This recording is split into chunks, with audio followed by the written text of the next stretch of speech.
Yeah.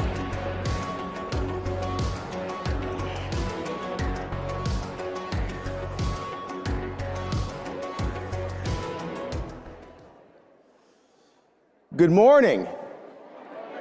Good morning, Good Jerry. morning. Must be in the right place. All the finest people are here. And of course, I'm here with the heads that know things about health policy. And yes, health policy is very sexy. And we're going to talk about it today. Really? You're going to talk sexy at 8:30 on a Saturday Well, sex and morning? health go together, right? That's true, yes. Let's get right to it. We were introduced. Obama didn't care. Look, healthcare is a mess, and we can fix it. The Trump administration is ready to do it. And let's talk a little bit today about how the rest of the world freeloads on American innovation. Steve, talk about those freeloaders. Well, hello, everybody. Great to be here. Don't you love 2.0, Trump? It's even better than Trump 1.0. And what an honor it is that the four of us get to be Donald Trump's warm-up act. Yes, so that's right. fantastic. And Javier Milei's. Yes, there you go. So I'm very, very qualified to talk about the economy and healthcare. I worked at McDonald's for 1 year, so I'm very qualified.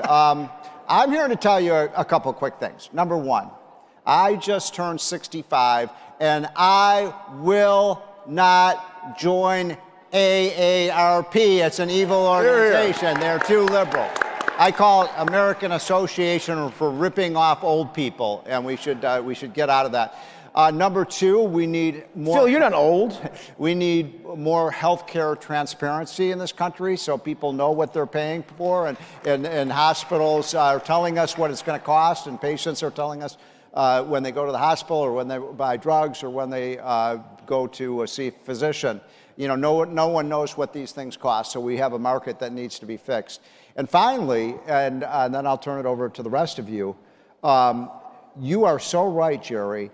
We lead the world in drug innovation. 18 of the last 20 wonder drugs in America came from American pharmaceuticals. They're not paying their fair share, and we have to make sure we can bring drug prices down in the United States if these other countries pay their fair share. So let's do it. And let me interject on this, Steve. One of the things we need to fix that was a holdover, you know, we talk about the importance of intellectual property rights in terms of our innovation. One of the things that had, God forbid, had Kamala Harris been elected was, remember, she had pledged in 2019 to seize the patents of drug companies and pharmaceuticals in the name of price controls. And in 2023, the Biden administration tried to do just that by changing the rules by which we innovate and award intellectual property. That's one of the first things that the Trump administration needs to do, is to pledge to protect intellectual property and protect this thing called the Bayh-Dole Act. Phil, price controls.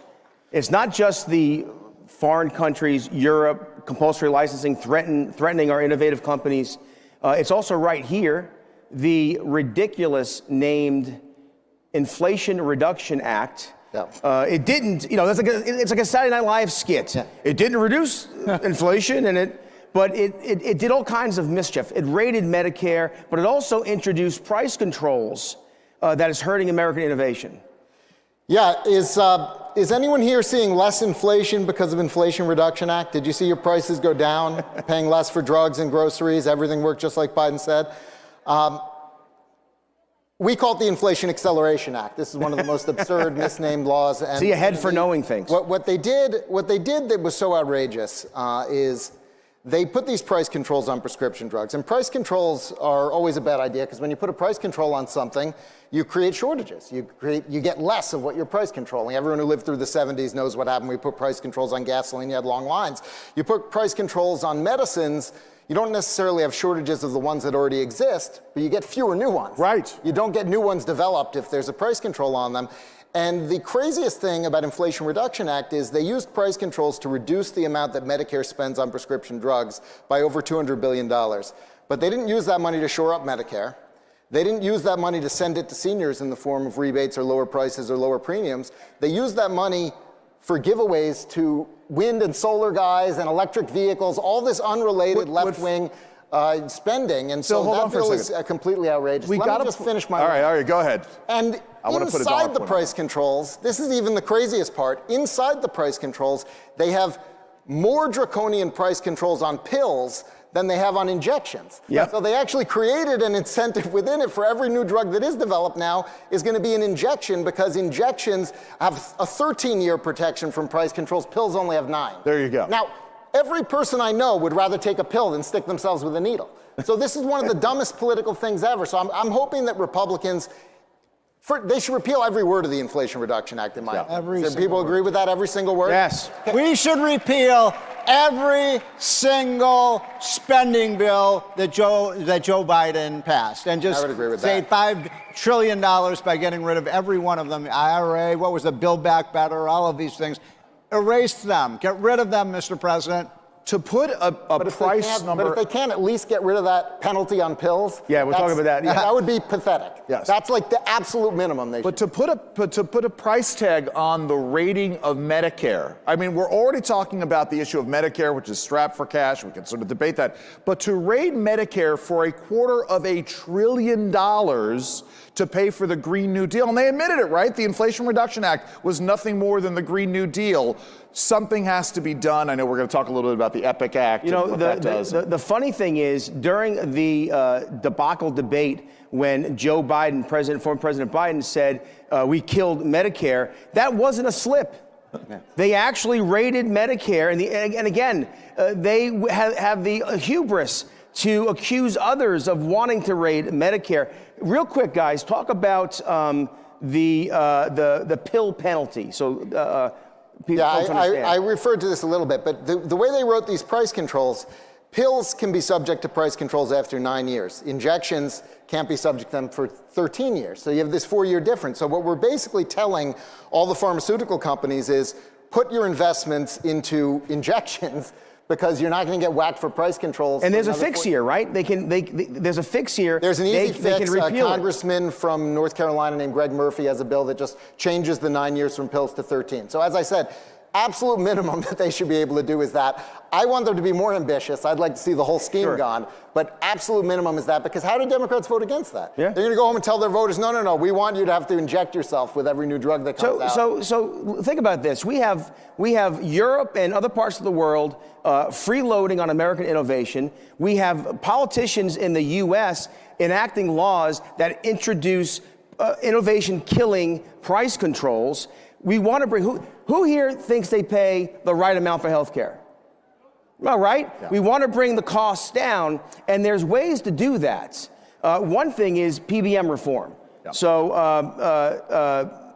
all you guys, start here. Andrew, PBM reform. So let me just gin off of the issue of the price controls and the importation issue. Go. Because it is parallel to what we've been asking in terms of foreign policy generally, right? As we are asking other nations in NATO to pay their fair share for, so that America doesn't foot the bill for global security, we need to be doing the same thing with regards to healthcare, especially with the amount of innovation we're doing. Now, the issue of PBMs is an important one. And what's amazing now, what's about a PBM? That's a pharmacy benefit manager. It's essentially a middleman between the drug companies and the consumers in terms of setting prices. And it's an area, weirdly enough, in which Democrats and Republicans can agree that something needs to be done, and yet, nothing has been getting done. I know Phil could speak to that issue. We need to get it done now. We've had opportunities. I grew up in the Bronx and in Irish Italian neighborhoods, and there was always a guy walking around the neighborhood who would go and visit the stores and such.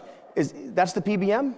Well, the PBMs now are actually all owned by the big insurance companies. Yes. So they're not really a separate company. It gets a little bit confusing. But basically, normally I love middlemen. I'm not one of these middlemen are horrible guys. I think that usually they're market makers. They reduce friction. So I try to be safe. But I'm against middlemen. In this case, it's actually they exploit a loophole in federal law. They have an exemption from the federal anti-kickback statute. I don't know why or how they got this exemption, but in any other federal program, you couldn't do what they do. And this is what they do in Medicare Part D. when they're negotiating prices, the insurance company's PBM division, when they're negotiating prices with the drug makers, they don't go in and say, hey, we have huge buying power, we have 10,000 pharmacies, we want lower prices on all these drugs. Instead, because if they did that, they'd have to pass on the lower prices because there are caps on the copays. Okay, what they do is they say, we actually want a really high price, and we can base the copay at the counter on that really high price, but then give us a huge rebate, and we can pocket the rebate, because we're exempt from the federal anti-kickback statute that in any other federal spending program would make that illegal. So Trump tried to end this. He actually, in his first term, they did a regulation from HHS that prohibited pocketing those rebates, said any rebate has to be passed on to seniors at the point of sale in Medicare Part D. And in the Inflation Reduction Act, they delayed the effective date of that Trump rule until 2032. So let me put a fine point on this. Again, an issue in which voters, consumers agree is a bad thing, in which Democrats agree, many Democrats agree is a bad thing, in which President Trump has said is a bad thing. Many Republicans and Congress folks on this stage last year said, this is a bad thing. It hurts average, everyday working families in America. We need to do something about this. And yet the swamp still strikes back and says, no, no, no, we're going to delay it down the road. By the way, this gets into the whole issue of transparency. Let me get to some optimism, because we're more than halfway through the panel. This is why I'm very optimistic on healthcare right now going forward. First of all, I think that Trump learned a lot of lessons in this area in his first term when he was stymied in these different ways. For instance, in USMCA, he actually got Canada and Mexico to agree to pay more for certain classes of drugs, which of course would have been a huge breakthrough if we could replicate that in other trade agreements. Nancy Pelosi insisted that come out. They actually took it out of the agreement. She's not going to have the power to do that. No one's going to have the power to do that when he gets these provisions in trade agreements this time. And his healthcare team is fantastic. It's phenomenal. Yes. It's unbelievable. What do folks think of RFK running HHS? Are we excited about it? It's going to be unbelievable. How about Marty McCary running FDA? How about Jay Bhattacharya running NIH? Here. So we've really got a dream team coming in. Yeah. And I think that he did that incredible healthcare transparency order in his first term, that all the prices for everything in healthcare were supposed to be posted. 75% of hospital systems are in violation. They're just not complying. Well, I mean, when we get Dr. Oz in at CMS, we get this new team in play, they're going to say, hey, you don't comply, you don't get paid. Yeah. And we're going to force them to comply. Steve, so I'm really optimistic with the team we have coming in. Speaking of lessons learned from Trump's first term, and we all want to make America healthy again. That's why RFK Jr. is going to be one of the great HHS secretaries ever. But can we all agree, everyone in this room, that never, never, never again will we let the government shut down our schools. Never again should they shut down our government. Never should they shut down our churches. What they did was so terrible for our health, and we will never let the government do it. It was the greatest abuse of power ever. I want to make one point about the drugs, because this is so important. Folks, we are on the cusp of so many incredible breakthroughs in medicine. It is so exciting. In everyone's, unless you're over the age of 9. By the way, I'm 65. I'm so excited to learn that I'm going to be able to get Social Security for the next 65 years of my life, right? But we can... 65, you're living young. We know 150. Exactly. So look, we are going to have cures soon for cancer, for epilepsy, for multiple sclerosis, for all of these horrible diseases. The fundamental problem with these price controls, be very clear about this. When they impose price controls, it delays the introduction of these new drugs that can save lives. So in other words, price controls on drugs kill people, and we got to get rid of them. I want you guys to comment on this. So other nations have an industry or something that is innate to that nation, and they promote it. America has the greatest innovators in the world in human history. Yet many politicians beat up on the innovators. Talk about how there are solutions. Everyone here is probably very frustrated that politicians talk a big game, but there is legislation to fix the PBM problem. There is disruptors in place now with RFK Jr. and the others you mentioned. The fact of the matter is, solutions are real. And what I like is Donald Trump says to his staff every day, how many days left? So there's not much time. Go ahead. I think that the Republican Party and the conservative movement have suffered from a lack of ambition. And I think that Trump and Elon Musk, people like what Doge is doing. Let them loose on our healthcare bureaucracies. Let them, bring some badly needed efficiencies. I think that, look, people, by and large, voters, not just on the right, but everyone, they hate big pharma, but they also hate big insurance, and they also hate big hospital systems, and they also hate big government. Yep. We hate everything involved in healthcare except probably your own doctor. And one of the problems that we have is that everything that's happened in the last 20 years in healthcare has pushed towards bigger, more bureaucracy, more consolidation. We have a situation now in Medicare. This is so crazy. We have a situation in Medicare where if you go to your physician's office and they're an independent physician and they're not part of a hospital system, they have to bill Medicare a lower amount than if you go to the exact same office and they're part of a hospital system. Right. And so all the physicians' offices are getting bought up by the hospital systems because we'll pay them more. That is an insane incentive because now they're part of some huge bureaucratized system that is generally inefficient, and they are less able to exercise their own medical judgment. So what I've been telling people, and I think we have the right team in place to do this, is be willing to blow everything up. Be willing to get a real functional market in healthcare that's free of all these bureaucracies, government, and that's why these disruptors are so important. And Look, before you say, I want to get to the EPIC Act, because that's the solution, but Langer, go ahead. Let me just add to this, because it goes beyond, obviously, the pharmaceutical side of it, the drug side of it. But again, if you are changing the way we reimburse doctors for their time, what you're going to do is, like everything else with price controls, you're going to get fewer of them. We should have been, for the last decade, doing whatever we can to produce more medical care, more doctors, more nurses, and more physicians' assistants. We are facing a massive gap between the number of physicians that we have and the number of patients who are going to need them. This is the coming crisis in medical care. We need to be starting today with fixing that. Another point. And something that Trump did in his first term that's highly underappreciated, and something we have to expand on in his second term, and I think all of you would agree with me, everyone should have the right to try these drugs. So in other words, if they have a new cancer drug or a new drug for heart disease, right now, the government holds these up by 6 or 7 or 8 or 9 years. And Milton Friedman used to say, this is a perfect example of how regulation kills people. They say, oh, look at how, all these drug approval processes. And they say, oh, there's a new drug that's going to save 50,000 lives a year. If the government, as Milton Friedman would say, if the government holds that up for 3 years, guess what? The government just killed 150,000 people. Right. Right? So everybody in this country should have the right to try experimental drugs. How many are with me on that? Hey, guys, we're getting to the 2-minute warning. There's another side of that coin, though, which is no mandates ever. Yes. It's your decision. No mandates ever. All right, guys, I think we'd all agree when we follow politics, patience, innovation get hurt. There's no reason why the Republican Party or the conservative movement shouldn't be the party and the movement of science and solutions. But we're short on time. Real quick, one solution, the EPIC Act. Tell me about the EPIC Act. This is a one-page bill that just fixes that pill penalty that we were talking about. Very earlier. good. I want to say, it's pretty rare to have a one-page bill. I'd like to see more one-page bills in Congress. This is a one-page bill. It's written by a congressman named Greg Murphy, and it just says the price controls are not stricter anymore for pills than they are for injections. All right. That's all it does. So I have a one-sentence bill that would solve all these problems. Government is the worst medicine. Hear, hear. Hear, hear. All right, so wrapping things up in less than a minute. It's like being on the radio and I'm looking at the clock. Yeah, looking at the clock. How can we be more pro-science, more pro-patient? The right medicine, the right therapy to the right patient, the right time at the right price?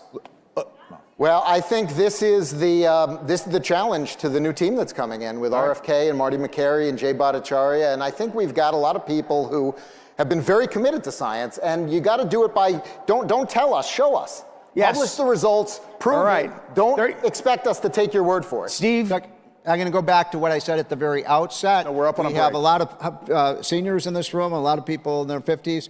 We're going to make a pact today that we're going to get, everybody's going to get out of AARP and we're going to join AMAC, okay? That's the way and to no solve more the problem. freeloading. No more freeloading from other countries on our innovation. Hey, we are in a good place in this country. We should be hopeful and understand that innovation in science is on And how cool is this, by the way, that today you're going to see the two most popular leaders in the world, Javier Milei and Donald J. Trump. Here. I mean, how about that for a Thank you very much. Thank you all very much. Thank you very much.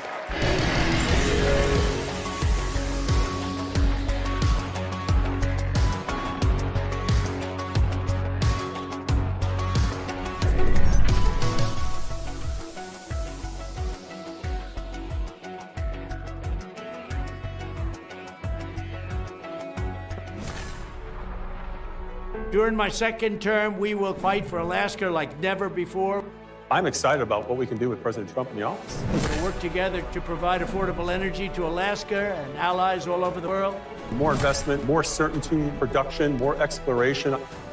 Thank you to everyone in Alaska, and thank you to your great governor.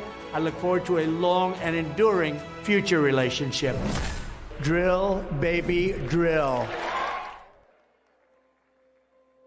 Welcome to CPAC. At Great American Media, we celebrate what matters most: faith, family, and country. Today, we invite you to experience storytelling that uplifts, inspires, and reflects the values we all cherish. PureFlix is your home for entertainment without compromise. With faith-driven movies and series, we bring you stories that strengthen hearts, uplift spirits, and honor what truly matters. And on Great American Family, where faith leads, where stories inspire. Welcome home. Whether it's Christmas all year long, heartfelt romances, or movies that bring families together, we are here to make you feel at home. At Great American Media, our foundation is quality. Our promise is to always deliver entertainment that aligns with your faith and values. Thank you for standing with us as we stand for faith, family, and country. Enjoy CPAC, and remember, when you choose Great American Media, you choose entertainment that lifts you up. Join us and experience the best in faith and family entertainment.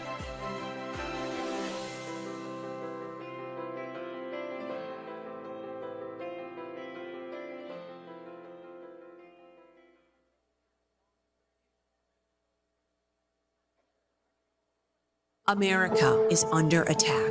Our families are being crushed under the politics of a radical agenda. But moms have had enough. We are standing up and we are fighting back. This is our battle. This battle is every bit as important as the Revolutionary War because we fight for the same thing. Moms for America is a national movement of moms reclaiming our culture for truth, family, freedom, and the Constitution. I think Moms for America is exactly on track and is doing the right thing for the future of our country and our children. Like, Moms for America is going at the heart of the issue. I want to go on the record and say I'm for moms, I'm for America, and I'm especially for Moms for America. But I am honored to join Moms for America today as we speak out against the horrific mandates. With a national network of over 500,000 mothers, Moms for America is one of the fastest growing movements of women in the country. Well, the most dangerous place in all of nature is between a mama bear and her baby cub. We are the change. No matter what, no matter where, and no matter how difficult the obstacles are that are facing us and our families, we will not give up and we will not give in. So if not now, then when? If not you, then who? Welcome to the Momland Revolution.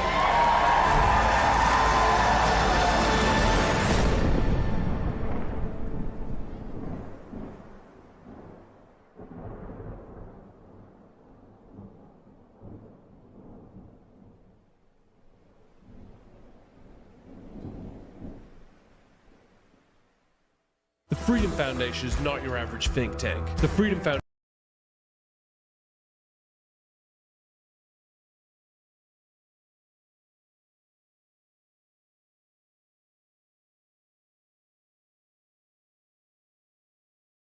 for you very soon. Ladies and gentlemen, it's Trump's world now. Please welcome co-founder Unplugged, Eric Prince, and CPAC board member, Gordon Chang.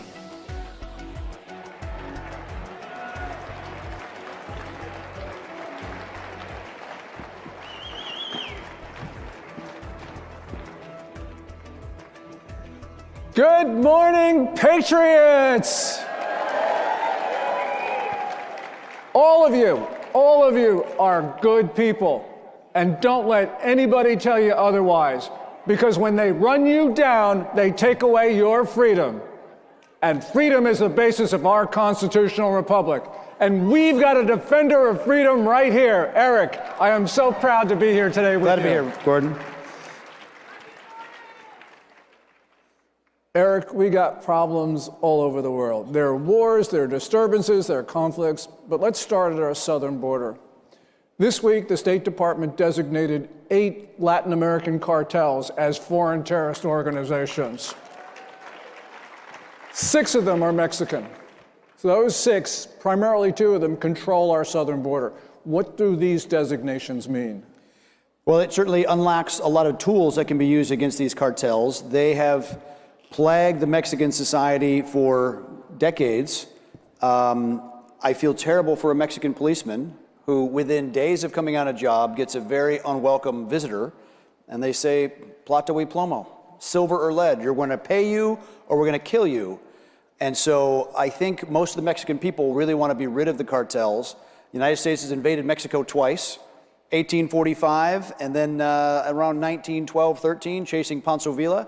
I don't think we should do that at all, but I think by designating them terrorists, it unlocks a lot of surveillance capabilities, a lot of intelligence gathering, and certainly the ability for special operations units to do of, by, and through Mexican units to help really degrade these cartels' ability to terrorize the society. So what you're saying is that we are going to bulk up the confidence of the Mexican forces, I guess, right?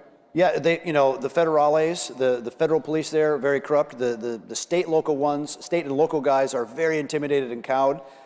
They've actually had to use the Mexican Marine Corps as one of the only reliable forces against the cartels, and even they have problems. So again, having a true mentorship, providing significant technology to overmatch the cartels, hopefully helps degrade their ability to terrorize that society. But again, partial of the guilt is on America. We need to stop our own drug appetite, because that still flows through Mexico, and that illicit profit screws that society up. You know, it's interesting. Do you think that the Mexican forces can actually outfight the cartels? Because I get the impression the cartels are pretty good. They're pretty good, but they've never met a JSOC level force. Okay. You mentioned 1845, President Polk sends the U.S. Army down there. What happens if we have to resort to that? That's a long time from now. Look, we don't want our southern neighbor collapsing. We don't want it to be a narco state. Colombia was on its way to becoming a full narco state. Remember during Pablo Escobar, and he blew up the Justice Ministry and blew up airlines, and the U.S. never had to invade. They sent advisors of, by, and through, severely degraded the cartels, the FARC, et cetera, and eventually got them to a peace deal. So I think that kind of solution is possible.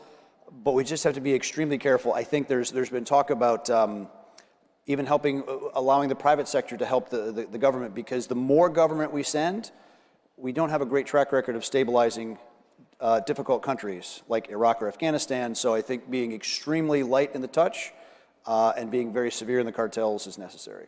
Okay, we got a problem not only at our southern border, we actually got a bigger problem at our northern border. They call it the longest undefended line. Well, you know, the number of terrorist watch list suspects apprehended at our northern border is more than double the number apprehended at the southern border, even though the number of migrants coming across our southern border far exceeds those from Canada. And the problem is that the Canadian government has actually allowed dangerous elements to use Canadian territory essentially as a staging ground for assaults on America. What do we do about Canada? I know the president has imposed tariffs, the Canadians have done this and that, but what do we do? Some weeks ago, when the president was threatening tariffs on both Mexico and Canada, it was about that border issue. And I think Canada committed to spending $2 billion in some very specific border security capability. The RCMP, the Royal Canadian Mounted Police, not a bad organization. It requires leadership. Canadians have fantastic special operations units, so they can interdict the terrorists within their own border. It comes down to leadership, and hopefully the Canadian people will dump Trudeau very soon. We got a lot of problems in the world. Let's go to Europe. What did Britain just do to Apple a few days ago? They just tore up the Magna Carta. I remember a few years ago, the Magna Carta was visiting the Museum of the Bible, and it's such a significant document because it's the first time that it defines a citizen's role versus the government. And I feel like we should keep it because they've lost the right to have it. Because what the British government did, they forced Apple to turn over the encryption keys for their cloud storage. And so the government, police can have unlimited access to anyone's iCloud account and all the pictures, content, whatever, with no warrant or any probable cause. It's the biggest invasion of privacy in the world. It's something that not even occur in China. You know, it's interesting because J.D. Vance at the Munich Security Conference last week talked about how freedom was being eroded in Western Europe. This is really the same thing, isn't it? Case in point. I mean, terribly. It's that surveillance state that there's a reason our founding fathers have a constitution, but immediately a Bill of Rights to define what government cannot do, and the British people don't have that, and they are lacking for it. And you can see the slow eroding, even destruction of that society. Because in Britain and in other places, we have these pictures of like people being rounded up for posting nasty comments. Yeah, you can misgender someone and actually go to jail. There was a guy that, as JD pointed out, a guy sent to prison for praying for his unborn child less than 200 meters away from an abortion clinic, and he was sent to prison for that. It's extraordinary. Wasn't doing anything violent, he was praying. Okay, I got to have time for a commercial. The Trump tribe of Texas is over there. Everybody give them a hand.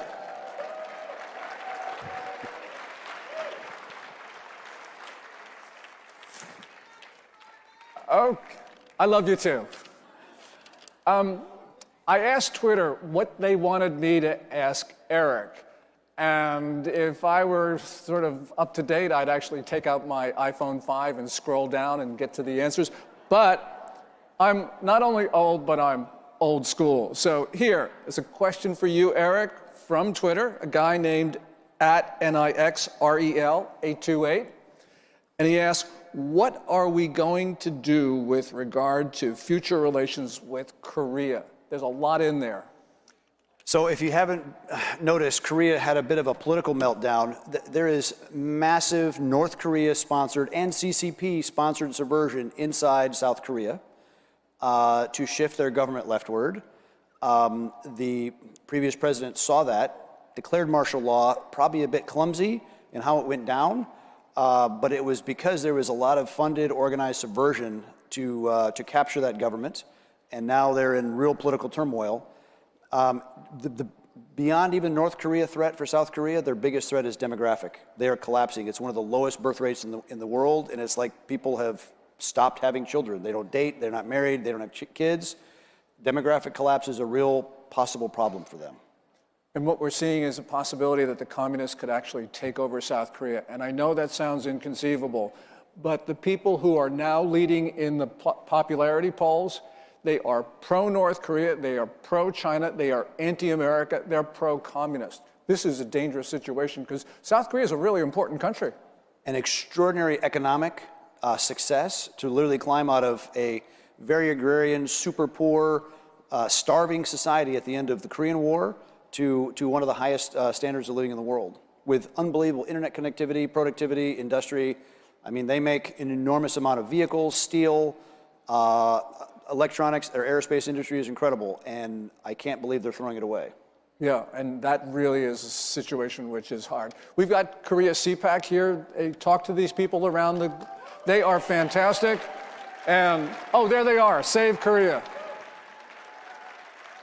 You know, and the good thing, Eric, is that when conservatives in South Korea,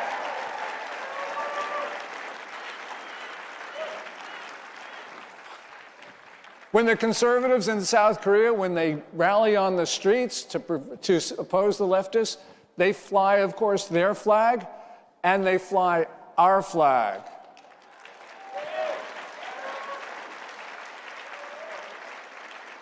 Well, and it's important to remember, 1953, we were still fighting against millions of Chinese communist troops there.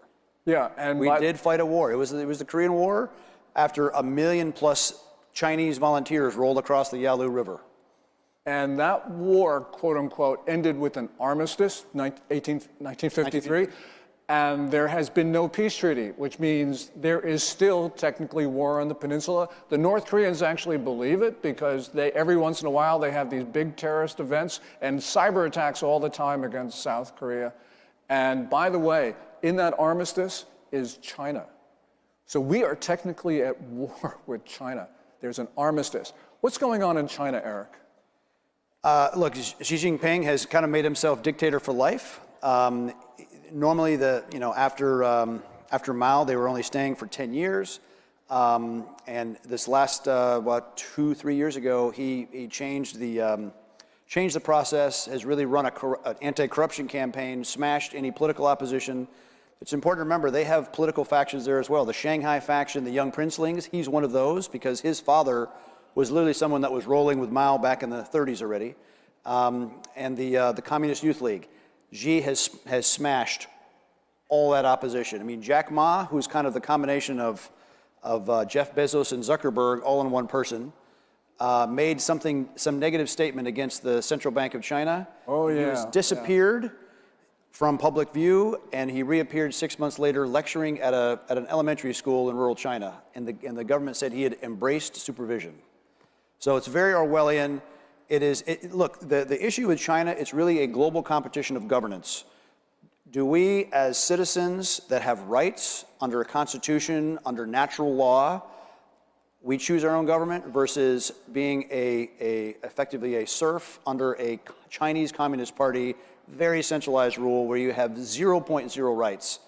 That is the global contest in governance. And so when people say, well, we're contesting China in Africa or elsewhere, it is that global competition for how shall we govern ourselves? Or shall we govern ourselves, or shall we be ruled? You mentioned China and Africa. That reminds me, a good friend of mine, Jonathan Bass of Argent LNG, had a question for you, and that was, Blackwater provided security for American companies. Now you have the Wagner Group providing security for Chinese enterprises, especially in Africa. Who is going to provide security for American businesses going forward?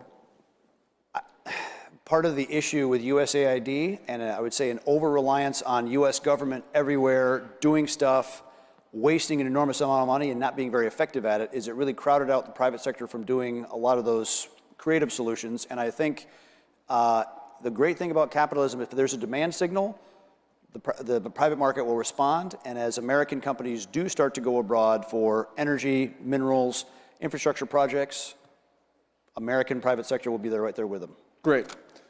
Another question from Twitter. This is from @RRA. Is there a plan to improve relations with Cuba? I think the whole issue of we're invaded, right? Every day, well, much less now.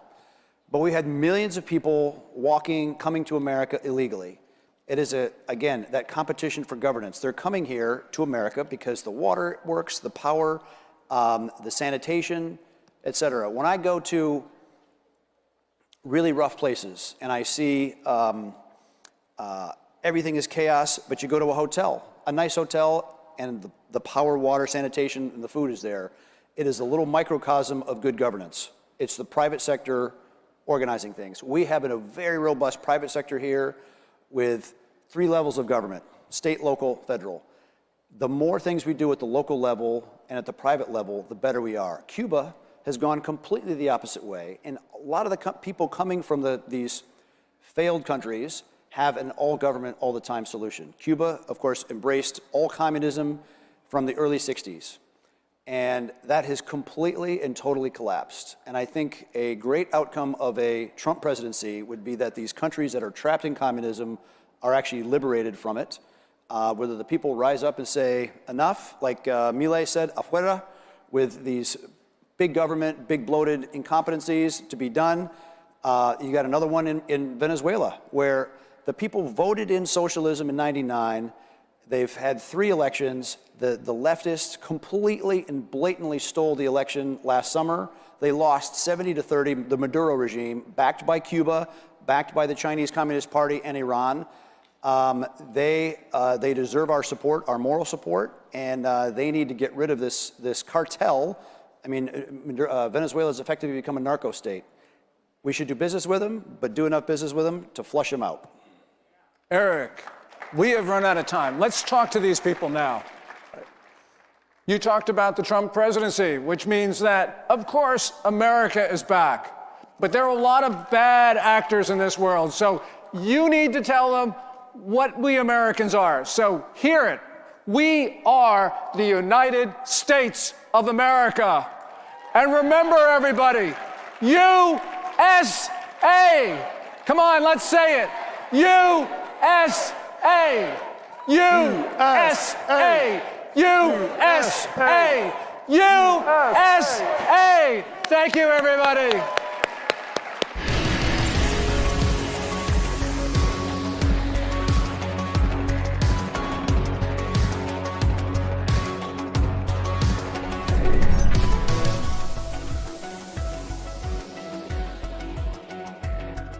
I switched. I switched. I switched. I made the switch to Newsmax. We start this morning in Washington, where all eyes are on the White House. I switched to Newsmax. Newsmax. Newsmax. Have you made the switch? You bet I did.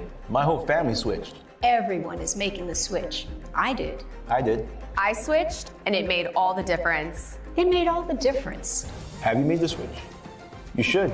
Millions are switching to Newsmax. You should too. Every institution today is under attack. The home, the church, the government. And many people are asking, what is the truth? Jesus Christ claimed to be ultimate truth. Are you willing to face the truth? Do you think the MKUltra project ever actually ended? The Central Intelligence Agency is actively involved in mind manipulation. We all answer to one God and one Savior, and He's there to change your life for the better. This lunacy will end on my first day back in the Oval Office. I promise you it will end immediately.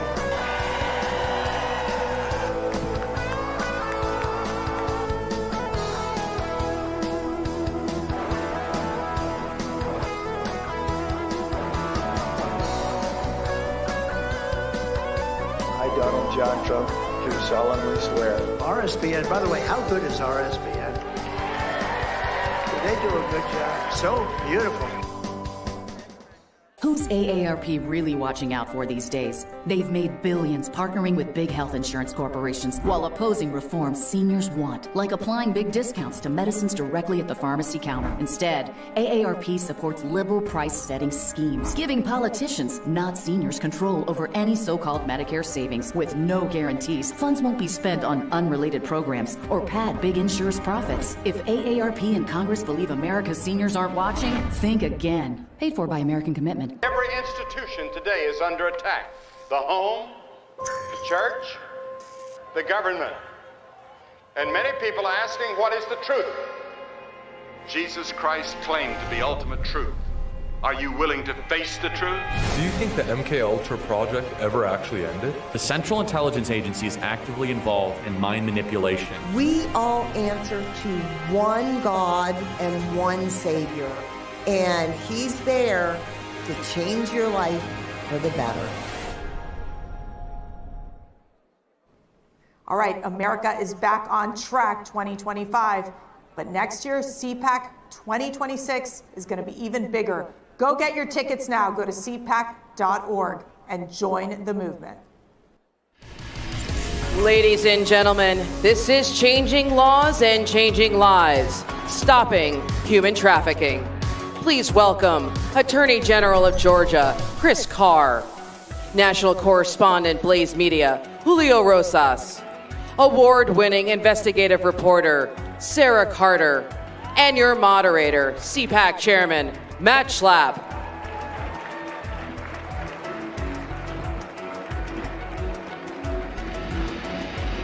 Hi, Carol.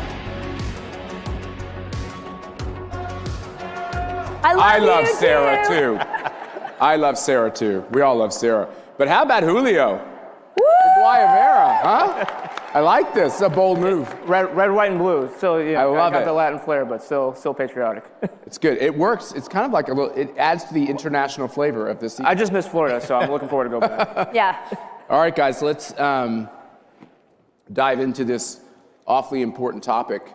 I want to be made irrelevant in this conversation because all of you are doing amazing things.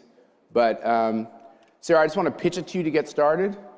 Okay. We went down to CPAC, Mexico. We're in Mexico City. By the way, my Cuban wife was like, I don't know if you guys know this, there's like a little rivalry between all the Latinos and Latinas. Very. Not the Latinx, because that's like an unexistent thing. But you know, the Cubans and the Puerto Ricans and the Venezuelans, there's like, you know, they have their own little rivalries. And I will tell on my wife a little bit. She's like, oh, the Mexicans. I don't know, should we be doing CPAC Mexico? And then she like falls in love with the Mexicans. If you've ever been to Mexico City.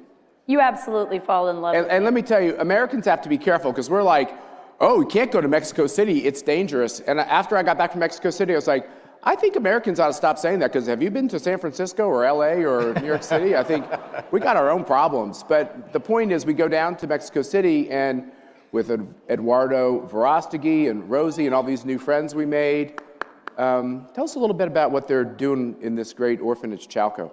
So we were very blessed when we were in Mexico. We had an opportunity to be with Caledo. It's a nonprofit organization that works with children that have been trafficked. These are all children, kids under the age of 18. So they have special homes in undisclosed locations in Mexico that are specifically for the kids that have been rescued from their abductors. So whenever you hear stories, and we were talking about this backstage with the AG, with Julio, with Matt, whenever you hear stories like, is that really true? Are children really being abducted? Are children being trafficked? Yes, they are, because I took you and Mercy with Rosie to these homes so that you could see for yourself and meet these children. And we were able to go to the homes and talk to some of the children that were being kept there. Some of the children are as young as 6 years old. And this is in Mexico. We have homes in the United States as well. So when we discuss the topic of human trafficking, and when I'm on television and I talk about it, when I work on investigative stories and travel like Julio to Central America, and we talk about the US-Mexico border, and you see these beautiful little children, 2 years old, crying because they're alone and they've been trafficked into the United States. I want you to imagine what it must be like for those kids to be brought into this country and then literally delivered into the hands of their abusers. But when I was backstage and I saw that video clip of President Trump, and after he was shot, and thinking how close we all were to losing him, and how grateful I am to God that he is now the president of these United States. Literally saving children's lives. Literally saving children's lives. When we were here last year, and I'll let you move on right after I say this. When we were here last year or the year before, we were always talking about, what are we gonna do? How are we gonna stop this? It's being stopped right now because we have a president that actually cares. He's not. Wait, I thought it was the Democrats who cared about people. Right. Yeah. Oh, they're supposed to. I thought they're the ones who. It's all about the children. Right. And but this is about actually really, if you care about the people that are being trafficked, if you care about our children, and the fact that we need to protect them from fentanyl, that we need to protect them from the drugs that are pouring across the border and the dangers that lead to gang infestation in our communities, then you have to care about shutting down that border. That's right. No longer are we emboldening the drug cartels or the human traffickers. We are saying absolutely not. You are on call. We are coming after you. Your time has ended. It is over for you. And our president, President Donald J. Trump, with the help of this administration, is going to do that. So these nuns, I think they're the Sisters of Mary. Right. They're actually in some of the worst poverty areas all over the globe. They're in Korea, they're in the Philippines, Correct. they're in Mexico. They pull, Nancy's sitting here in the front row, she knows this. They pull 4,000 girls approximately out of the most desperate of situations around Mexico. And they tell their families, give us your daughters for a period of time. They learn many languages. They have rosary, I think, every night at 6. They have amazing formation. It's like a small number of nuns. And when I say they're a small number of nuns, they are small nuns. But I don't know if you know something about nuns. They are. The smaller the nun, the more they pack the punch. These are tough ladies. These are tough and sweet ladies.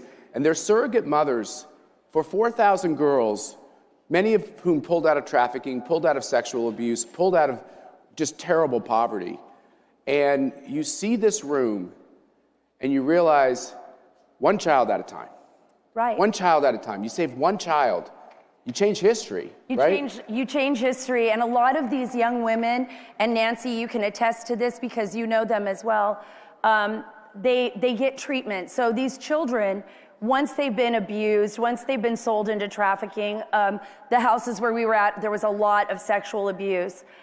We went both to a house that held young girls. We also visited a home for boys. A lot of these children get psychological treatment, medical treatment, full treatment. So it's an all-around, all-encompassing, multi-purpose, multifaceted home to get them prepared for the future and for their future lives.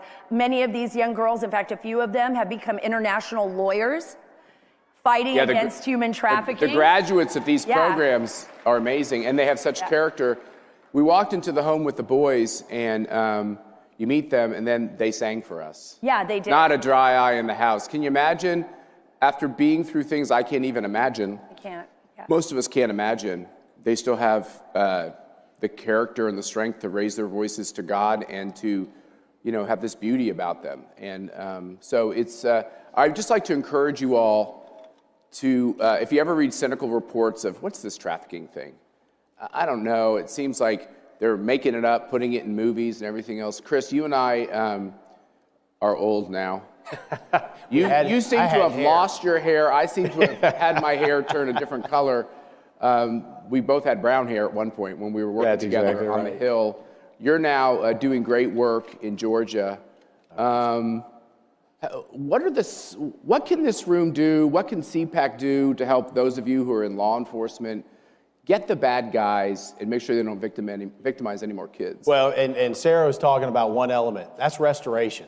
Think about it. Let's talk a little bit about what human trafficking is, sex trafficking. And what we see in Georgia, we're talking about the average age of a victim is a 14 to 17-year-old girl. So we're talking about the 8th to the 11th grade. And human trafficking breaks human beings. And I believe everybody in this room believes in the dignity, value, and worth of every human being.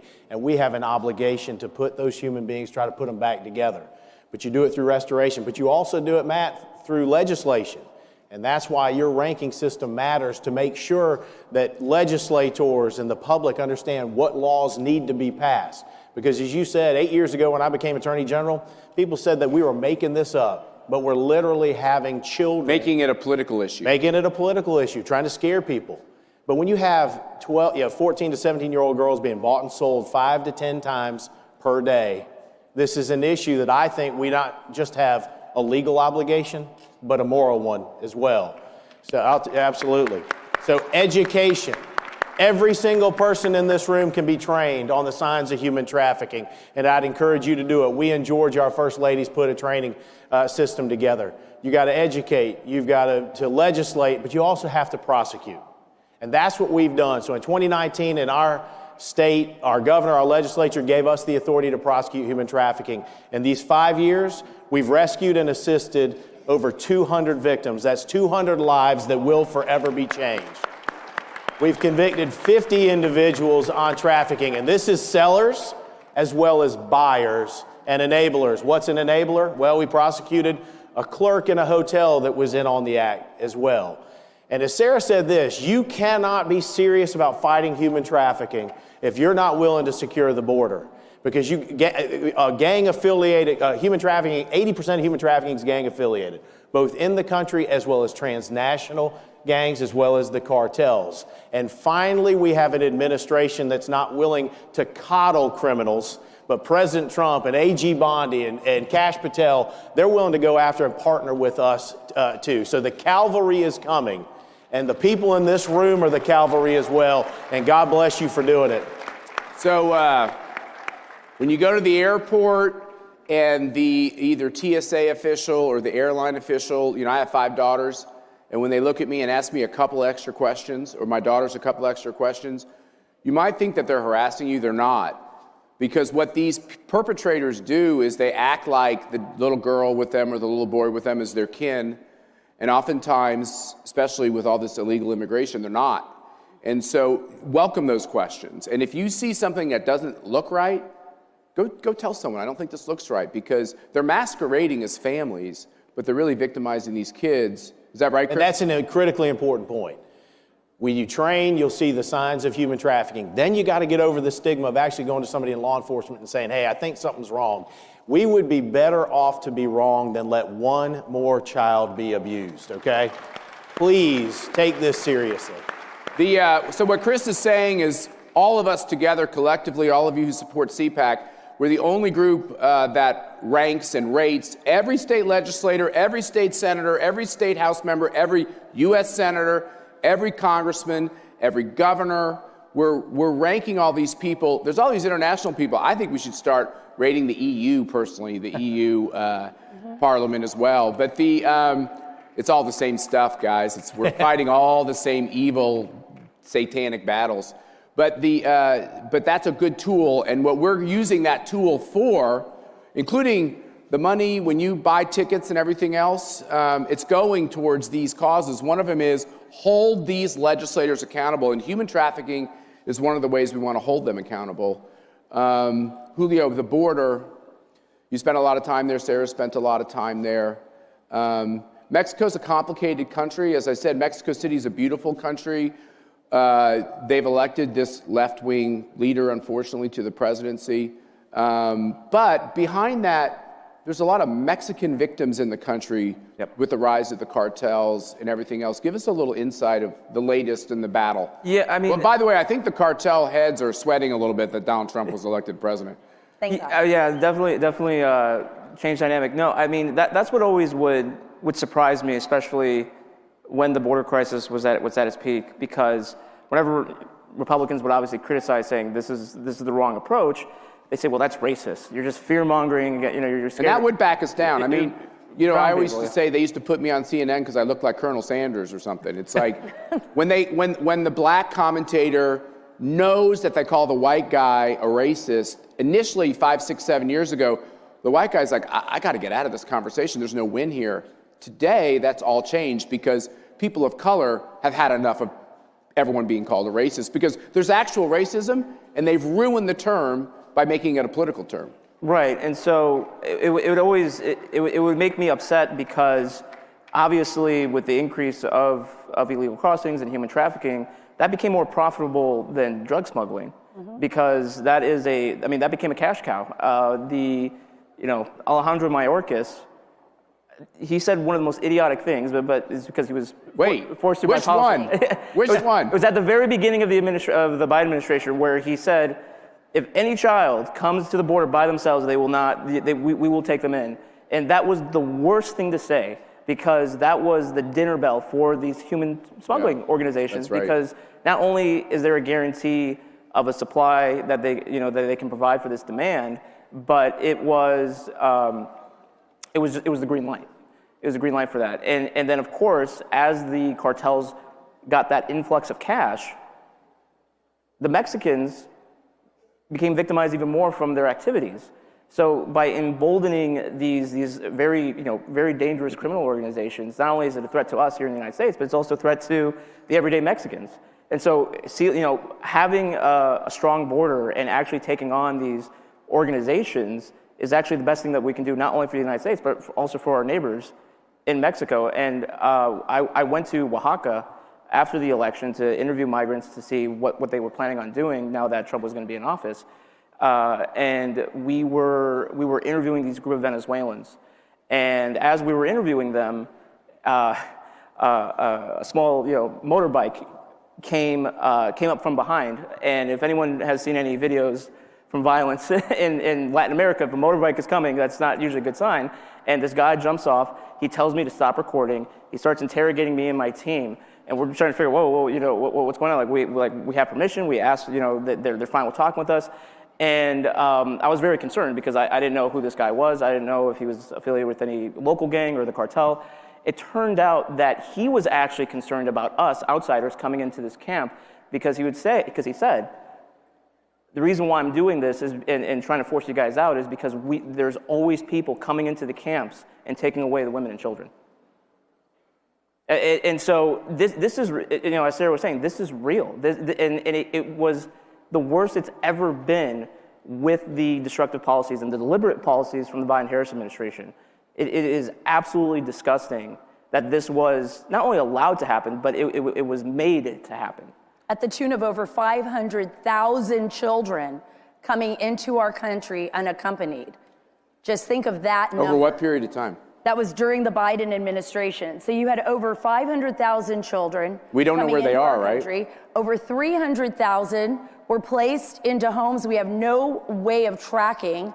So we have no idea where they're at. Some of these places where they placed them, and I give Tara Rodas so much credit for this because she's a hero whistleblower from HHS, right? Tara, for those of you who don't know, look her up. But some of these children were placed in strip clubs. Like HHS literally turned over people who wrote down strip club addresses for these children and they can't find them. So now that we have Tom Homan in office, this is, as the borders are with President Trump, this is a top priority for them to locate these children, to ensure that if people are abusing them or if they're in the hands of abusers, that those people are prosecuted by the Department of Justice with Pam Bondi. So, Chris, can I say something on this real fast? I want you to jump in, but there's a political side to this too, which is the Democrats cynically believed that they own the black vote, that they own the Hispanic vote, that they own the immigrant vote, that they own the gay vote, they own these voting blocks. And so I believe they opened up the border, not because they have compassion for kids. If they're giving them to owners of strip clubs and stuff, that shows that was crap. But the fact is, this was a cynical ploy to let millions of people, 15 million at a minimum, into this country to change it demographically. I think the irony is a lot of those people, when they realize who we are and what America's all about, more and more of them are going to vote our way. But what's your take? Am I wrong about the politics? No, you're right. And here's the other thing that I think this is important for conservatives to understand. When I got into this 8 years ago, we didn't have a lot of criminal jurisdiction, but now we have human trafficking and gangs and organized retail theft. And I was told by somebody on the other side, be careful dealing with some of these issues because, Matt, like you said, you're going to get criticized for who the criminals are. And I said, well, I don't care what the criminal looks like. I care about the act that they engage in. But if we're going to look at something, let's look at who the victims are. Who is most often terrorized, vulnerable to human trafficking? Lower income, racially diverse immigrant populations. Who's most susceptible to violent crime and gangs? Lower income, racially diverse immigrant population. And when the woke DA won't prosecute property crimes and the CVS and the Walgreens and the Walmart has to close, which communities are most often impacted? Lower income, racially diverse, and immigrant. It's us conservatives that believe in the dignity, value, and worth of every human being. And we're the ones that believe no matter what your race or gender or where you're from, you deserve to be safe in this country. And we now have a president that agrees with that. And we in the state of Georgia believe in it. And it is paying dividends electorally as well. And as much as I love a good political fight, I love a good political fight more than anything else, I'd give all that up to be able to shake hands with the head of the Democratic Party and say, let's work on this together. Absolutely. You'd save the lives of millions of children if they will just engage us on the idea that if you don't secure your border, you're victimizing children. Well, it's a human issue. It's not conservative, liberal, Republican, or Democrat. It is a human issue. Well, and that's why, I mean, I can't emphasize this point enough. I always make sure to, whenever I'm talking about this issue, no one had heard of Tren de Aragua before 2021. Yep. They started in Venezuela when all the Venezuelans were starting to leave back in the 2010s. It then became a Latin American issue, and then when Biden opened the border, and then we had all these Venezuelans coming, Tren de Aragua followed, and now we have cells all across the United States. And okay, it's great that we're really trying to make efforts to crack down on them, but it had to take cases like Lincoln Riley in order for people to actually take this seriously, and so many other victims as well. And that's why I have to laugh, because as we all seen, there's been anti-ICE protests by people who look like me. And they're say we have to stop deportations, you have to screw ICE and all this stuff. It's they're taking away hardened gang members right now. That's who they're prioritizing. Come on, Julio. I know you're as cynical as I am. How are these? First of all, I wouldn't take on Tom Homan if you gave me like $1 million. He scares the hell out of me. He's going to be here, and I'm going to be very deferential.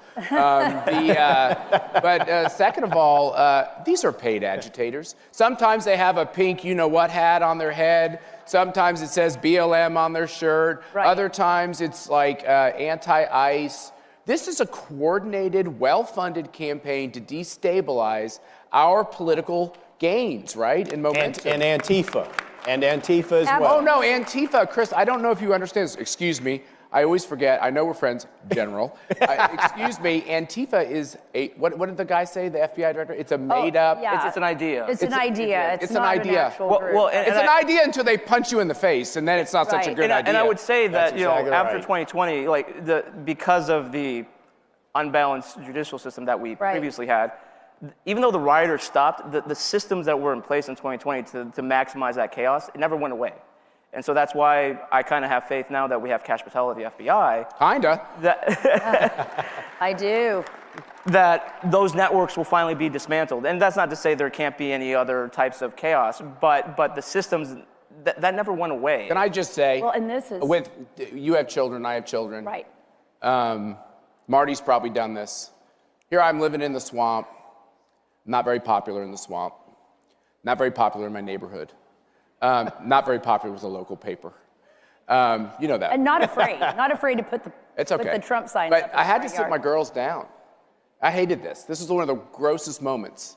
Sat them down and said, the FBI comes to the door. Don't let them in. Don't talk to them. Don't trust them. I felt like dirty in saying that because I'm a pro-cop guy, but that's the reality. Kash Patel coming in, Tom Homan coming in, Trump coming in, people like Chris Carr in office, we got to stop the weaponization. Well, that's it. Stop. That's it. And I know we're running short on time, and I just want to say this really quick, too. She's a TV person, so she's very good at the prompter. When it's over, it's over. Yeah, it's over. It's like, okay, sorry. But this is what Matt's saying is absolutely essential. What we were up against the last 4 years was a weaponization of our bureaucracy in such a way that it was destroying the foundation of our nation. It was breaking and tearing our nation apart. The reason we have people like Kash Patel and others, thank God, in these bureaucracies is to root out that corruption and to expose it. And the only way we're going to be able to protect ourselves and our families is by doing what's right. Common sense tells us, don't leave the border wide open. Don't do it. We protect our homes. We shut our front doors at night. Why do we leave our border wide open? This is going to take a lot of work. It's going to take the FBI. It's going to take the DOJ. It's going to take UAG, working day in and day out in order to save our country. Because as much as we're talking about the victimization of these children, our adversaries are out there, China, Iran and others, and they're seeing that border, and they saw that border as the last 4 years as an open sieve to destroy our country. And many times it comes across as a proxy war, like they did with fentanyl coming from China. And so we have to be very aware, and I'm just so grateful so grateful to be living in this time, in this amazing time where I know our country. Did this room is do on a the good right job track. or what? Wow, this Thank room's you guys. amazing. You Thank saved you. America. I think you saved civilization. I do too. I know that sounds like a broad term, and I just want to say in conclusion, thanks for being here, of course, and keep up the good work, Chris. And we got 2 real journalists here. These are real journalists. Thank you. The new version of journalists. But I just want to say one thing in conclusion. When you see the videos throughout the next couple of years, when you read the false charges about how either Cash or Tom Homan or Kristi Noem or Donald Trump or fill in the gap are destroying the lives of these mostly Hispanic people who are here illegally as deportations occur, all the lies and slurs that will come out, videos that will be true, probably deep fakes. Right. You know, instead of the ones when they said, well, Biden doesn't really have Alzheimer's, he's actually sharp as a tack. Yeah, whatever. When you read all that, understand behind that, what they're doing actually in securing the border is saving the lives of millions of kids who would have committed, killed themselves with fentanyl, who would be victimized because they don't matter in our system. So don't let them lie to you. Know what's behind the headlines. Every country that believes in freedom starts with a border. And Chris and I are Catholic, even at the Vatican, by the way. You can't get in the Vatican without an appointment. That's right. And a country shouldn't be any different than that. So thank you all for being here today, and keep up the fight. Okay, appreciate it.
Ladies and gentlemen, blessed are the prosecuted, fixing justice. Please welcome Attorney General of Pennsylvania, Dave Sunday, Mayor of Knox County, Tennessee, Glenn Jacobs, CPAC's Nolan Center for Justice Senior Fellow, Savannah Chrisley, and your moderator, Director of CPAC's Prosecutors and Law Enforcement Advisory Council, Frank Russo.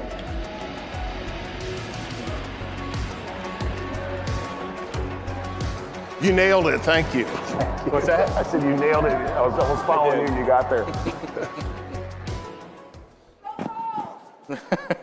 I'll ignore the go Vols being a Georgia Bulldog myself, but thank you all for joining us today. We are honored to be here with such an important panel focused on one of the most important issues. You just heard from our chairman, Matt Schlapp, that the weaponization of government is tearing our country apart.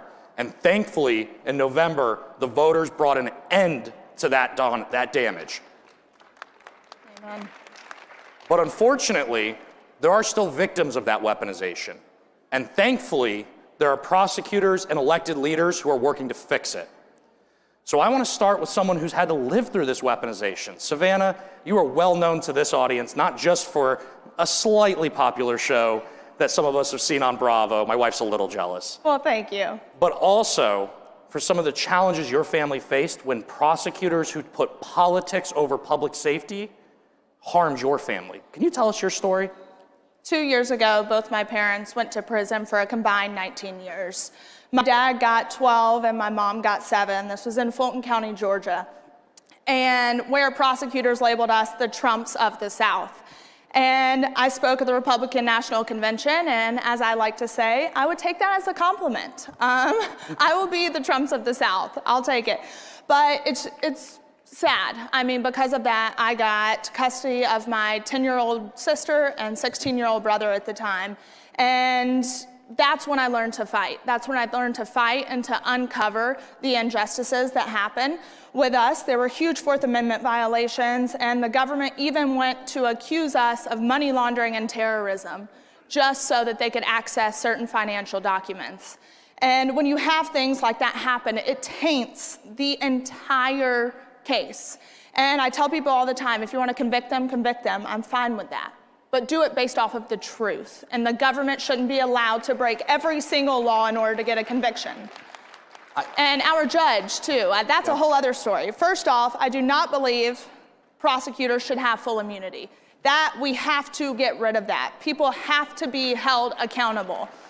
And our judge, she is the youngest African-American female appointed by Obama. And you look at her Wikipedia page, and her notable cases are ruling against Trump for mail-in ballots. She also refused to allow the victims of Hurricane Helene to register to vote late. And then my family's case. So I think you have something in common there. So you mean to tell me that the weaponization of justice actually has a face? And it's your family. It does. It's families who care about the communities they live in. And I think what's sad is we had the money to fight this. Yes. And we spent millions of dollars. I want to say it was about $6 million on trial lawyers. And they still ended up in prison for a combined 19 years. And most people don't have those resources. That's why the DOJ has a 98, 99% conviction rate, because they scare people, and people have to plead out no matter if they're guilty or not. And 1 in 20 criminal cases result in a wrongful conviction. I would argue it's more than that, and that is why I had lunch at the White House on Thursday, and that's why I am a daughter fighting for justice for my parents and to get them home. Yep. So now that we know what the problem is, we have 2 gentlemen who are gonna have to fix it. No pressure. Yeah, none. Mayor whatsoever. Jacobs, can you talk a little bit about accountability and redemption? Because we still want to hold the actual criminals accountable. And then we want to ensure those who come home have the resources to stop that cycle of crime. I know you've been doing that work in Tennessee. Yeah, right. As conservatives, we believe in public safety. We also believe in fiscal responsibility. On the left, what they've done with the criminal justice system has undermined both. They've used the criminal justice system for weaponization against political opponents while allowing violent criminals to literally go free. And it's been done at a huge cost, not only to public safety, but also fiscally. First of all, law enforcement's an extremely difficult job. We lost an officer that was killed in line of action a couple years ago. He was a young man named Tucker Blakely. So my hat's off to everyone in law enforcement, as well as in the criminal justice system at large. As you say, when you think about the criminal justice system, obviously some folks have to go to jail. They've committed crimes that necessitate that they have to be removed from society. We also have to realize that 97% of these people will come back out of jail at some point, and what happens then? So in Tennessee, we're very invested in reentry programs that lessen the rate of recidivism. That's the 3-year rate at which people go back to jail. Across the country, it's 70%. In Tennessee, it's still at 50%. One of the organizations that we work with is Men of Valor. It's a Christ-centered prison ministry that walks with men through their incarceration as well as post-incarceration. The people that complete this 1-year program, it is a great program. The people that complete this 1-year program, their recidivism rate drops to less than 15%. So it makes a significant difference. And the great thing is, this is a private organization. So there's very little government funding that goes to it. But I think that when we're thinking about criminal justice, we have to look at those two. It's public safety, but it's also fiscal responsibility. And we can do both. I agree completely. And I think the faith element is so vital to this process. These are people we are restoring to our communities to make sure that we stay safe. Well, now we have a Savannah, president that is bringing Jesus back to the center. And I think when you have that at the center, everything else falls into place. 100%. And the question I think a lot of people ask is, can you win on this message? We saw last fall, and I think one of the great successes of that cycle was the only attorney general's race that flipped Republican. The only race in general that flipped at all was Dave Sunday in Pennsylvania, who ensured that we pushed out progressive prosecutors and brought in a conservative leader. Dave, can you talk about how this message resonated with voters and got rid of that progressive prosecutor movement that has made so many people, so many of us here, you're in Washington, D.C. or close to it, unsafe? I'll say that the best policies, I think, all come from your own personal life experience. And, I was a little bit of a knucklehead when I was a kid, and so I joined the Navy right out of high school. I came home and I worked at UPS for 8 years, all through college and all through law school. And when I worked at UPS, I will tell you, I worked with people that worked so unbelievably hard, that fought every day to put food on their table and take care of their families. I then went on after law school and became a prosecutor. Prosecuted, everything from gang murders to domestic violence killings, drug traffickers. And what I realized all those years of prosecuting and putting people in jail, that the reality was if our community is not safe, nothing else matters. And the only way we could get to that place was by not only holding people accountable, but by embracing redemption for those that have already served their time. When people come out of prison, what I want to see is them work. I want to see people have career jobs. I want to see people take care of their families and pay their taxes and pay restitution. And more importantly, recognize that they have the power within themselves to change their lives. They don't need government to do it. They can do it themselves. And when you apply that to the criminal justice system and work with the business community, the manufacturers associations, when you work with the faith-based community, with substance use counselors, mental health counselors, you get everybody together, then what happens is magic, and crime rates go down. And our crime rate went down almost around 45%. Our homicide rate dropped by over 80% during that time period. And this is critical because success breeds success. And then other people that weren't quite sure started coming to the table. And we realized our prisons are full of people that have severe mental health illnesses. And so we tried to find a way to help get them to get mental health treatment. It took the pressure off police departments because the police need to be out there doing their job and getting the bad guys, not sitting, at a hospital staring at someone who's going through treatment. So my point very simply is I wasn't sure how the community would respond to that. That's my life story and how I've handled myself. And they responded in a very resounding and positive way. And that speaks volumes, I think. Yeah. Well, I think when you speak about mental health within the prison system, there was a hearing, and the former director, Colette Peters, which I say former, thank God, she was probably the worst thing to happen to the Bureau of Prisons, and I'm saying that as a woman. When she was sworn in, she gave me hope. I was like, finally, there's a woman in power. And she let us all down. She testified, and over half the deaths in the system were due to suicide. Over half of the deaths in the system. So it shows that there is a mental health crisis, and we have to take care of that first. And I like to tout myself as kind of the James O'Keefe of the prison system, because it has been my mission the past 2 years to absolutely deconstruct them. And the things that I have uncovered are extremely damning. I mean, the corruption that goes on within these facilities, these officials should be the ones in prison. And until we hold them accountable, we're going to continue that same rat race over and over and over again. We continue to allow the political decision makers in our criminal justice system to harm those who work in it and who are forced into it or who have to live through it because of the mistakes that they've made. I don't think there's a single cop in this room that's protecting us that wants to harass parishioners at their churches or that wants to go into communities and harass parents at school boards, and yet that's what we had for 4 years. Mm-hmm. What does that do to a police force? What does that do? Mayor Jacobs, you have to oversee a lot of these law enforcement officers. It decimates their mental demoralizing. Health. It's demoralizing. Absolutely. Yeah, absolutely. And back to the mental health aspect, we've done a great disservice to law enforcement. Yes. With essentially making them the mental health experts and the caretakers of folks who have severe mental illness. In Knox County, we estimate that about 35% of our daily census at our jail suffers from mental illness. And the reason is there's no place else for these folks. So you have law enforcement people who are trained to be cops, or in this case, corrections officers, and they're forced to be mental health professionals, which they're not. I was really happy. We just started a mental health court in Knox County. There's only about 300 around the country. It's a new concept in Tennessee. But basically, folks that qualify, that have mental illness, stand in front of a judge, but instead of going to jail, the judge oversees their sentence, and they have to go to counseling, they have to be on their meds and all those sort of things. But yes, that frees up police resources, because then they're no longer acting as mental health professionals. They can do the job that they're trained to do, and it makes things safer for everybody. Right. And also, you're exactly right. President Trump's First Step Act is overwhelmingly popular with Republican primary voters.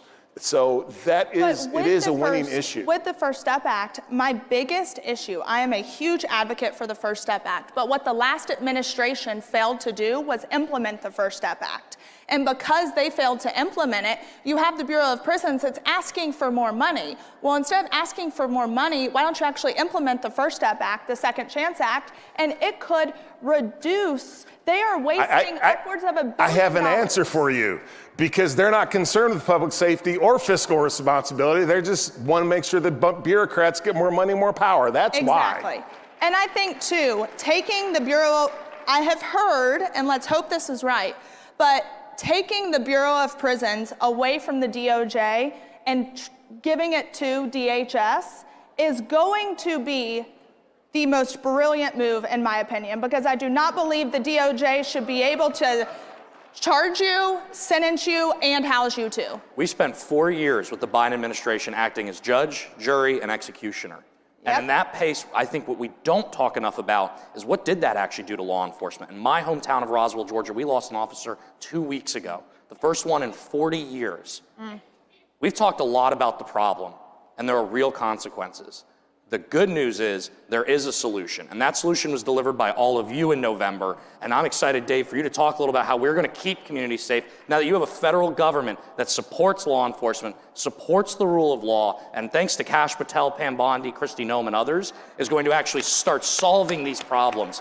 You deserve to be safe. Dave, I know you're part of that solution because the voters sent you up in Pennsylvania to solve this. They did. I mean, I ran on if our communities aren't safe, nothing else matters. And it's something that I believe in my heart. I mean, when you look at the challenges facing us right now, if you think about, I mean, millions of times a day, someone online is trying to get to our children.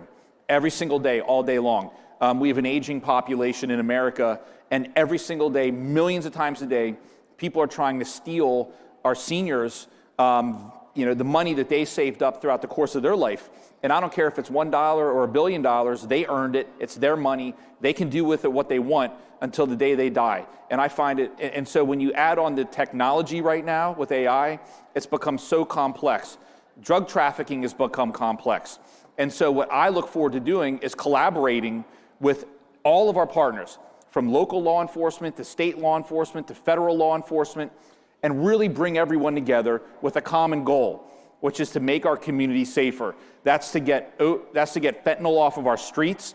I mean, that's to go after the organized crime, these gangs that are shooting up our cities, and hold them accountable and put them in prison. The data shows that when you get the right people in prison, okay, crime goes down astronomically. And so you have to use precision policing, targeted prosecutions, and you have to do it in a manner that's fair and that's safe and that's constitutional. And at the end of the day, that's how we'll make our community safer. So, Mayor, you have now the keys to solving a lot of these problems within your own city. You've actually seen the successes and talked about it. What should people here know and take back to their communities? What should this audience be telling their local officials when they go to town halls? And yes, that's me asking you to take a challenge. You should go to a town hall. It's cold in Alexandria, Virginia. I still go. I hope y'all do too. Can you tell them what message they should be bringing to their elected officials? It ain't rocket science, okay? This is not. You get the violent criminals off the streets. make sure that the people that are going to reenter society have a pathway to do so successfully. And that's pretty much it. That's all so many of these issues. And the justice system should never be used for political purposes. Justice is supposed to be blind. And for the past 4 years, it's had a target on certain individuals because of politics. And that's absolutely, in fact, of all the things all the horrible things that happened under the Biden administration, and there's a lot of them, all right? I think that was the worst thing, because a politicized, weaponized justice system, that is literally the definition of a banana republic, and we were this close to slipping into that. Yep.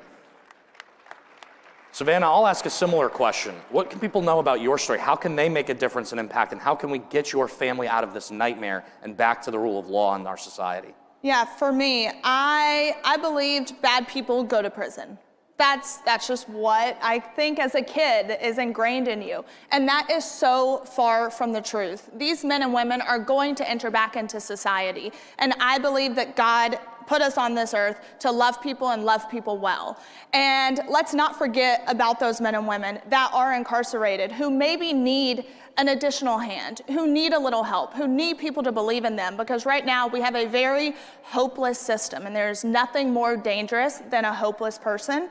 And right now, with all the issues that we're working on and restoring hope within these individuals, I think Alice Marie Johnson is a prime example of what happens when someone believes in them. Alice was pardoned by President Trump the first go-round, and now he has brought her on as the pardon czar, and he went out on a limb. He believed in her, and he gave her a chance. So just don't ever think you're too good to give out a helping hand.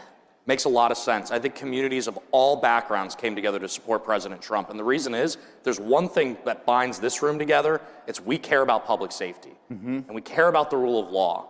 And unfortunately, at whatever conference is happening back in the Biden administration, apparently that wasn't in the topic areas. So Dave, I'm gonna leave it to you to answer.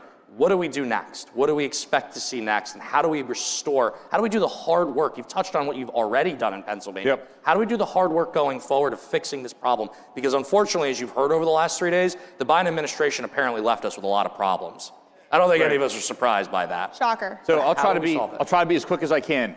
I'm looking at the time. Yep. So to start with, we have to have the courage to fight tough battles. And what I mean by that is a lot of the things we're talking about up here, severe behavioral health problems, the opioid epidemic, issues with regard to trauma on children.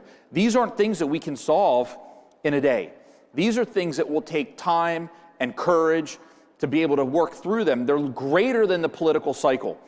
And when we come together as a community and we work on this, and these are all conservative values, and we come together and we do this, our community will begin to get better. You have to have the courage to do it. The second thing is we have to support police. And what I want to, you said something earlier that was so fantastic.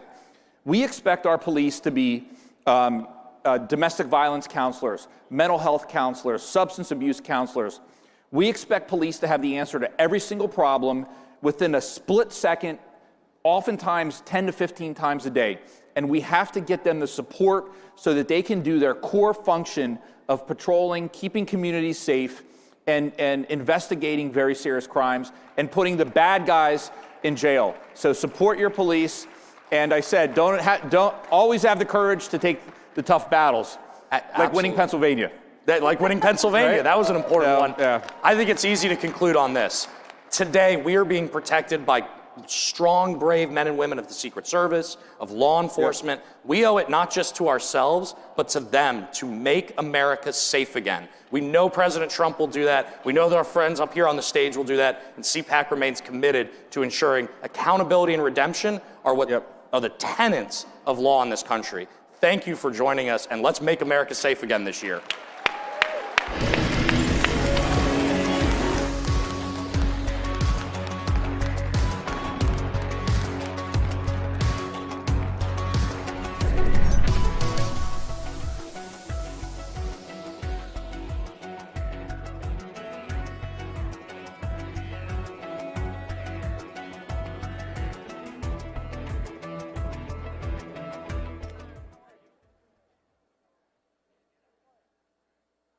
America is under attack. Our families are being crushed under the politics of a radical agenda.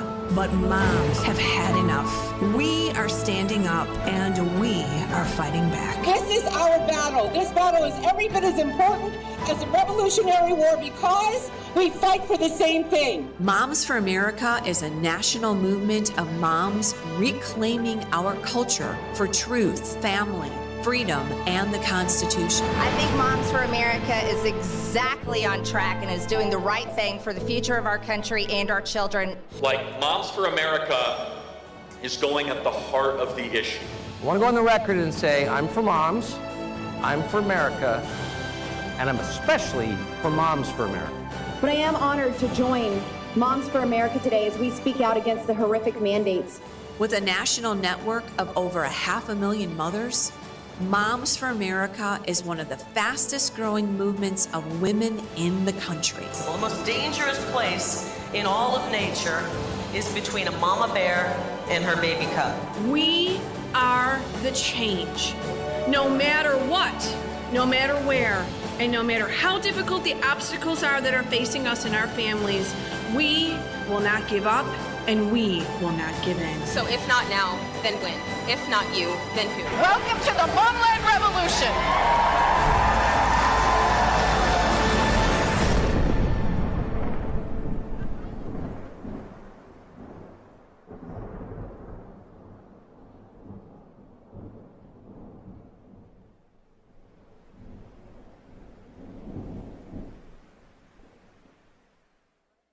You came to Washington for one of two reasons. Some of you came here for position, for power and fame. You came for you. But a few came to change this town.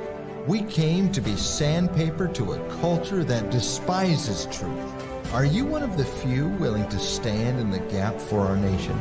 If so, come join us as we make America's national motto our personal declaration. Creators, it's time to take control. With Bursts, you create impactful content in seconds. Powered by blockchain, your content and earnings are protected, transparent, and yours to control. Play TV isn't just a platform, it's a community of creators building a new future together. Your freedom starts when you press play.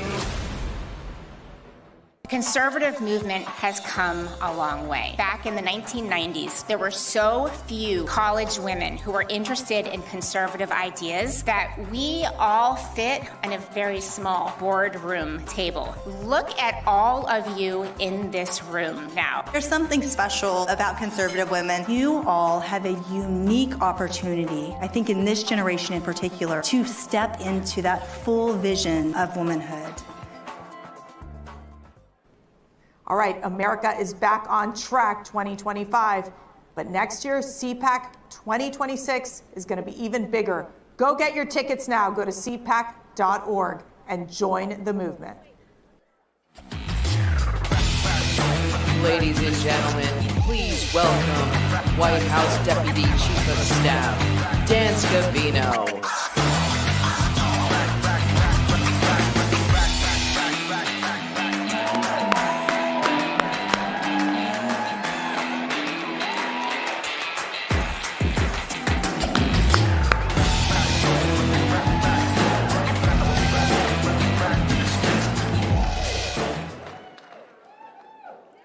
Good morning, everybody. How's everybody doing?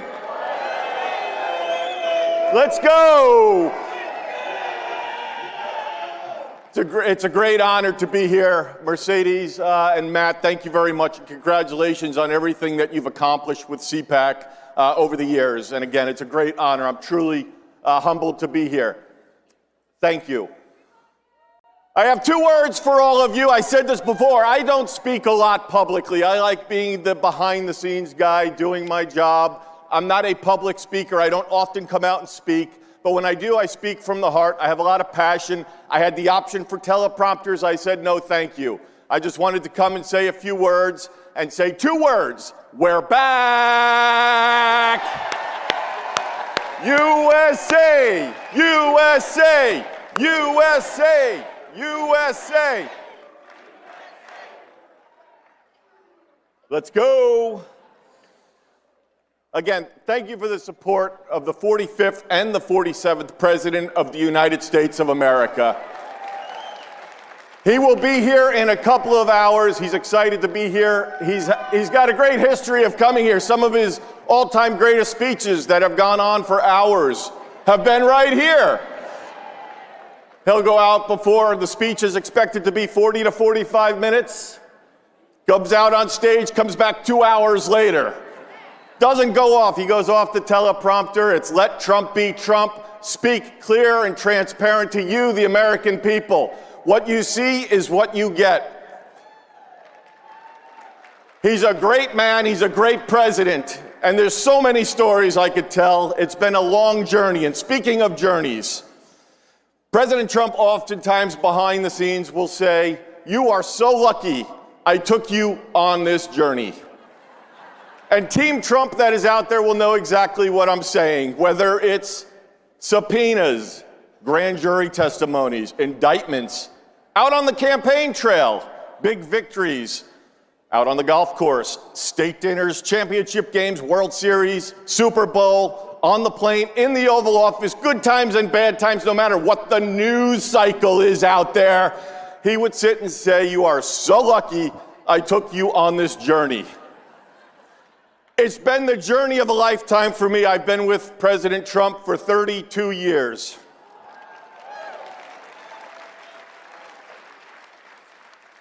I started caddying for him back when I was 15 years old. I caddied, I worked in the bag room, and this real estate mogul came up to Westchester County, New York, to buy a golf course.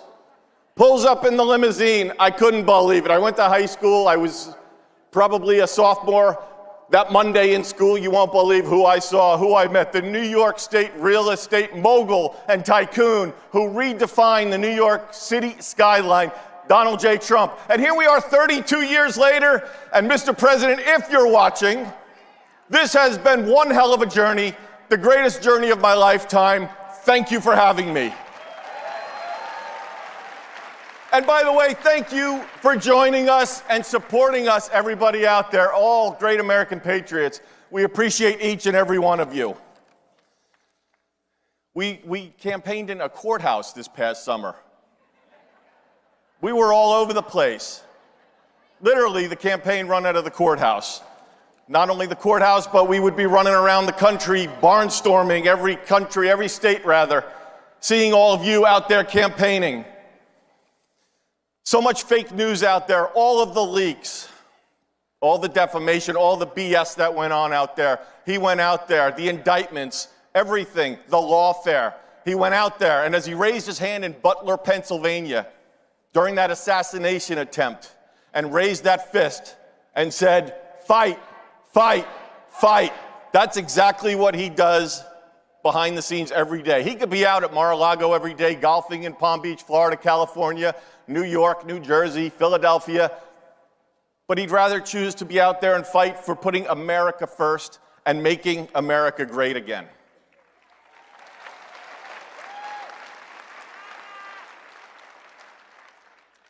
His behind-the-scenes moments in the assassination attempt in Butler, Pennsylvania, in the hospital, just to show you his mindset. The guy just got shot in the damn head. Somebody attempted to assassinate him. He's in the hospital, and I show him that iconic picture of him raising his fist. He goes, "Hey, Dan, how's it playing?" Sir, the entire world is wondering what's going on right now. How's everybody doing? How's the team doing? And myself and Susie Wiles and Stephen Chung and Walt Nauta were back with him. He cared about everybody else. He cared about his family. We're connecting him with Melania, Ivanka, Don Jr., Eric. He's speaking to them. How's it playing? I showed him that iconic photo. Doug Mills took it from the New York Times, great photographer. He stared at the picture, just stared at it. And he said, "How is Doug Mills doing? Is Doug okay? Call Doug and see if he's doing okay." That's his thought process with everything going on. He's just a fighter. He's truly, I call him like America's greatest host, because he's a great man, and everybody in the administration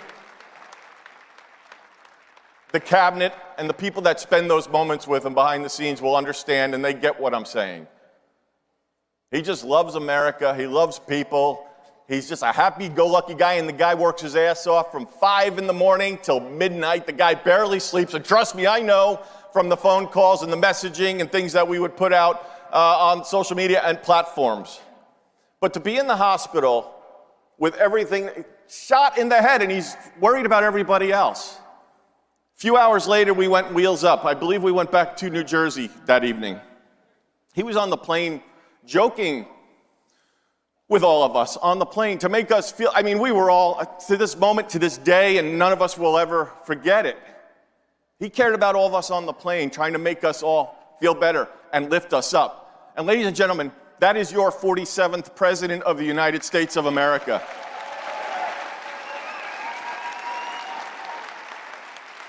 I have hundreds of stories I could share with you.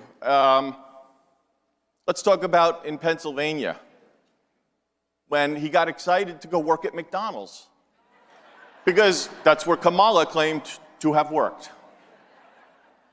For 2 weeks, we heard about going to work at McDonald's. He was excited to go do it. And sure enough, you all saw in those viral videos and on the news, he was at McDonald's having a good time with that French fryer and the people driving through. I'll never forget that moment when we pulled in with thousands of people lining the streets. That was the night he also went to the Pittsburgh Steelers game. But the guy couldn't wait to get to McDonald's, and he knew that it was a big moment for us. And it was pretty damn awesome, was it not? McDonald's. Joe Biden, you guys are all garbage. Trump supporters are garbage. Oh, really, Joe? Garbage. We're going to Wisconsin. And the team, Justin Caparelli, give him a lot of credit with regards to being on the plane. We're heading out to Wisconsin, and he comes up and he says, Mr. President, we can have a garbage truck upon arrival on the tarmac. I mean, what a campaign. What a campaign. Oh, sir, and by the way, before we went wheels up, I have an orange vest for you to wear. If you want to wear it, you go wear it off the plane. Give me that vest. Let's put that vest on. He puts the vest on the plane. We're still flying. He's being brief. We're going to land. There's going to be a garbage truck upon our arrival. It's going to say Trump 2024 on it. And sure enough, an hour and a half, 2 hours later, we land the plane. We look out the window, and there's the garbage truck being escorted to the motorcade. And there's the president sitting with his orange vest on, just looking out the window like this. I mean, just total classic and priceless. He gets off the plane, he wears the vest into the garbage truck, right? Great moment. But then he wore it in the motorcade to the rally. Then we get to the rally, he meets Brett Favre, who endorsed him, backstage taking photos and clicks, laughs, good times, he's getting ready. We're feeling good because this election's coming up. Where's the garbage vest? Out onto the stage. And I don't know if you heard the stories of why he wore it, but he thought he looked rather trim in it. And so he's sitting, looking in the mirror. I look rather thin in this. I look very trim. I look good. He wears the orange vest out. Hour and a half rally, comes off stage, walks back out. Time to get in the motorcade to go back to the plane, right? You take the vest off, right? He wears the orange vest into the motorcade. He said, I'm not taking this off till we get on the plane. He kept the vest on the entire time. That was a big moment for us when we were all garbage. It was like that deplorable moment. We're all sitting backstage saying, here's the moment. I could go on all day, but I don't have that much time left. We're very grateful for you. There's so many times that the president is just so grateful for the support he sees out there on social media. I mean, we won the election in an electoral landslide, swept all 7 swing states. And we not only have the 45th president and the 47th president of the United States, we got a great president who's going to put all of you first. He's going to fight, fight, fight, and he's going to continue. And his legacy will go down as one of the greatest presidents of all time. And together, everybody in this room, with your support, we're going to make America great again. God bless each and every one of you, and thank you for having me. Thank you. Thank you. Thank you.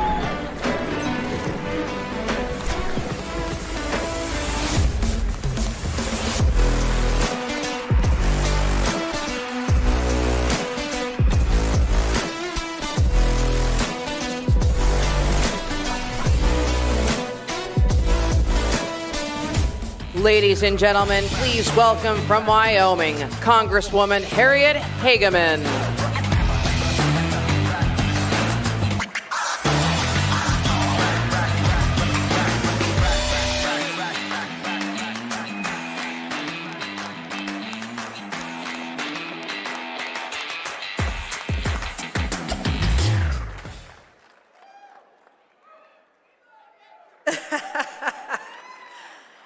I bring you greetings from the great state of Wyoming, home of an abundance of affordable and reliable energy, wildlife galore, wide open spaces, gorgeous rivers and streams, magnificent mountains, beautiful blue skies, and not one Liz Cheney anywhere to be found.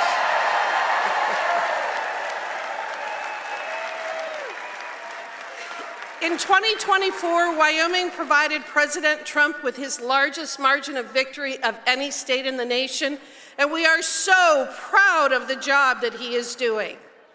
We are ecstatic that he is exposing and eradicating the massive government waste, fraud, and abuse that we have known for decades has been happening, and yet no one before would do anything about it.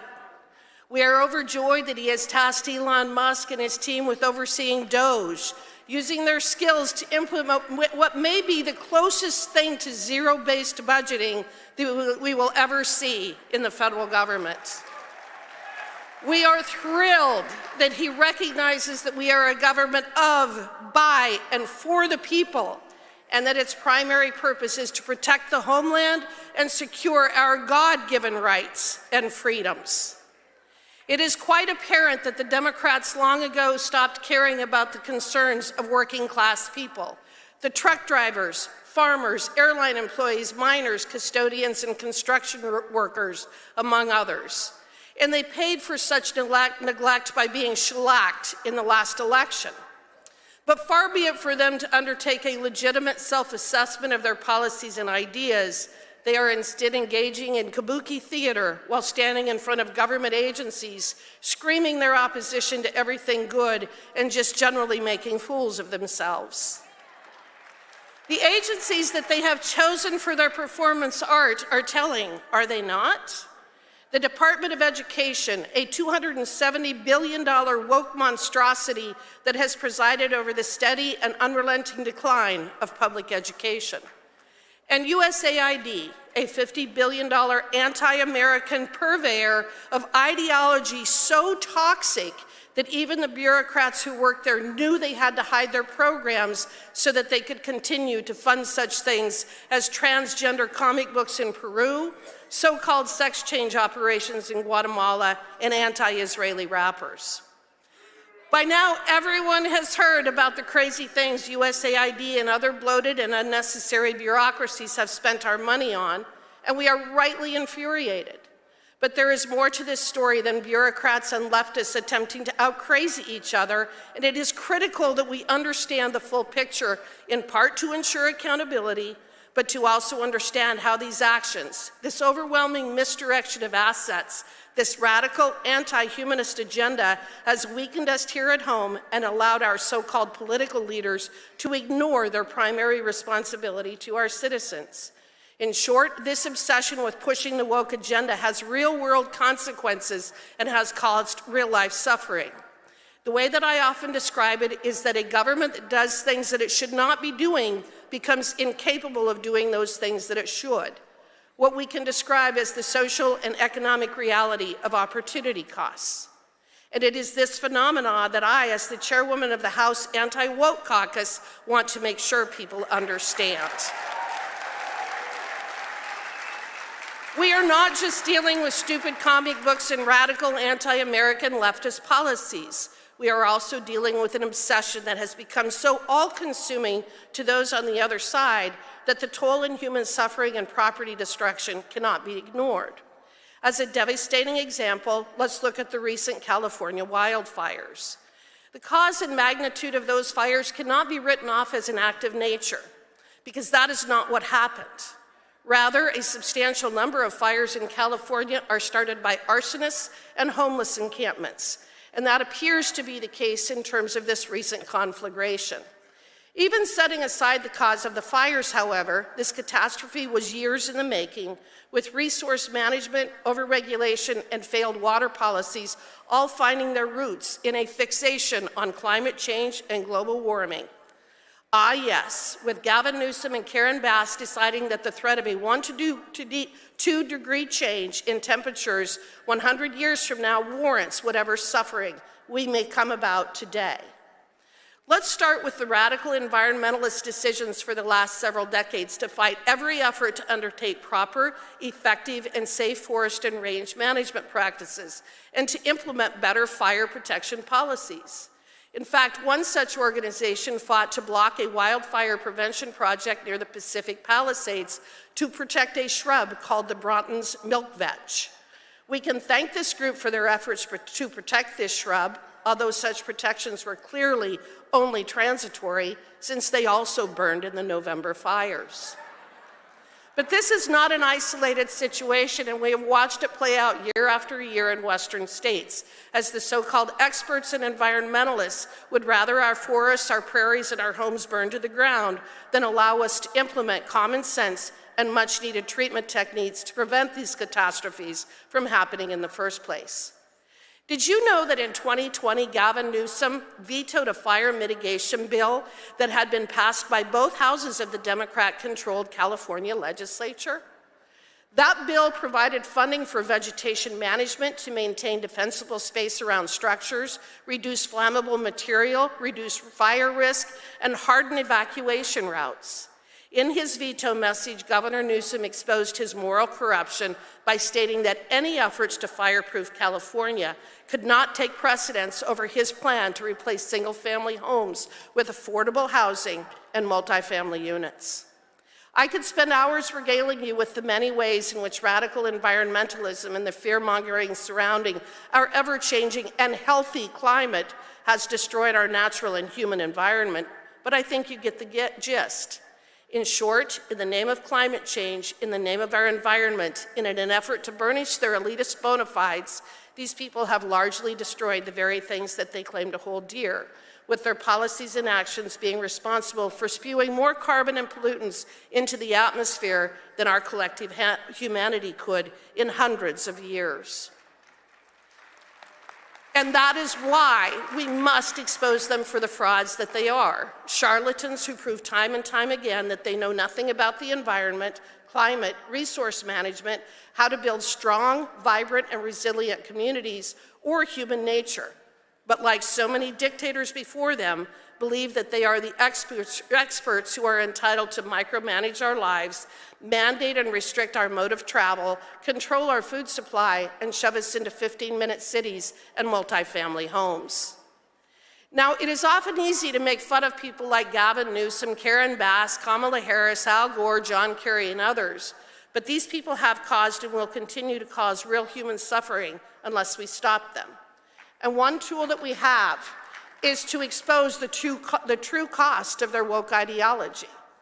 But it isn't just failed environmental policies that are to blame. We must also call out the entire DEI industry as being one of the many culprits resulting in the death and destruction that we have suffered. First, as I mentioned earlier, California's wildfire problem is largely man-made, with the homeless population and arsonists being responsible for well over 50% of all of the fires. All in the name of being equitable and inclusive, you see, personal and community responsibility are relics of the past when it comes to modern-day California. And nothing epitomizes that more than in allowing the homeless to literally run your cities into the ground and when they so choose, to burn them down. Second, DEI is not only insidious because of what it means in practice, but in the fact that it allows politicians and bureaucrats to divert our precious resources from where they should be focused to pet projects that have nothing to do with carrying out the functions of government. The stories from California are legion of millions of dollars being spent on DEI workshops and training, of hiring based on race, sex, sexual orientation, and intersectionality, rather than on whether the individual could physically do the job. And the outcome? Empty reservoirs, broken down fire trucks, air-sucking fire hydrants, no evacuation routes, and not enough firefighters. DEI is a disastrous concept in theory and wholly destructive in practice. It undermines faith in our institutions and allows unelected and unaccountable bureaucrats to redirect hundreds of billions of dollars into programs that we don't want, don't need, and that ultimately destroy everything that we hold dear.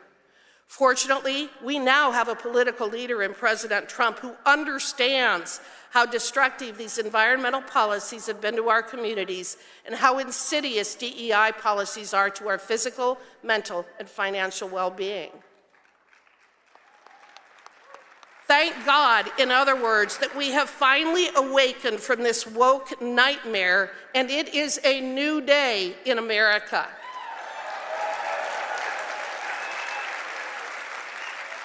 God bless CPAC, God bless President Trump, God bless our warriors who are fighting on behalf of all of us, and God bless America. Thank you very much.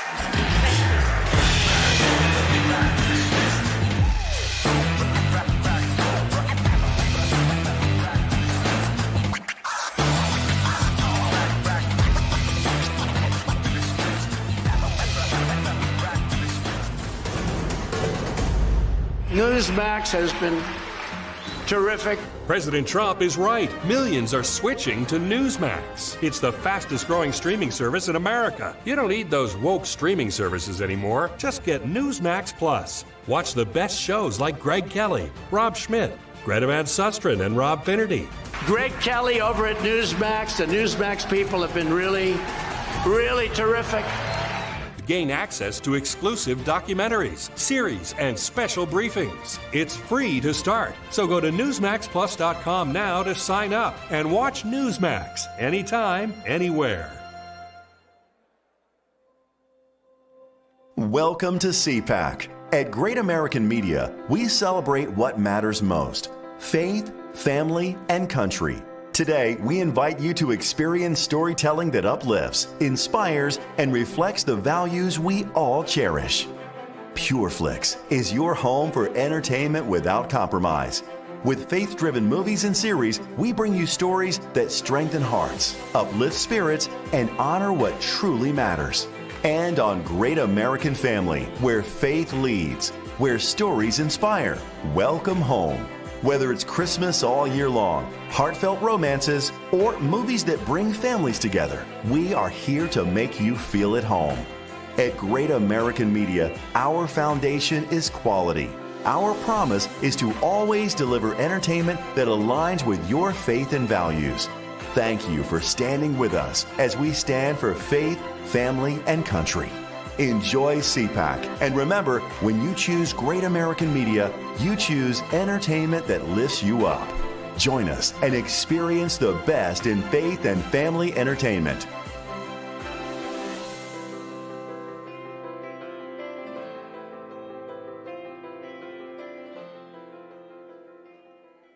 Hello, I'm Jim Paff, president of the Conservative Caucus. The Conservative Caucus has been winning battles in Congress for all 50 years of its existence. In fact, we're the oldest conservative grassroots organization in America.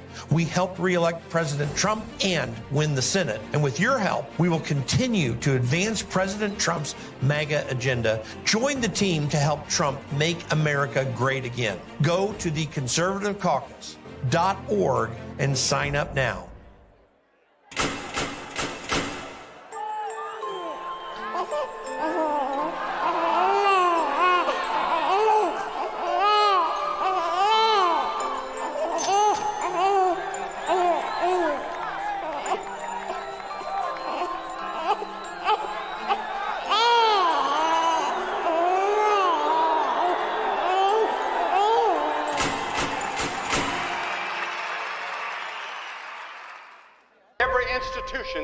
is under attack.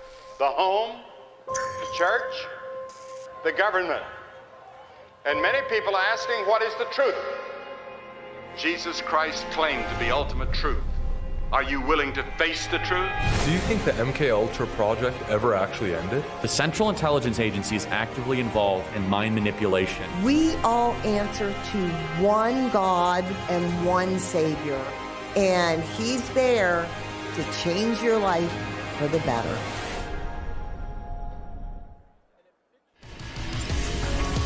Ladies and gentlemen, up next, an interview with Governor of Arkansas, Sarah Huckabee Sanders, hosted by CPAC Senior Fellow, Mercedes Schlapp.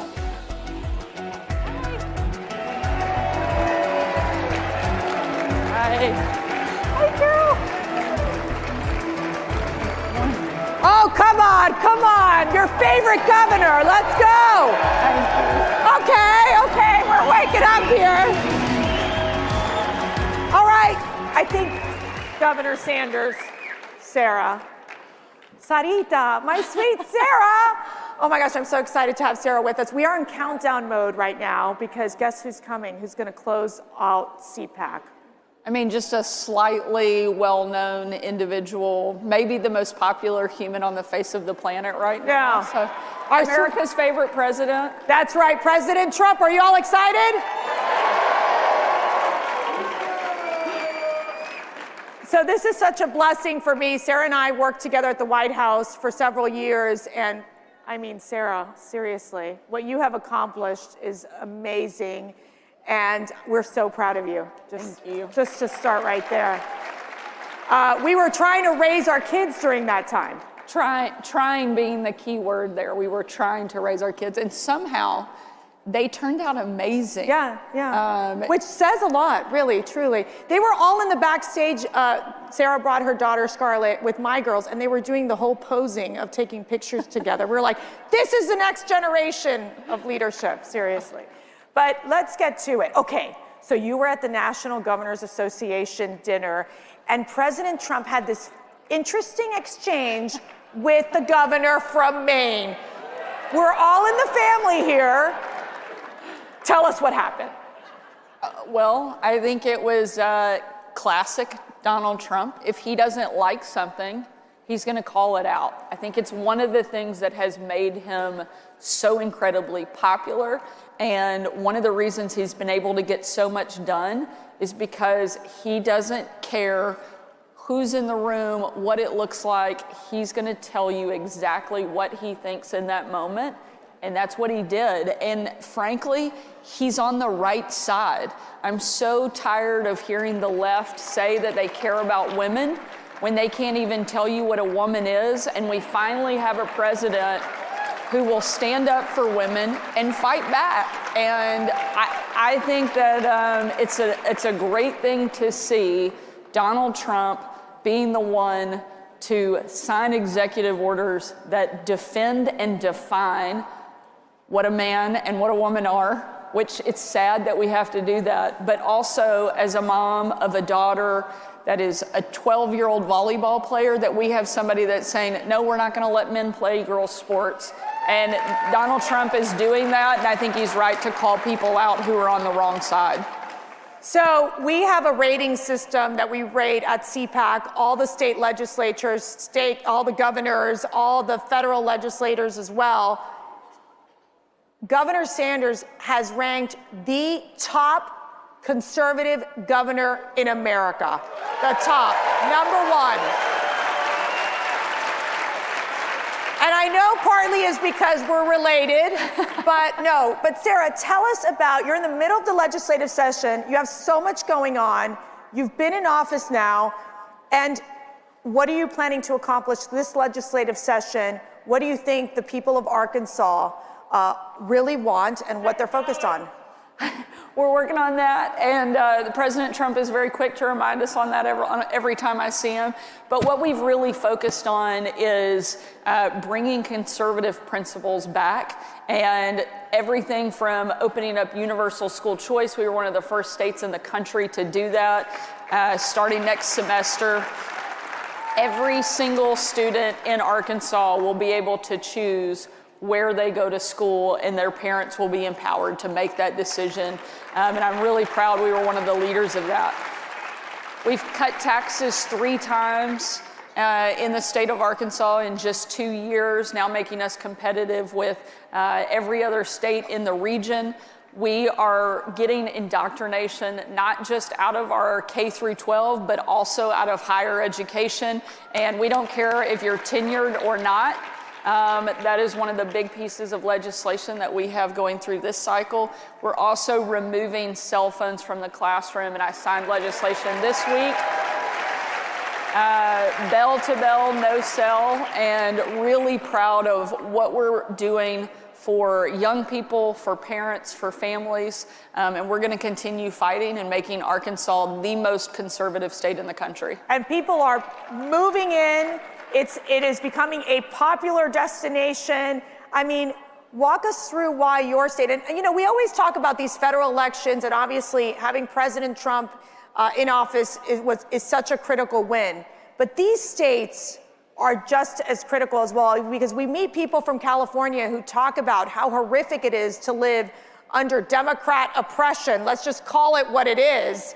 And here we have a perfect example of what you're doing in Arkansas to be that blueprint for other states. What's your advice to other governors, especially Republican governors, that are trying to do the same? And we talk about conservative principles, but these are American principles of being pro-family, pro-economic prosperity, pro-safety. Well, one of the big differences now is we actually have a partner in the White House instead of somebody we have to fight every single day. I got to see Lee Zeldin yesterday. He's the new head of the EPA. I said, I'm just glad we have somebody there that we don't have to sue every single week. And we can actually work with to get things done. You know, over the last several years, Republican governors are the ones who have held the line.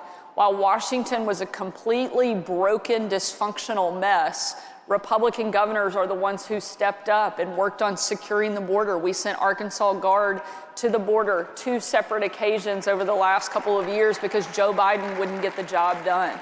Now we have a partner in Donald Trump who's not going to just be a partner, but he's going to be a leader.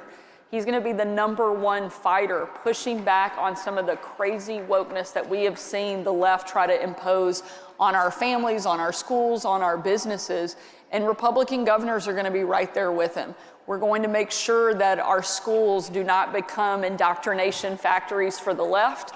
We're going to make sure that you can run your business the way that you want to, and that you can raise your kids the way that you want to, as it was intended in this country. And I'm proud of the work we've been able to do. Arkansas is now the #1 state in the country that people are moving to. It's not Texas, it's not Florida, it's not Virginia, it's Arkansas. So if you don't live there yet, we're ready for you to move and call that your home. We're the #1 state for economic growth. We're the lowest cost of living. We are booming on all fronts, and it's because we're implementing good conservative policy that lets you live your life without constant government intrusion. And that's something we're proud of and something we're going to continue to do in our home state. Gosh, wouldn't she make a great vice presidential pick in 2028? I think so. I do. Sorry, Sarah, you don't have to respond to that. Okay. I'm not. Very happy to be in Arkansas. Okay, maternal health, you're providing funding. I really want you to talk about this problem this crisis you discovered in your state, how you're solving it, because it's not only impacting states like Arkansas, but other states as well in the South. Walk us through what you're doing there. You know, one of the things that I think is so important for the pro-life community is that we don't just focus on the baby when they're in the womb, but it's what does that look like after, and making sure that we are actually fighting for kids every single day. And that's something that's really important in our state. We had about 10% of moms in Arkansas that were never seeing a doctor until they were in labor. That's unacceptable, especially when they have that access to care. They just weren't taking advantage of it. We know that healthy moms make healthy babies, so we've invested heavily in making sure that those women get the care that they not only need and deserve, but they know that their life and their child's life has value. And it's something that we want to protect at every single stage. And so we're investing heavily in the maternal health problem in Arkansas, and something that we're going to expect to see a dramatic impact and dramatic results just in a short amount of time. So we've seen President Trump right now, where he's been in office for 32 days. It feels like it's been like 10 years that he's been in office. It's so remarkable to watch the amount of work he's been able to accomplish. Now, as us, the Trump 45ers, is that what we are? Yeah. Okay. Makes us sound older than we are. Makes us sound so old. Help me figure out here. Like, I'm watching this and going, I'm amazed. I'm amazed. It is so different from what our experience was at the time. Give us that comparison of what you're seeing, and also what advice you're giving to this next administration right now. Look, I can't say enough good things about the president and his team and what they're doing. You know, we used to joke that you aged in dog years during the first administration because it was like 7 at a time. And so we haven't aged, not a bit. Well, we didn't, but it was the most intense, most, I think, polarizing, difficult time that we've seen probably in political history in a very long time during Trump's first administration. Nobody expected him to win. And when he did, they weren't happy that he was here. Then they saw what life was like under a Trump administration, and they had a chance to see what life was like without Trump in the White House, and they didn't like it very much. And so now that he's back, people want to see him doing exactly what he talked about on the campaign trail. They want a strong economy. They want somebody who will secure the border. They want somebody who's going to take China on. He was the first president in my lifetime that actually called China out and is holding their feet to the fire. I was the first governor in the country to kick China out of our state, off of our farmland, and impose a fine on them. We know that's popular. And it was because of Donald Trump that we were empowered to take those type of strong actions. We have a president who's going to make our allies actually respect us and our enemies fear us. It's a total opposite of what we saw over the course of the last 4 years. You know, you joke at the speed of which Trump is moving. They always have heard the moniker that we wish that government could move at the speed of business. Well, he's redefining that all over again. There's the speed of government, there's the speed of business, and now there's the speed of Trump, which is unlike anything I've ever seen. And he's doing so much so fast, they don't even know how or where to attack him this time. Yeah. And so I hope that he can keep up this pace. I've never seen anybody with the level of energy that he has. As you know well, it was not surprising that we could get a phone call from the president at midnight, 1 a.m., asking us to do a laundry list of things and then calling us back a couple of hours later at 4 or 5 in the morning and saying, "Did you get all that done?" I'm like, "No, I didn't." But he doesn't sleep. He doesn't expect anybody else to sleep either. And he has he's almost twice my age and he has twice my energy. But it's because he loves this country. And he did not need to run and take this job on, but America needed him to be willing to do it. And anyone else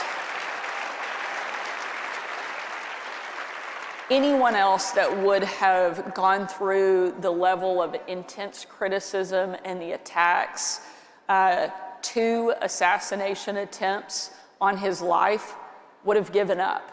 But this is a president who I think that only emboldens him more. The more they come after him, the stronger and tougher he gets, and the more he comes back ready to deliver for the American people. And I love getting to see him with this mandate and with this level of excitement for his presidency, because he deserved it the first time and he didn't get it. And now he's getting it and he's winning, and because he is, America's winning. So I love always getting the insider information. So there would be times, this is so funny, we'd literally our first meeting was like 7 o'clock in the morning. I can't even remember. It was so early in the morning. We're half asleep, and before you know it, they'll be like, President Trump had tweeted something out at 2 or 3 o'clock in the morning. So we would all look at Sarah and we'd be like, okay, Sarah, this is what he said. What are our talking points? I mean, that's how it was. I mean, it was so really learning on the job too. So now that you've transitioned from being, the president's spokesperson, the press secretary at the White House, into being the governor of a state, how does that feel? I mean, how is it so different? It's really different when you're the one sitting in the chair and it's your name on the paper to sign legislation or an executive order. There's a different weight and responsibility that comes with that. But I could not be more thankful for the experience that I had in the White House, because I learned so much from the president. One, never back down, never stop fighting, and always do what you think is right, and the rest of it works itself out pretty well. And that experience, I think, gave me such great perspective.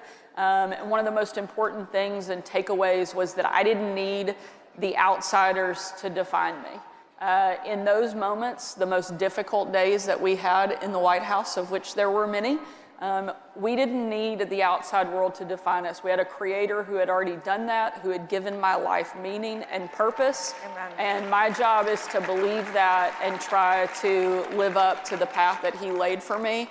And if I do that, the rest of it, whether it's in the White House, my house, or the governor's mansion, gets really simple after that. And so proud of what we've been able to do, and glad that I got to do it alongside some of the most amazing people on the planet.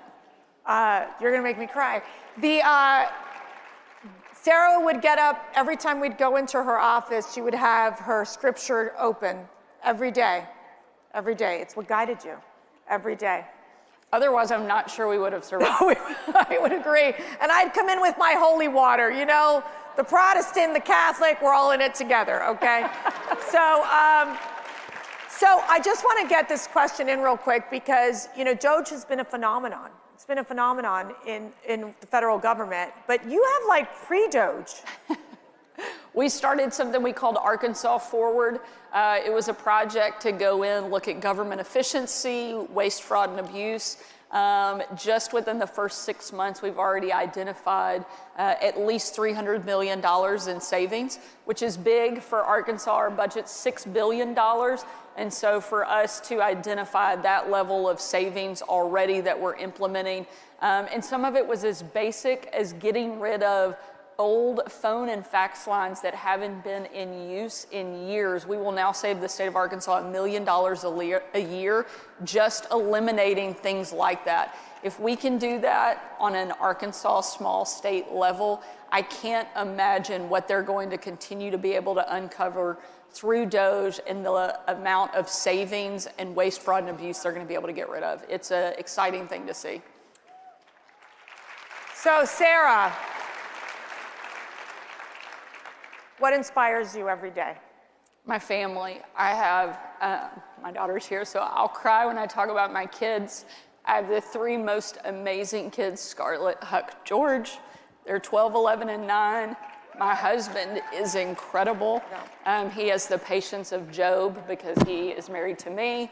And I know I'm not an easy personality, so... You're easier than you think. You're wonderful to work with. But I have an incredible family that loves me no matter what, and my kids are perfect reminders of everything that's at stake, everything that's matters and is important in the job that I do. And I don't mean the job as governor. While that is a big role and one I love and I'm proud and honored to have, there's no more important and bigger task that I have than being a mom. And so I take that really serious and trying to do the best I can to deliver for my kids. So my call to action to you all is that you pray for Governor Sanders and her family, because it's really hard to raise a family, be in the public eye, and do the incredible work that you do. And what is your call to action to our CPAC family? To keep fighting. Without you showing up and cheering and championing not just the people that are running for office, but more importantly, what they stand for. Find people who love this country as much as you do, support them with everything you can, and keep showing up, because it makes a difference. Because there are moments where you're running for office or you're in office and you think you're all by yourself and nobody is there. And so when you look out and you see a room of people like this who love America as much as you do, it is a great reminder to keep fighting and not to let the naysayers get you down. So keep showing up, keep doing what you're doing. Thank you so much for being here. Okay, we love our Governor Sarah Huckabee Sanders.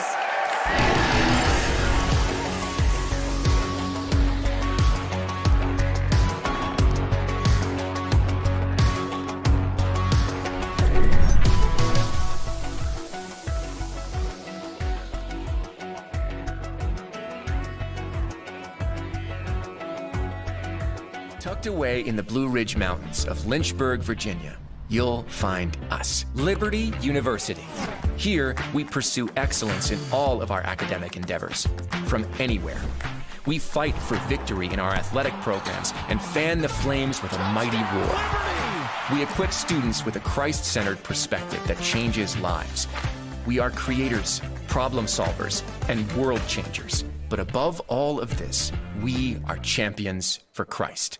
America is under attack. Our families are being crushed under the politics of a radical agenda. But moms have had enough. We are standing up and we are fighting back. This is our battle. This battle is every bit as important as the Revolutionary War because we fight for the same thing. Moms for America is a national movement of moms reclaiming our culture for truth, family, freedom, and the Constitution. I think Moms for America is exactly on track and is doing the right thing for the future of our country and our children. Like, Moms for America is going at the heart of the issue. I want to go on the record and say I'm for moms, I'm for America, and I'm especially for Moms for America. But I am honored to join Moms for America today as we speak out against the horrific mandates. With a national network of over 500,000 mothers, Moms for America is one of the fastest growing movements of women in the country. Well, the most dangerous place in all of nature is between a mama bear and her baby cub. We are the change. No matter what, no matter where, and no matter how difficult the obstacles are that are facing us and our families, we will not give up and we will not give in. So if not now, then when? If not you, then who? Welcome to the Mom-led Revolution.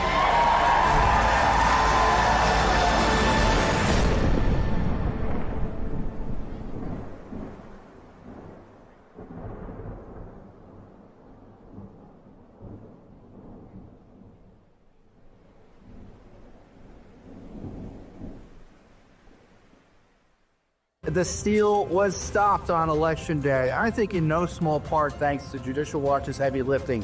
In just the last year and a half or two, we've cleaned up 4 million dirty names from the rolls. We also got that huge Fifth Circuit ruling that found counting ballots received after Election Day is unlawful. You can be sure that all helped ensure cleaner elections on Election Day, but there's more work to be done, so be sure to support Judicial Watch's election integrity work. Every institution today is under attack. The home, the church, the government. And many people are asking, what is the truth? Jesus Christ claimed to be ultimate truth. Are you willing to face the truth? Do you think the MKUltra project ever actually ended? The Central Intelligence Agency is actively involved in mind manipulation. We all answer to one God and one Savior, and He's there to change your life for the better.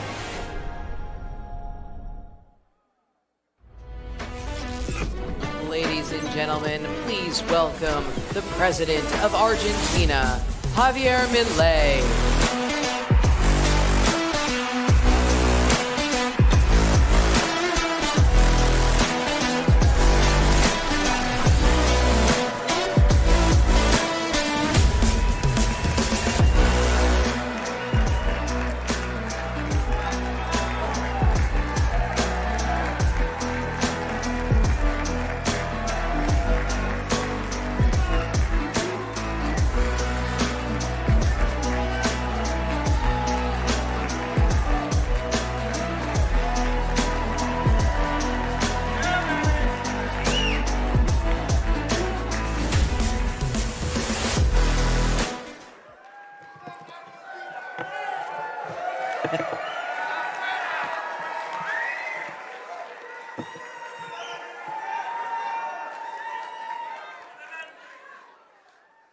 Hola a todos.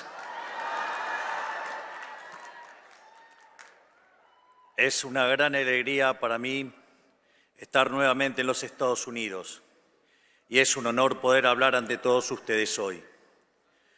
Muchas gracias a los presentes y especialmente gracias a CPAC, que siempre ha tenido una consideración especial conmigo. Gracias, Matt. Gracias, Mercy.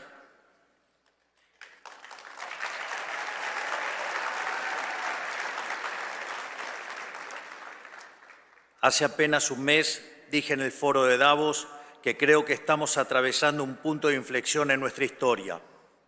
La historia transcurre en fases o etapas, momentos en donde el espíritu y la idea se materializa en una persona o en un grupo de personas, a veces cercana, a veces con kilómetros de distancia entre ellos, pero con un hilo conductor invisible que si se pudiera observar, presumo sería muy similar a las imágenes que observamos de redes neuronales del cerebro humano. Hoy estamos precisamente en uno de esos momentos en los que la historia, con H mayúscula, está cambiando su curso. Estamos viendo en tiempo real el destino del mundo bifurcarse hacia un nuevo camino, distinto del lugar al que nos estaban llevando las élites y el establishment político de nuestros países. De la misma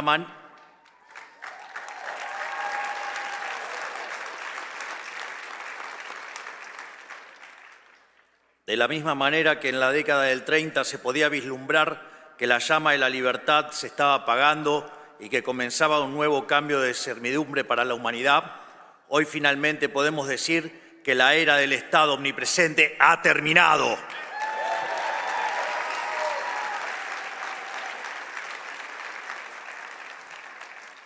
Hoy somos testigos de un momento en el que la larga marcha del Estado sobre el individuo está llegando a su fin. Me refiero, por supuesto, al colapso del modelo colectivista y el amanecer de una nueva era de libertad. Nos hemos preparado para este momento y creo que genuinamente que estamos dando una batalla crucial para el futuro de la humanidad.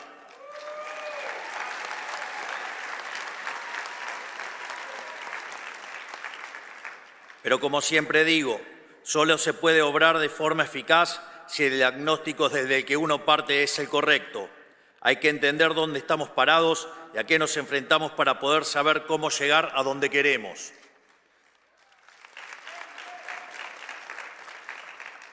A lo largo de todo el mundo, las sociedades occidentales se enfrentan a un mismo problema y a un mismo enemigo. Una clase política que extrae cada vez más recursos de los ciudadanos a través de impuestos, con el fin de implementar un modelo de expansión estatal ilimitada.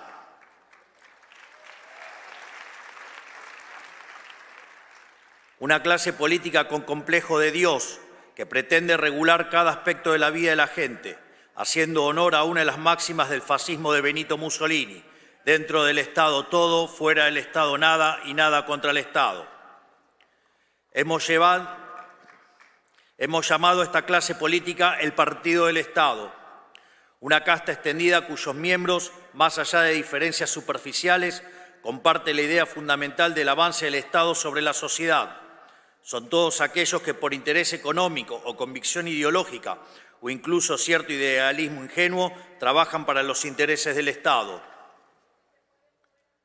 Los medios de comunicación tradicionales o ligas media, la oligarquía sindical, los empresarios prebendarios, los burócratas permanentes no electos y en consecuencia intrínsecamente irresponsables, las organizaciones mal llamadas no gubernamentales que hacen el trabajo sucio de los políticos, las instituciones académicas que proveen el marco teórico para la expansión estatal, los organismos supranacionales y todos los que de alguna manera pertenecen a la gran secta del colectivismo mundial.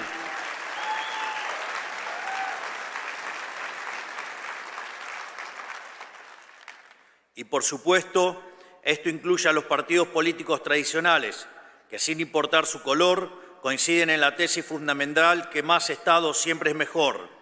En Argentina, por ejemplo, teníamos un sistema político compuesto por unas 50 sombras de socialismo. En Estados Unidos existía la ilusión de bipartidismo de un partido demócrata que marcaba la agenda y un partido republicano incapaz de enfrentarlo hasta la llegada del presidente Donald Trump.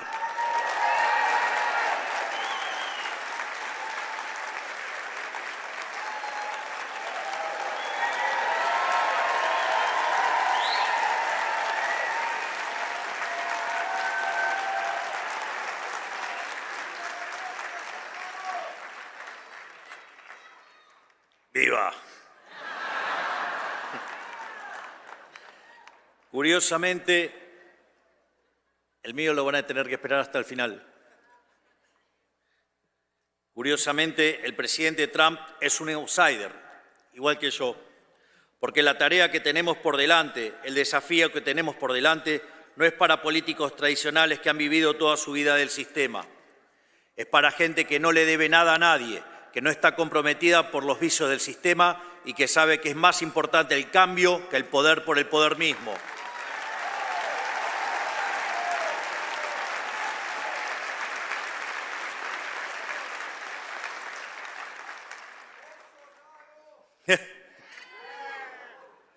En el establishment político de nuestras dos naciones existía una mentalidad más o menos explícita de que el avance del Estado equivalía a avance de la democracia, que cada conquista del Estado implicaba un acto de justicia social ante las supuestas injusticias de la libertad, que el rol del Estado era llevarnos a una utopía igualatoria mediante la creación sistemática de supuestos nuevos derechos que obviamente debían ser financiados por los pagadores de impuestos. Es justamente en el centro de este esquema que se encuentran los políticos, los principales beneficiarios de este modelo de expansión ilimitada del Estado, esos que hacen de vivir de otros por la fuerza un estilo de vida, depositarios de poderes y privilegios que serán la envidia de cualquier monarca de la historia. No importan las peleas televisivas ni las supuestas diferencias partidarias, todos trabajan para el mismo Dios, el siniestro, y su manifestación en la tierra, el leviatán del que hablaba Hobbes.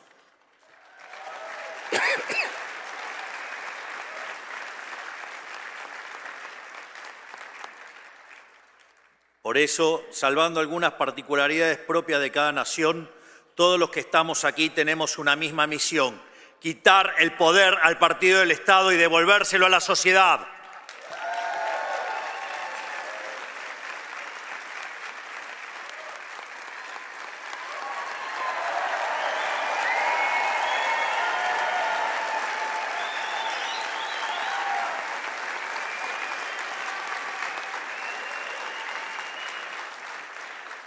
Es decir, como decía Albert Nock, que describió en su libro En nuestro enemigo el Estado, que el poder social fue progresivamente arrebatado y trasladado al Estado por la fuerza.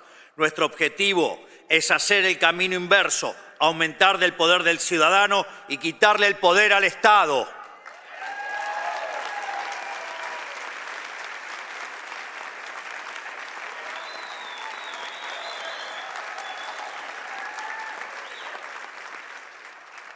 Por su... ¡Afuera!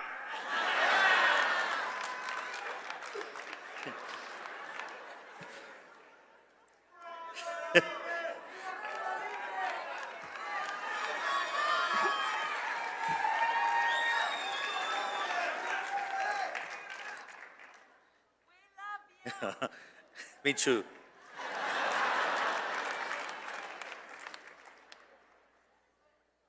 Sorry. She's my girlfriend.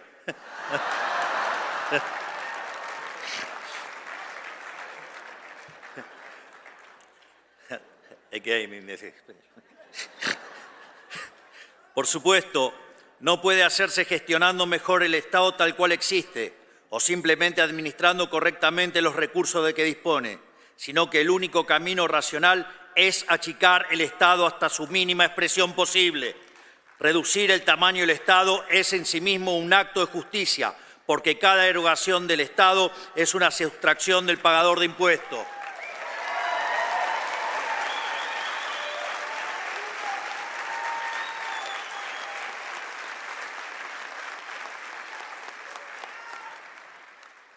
Desde nuestro punto de vista, el único Estado aceptable es el Estado más chico posible para devolverle al ciudadano lo que es suyo.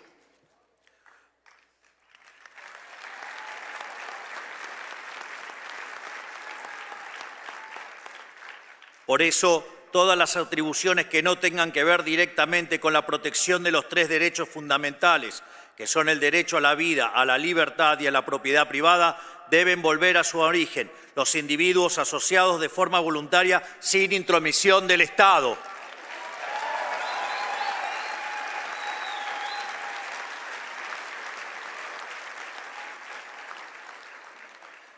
Esto debe ser así porque, a diferencia de la economía, el poder es un juego de suma cero. Todo el poder que tenga el Estado necesariamente no puede obtenerlo al mismo tiempo la sociedad.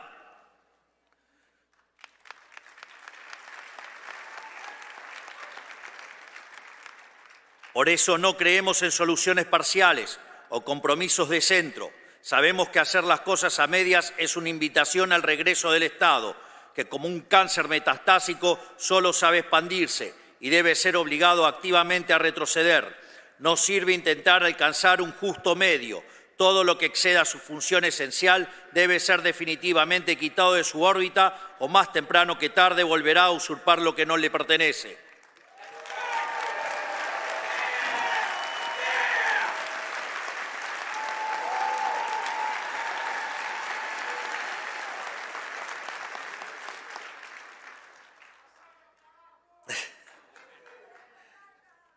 Sabemos que no es una tarea fácil.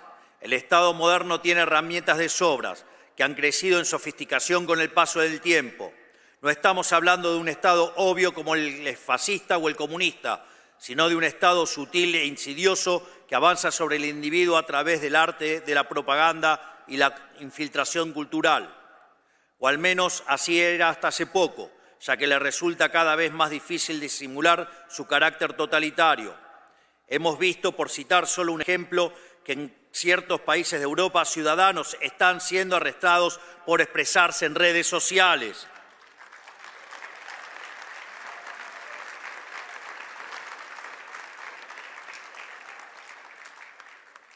Pero en términos más generales, hablo de la financiación de la academia, incentivando la elaboración de estudios que justifiquen la implementación de políticas públicas intervencionistas y de la compra encubierta de medios de comunicación mediante la pauta pública.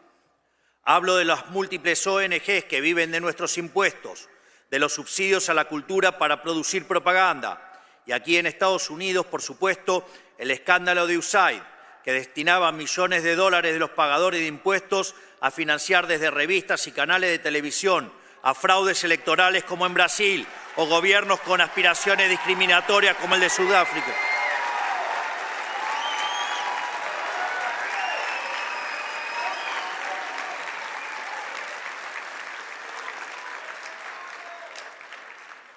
Y como decía, gobiernos con aspiraciones discriminatorias como el sudafricano, entre tantas otras aberraciones, incluyendo la agenda de la paranoia climática, los excesos de la ideología de género y la investigación que derivó la creación del virus del COVID-19.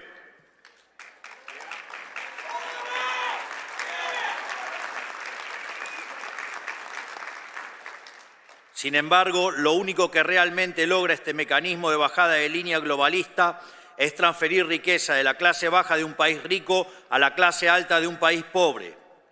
En pocas palabras, hablo de una red global de influencia y formación de opinión pagada con los impuestos de los ciudadanos, un aparato de propaganda sin precedentes en la historia humana, quizás el escándalo político más grande que hayamos visto. Y luego esos mismos hipócritas acusan a Elon Musk de interferir en las elecciones de otros países. Claramente su descaro es tan grande como sus aspiraciones totalitarias.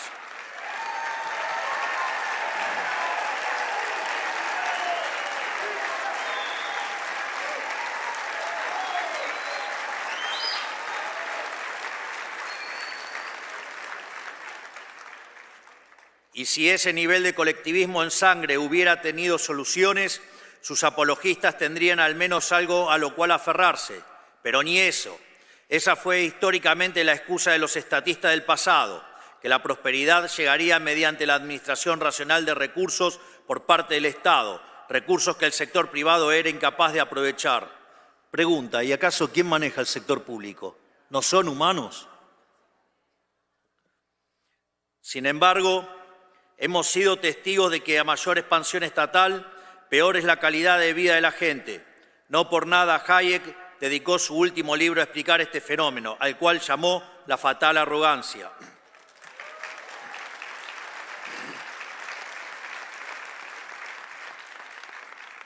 Pero esto no es accidental.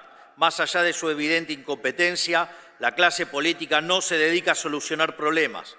Al fin y al cabo, un problema solucionado es un área de la que el Estado debe retirarse. Al contrario, la clase política se dedica a perpetuar los problemas y así vivir de ellos para siempre. Por eso viven creando problemas nuevos, instalándolos desde sus aparatos de propaganda para luego ofrecer a sí mismos como solución. ¿Y en qué consiste esa solución? En la implementación de regulaciones que causan todavía más problemas a ser solucionados por más regulaciones.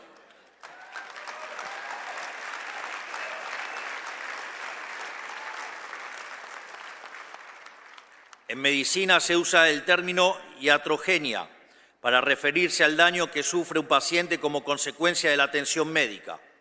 Podría decirse entonces que el régimen estatista consiste en la iatrogenia como política de Estado. O sea, es el médico que se enriquece a base del deterioro progresivo e intencional de sus pacientes. Con el modelo del Estado presente, el Estado te quiebra las piernas para después venderte las muletas como un sobreprecio y obligarte a agradecerle, y te persigue si no lo haces.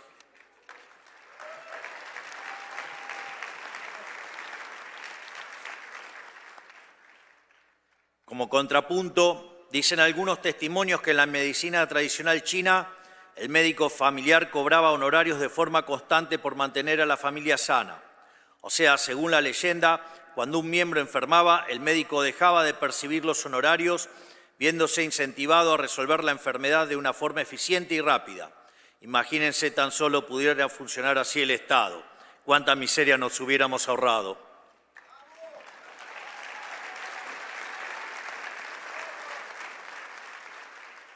Hoy, a quienes queremos desmantelar este sistema demencial nos llaman antidemocráticos.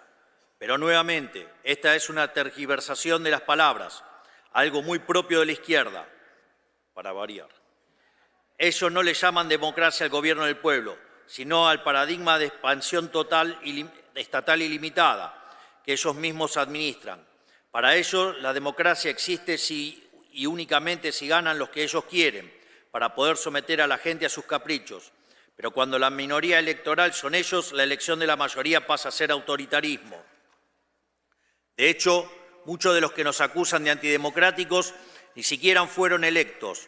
Toman decisiones que afectan a miles de millones de personas alrededor del mundo y sin embargo nadie los conoce.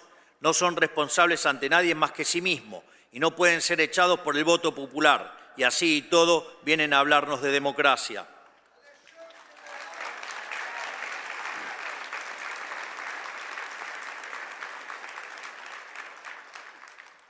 En fin, dicen que Trump y yo somos un peligro para la democracia, pero en realidad están diciendo que somos un peligro para ellos.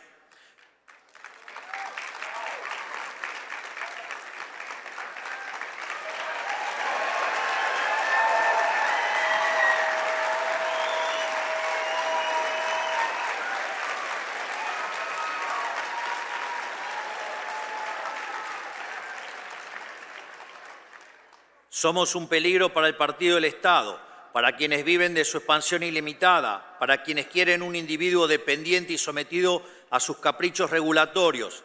¿Y saben qué? Tienen razón, somos su peor pesadilla. Venimos por sus privilegios, habiendo sido elegidos por la mayoría de cada uno de nuestros pueblos, con el mandato claro de quitarles un poder que no les pertenece.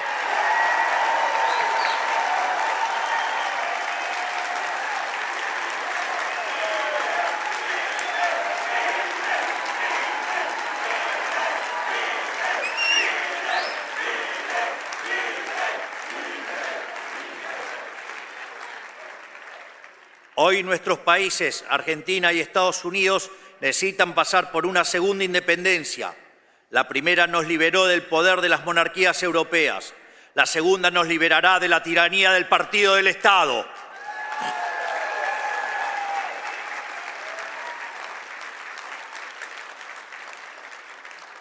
Por eso hemos puesto tanto esfuerzo en identificarlo, porque no se puede luchar contra lo que no se conoce. Y tener un enemigo bien definido es un aspecto fundamental de nuestra batalla cultural. Ahora ya lo conocemos, le hemos ganado en las elecciones y estamos en proceso de desarmar su leviatán, que es una herramienta de opresión perpetua.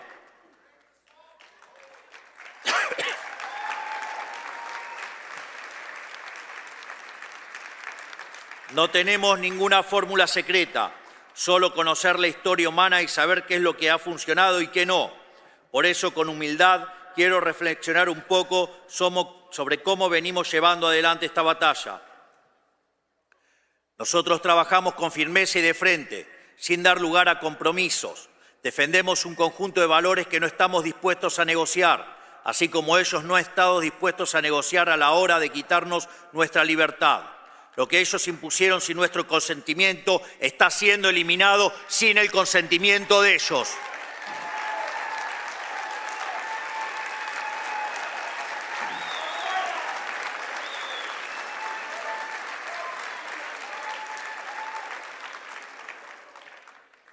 Por eso hemos pasado la motosierra por los sectores y atribuciones del Estado que consideramos superfluos, redundantes, innecesarios o directamente perniciosos para la sociedad.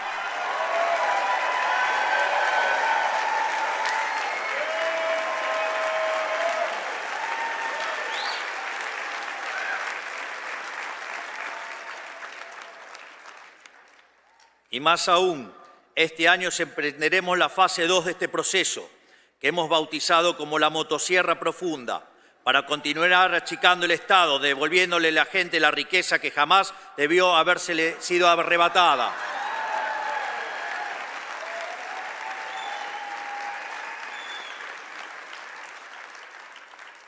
Lo interesante es que este proceso de justicia tiene un correlato político, porque por su naturaleza el partido del Estado se financió históricamente de gasto público mal asignado y de negocios turbios con el Estado.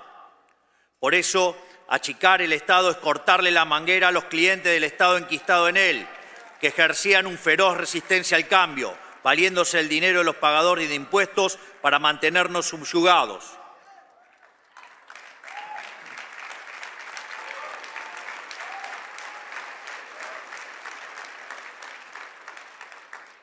Nuestro método es similar al de nuestro querido amigo Elon Musk: revisar oficina por oficina, conservar lo que sirve y funciona y descartar el resto. Por eso le obsequié una motosierra. Con nosotros nadie que no pueda justificar el costo de su salario en impuestos está a salvo.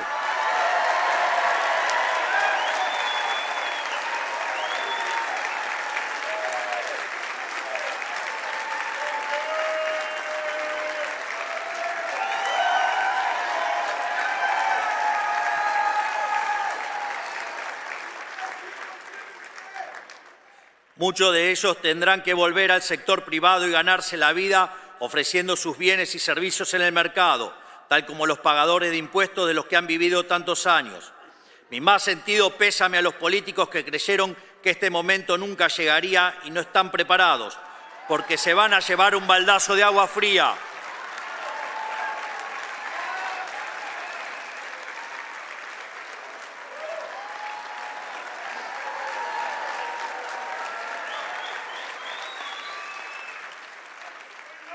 Por suerte para ellos, en toda desgracia hay una oportunidad, y debido a nuestro avance desregulador, los salarios del sector privado seguirán subiendo, por lo que si hacen las cosas bien, podrán ser parte del progreso, pero lejos de la casta estatal.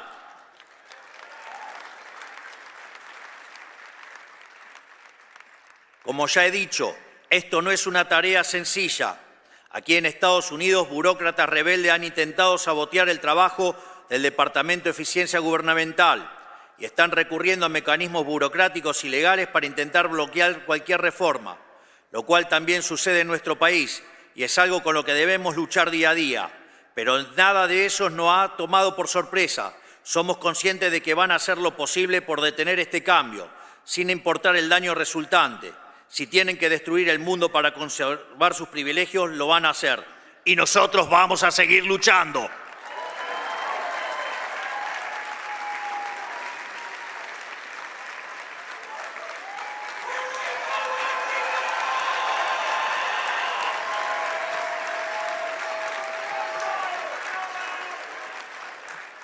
Pero hoy el problema se extiende más allá de las penurias a las cuales el modelo del Estado presente ha sometido a cada una de nuestras naciones individualmente, porque la decadencia de nuestros gobiernos durante la historia reciente a lo largo y a lo ancho de Occidente no solo empobreció material y espiritualmente a nuestros propios ciudadanos, también nos debilitó política, económica, cultural y socialmente ante el enemigo externo. Nos volvió moralmente débiles y nos hizo vulnerables ante las peores expresiones de la barbarie, los peores enemigos de la libertad.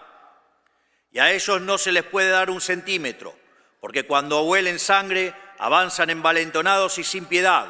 Esto quedó demostrado durante los cobardes ataques perpetuados el 7 de octubre de 2023 en Israel, que costaron más de 1.000 inocentes y la captura de 251 personas.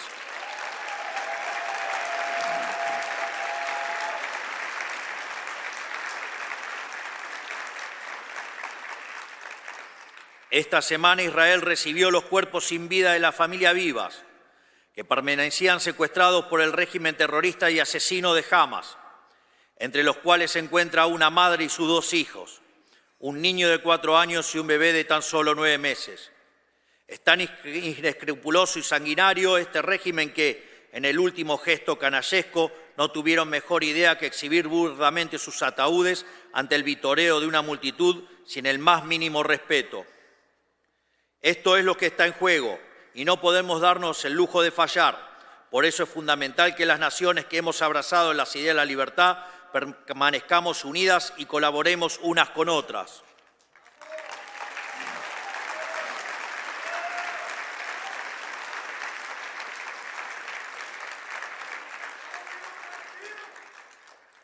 Debemos formar una alianza de naciones libres, porque como ya he dicho en otra ocasión, el mal organizado solo puede ser vencido por el bien organizado. Solo mediante esta internacional de derecha podremos ponerle un fin a la casta política a la que nos enfrentamos, que está hundiendo a Occidente en la más oscura profundidad, y recuperar el ímpetu para proteger a las fuerzas despóticas que nos quieren subyugados.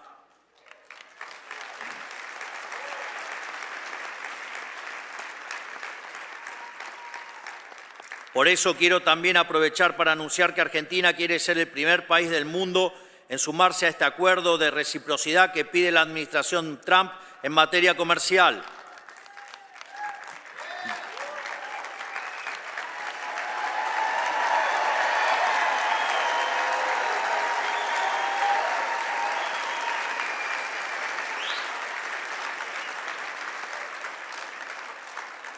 De hecho, si no estuviéramos restringidos por el Mercosur, la Argentina ya estaría trabajando en un acuerdo de libre comercio con los Estados Unidos que sea mutuamente beneficioso y que no cargue injustamente sobre las espaldas de los productores argentinos, pero tampoco sobre los de los americanos.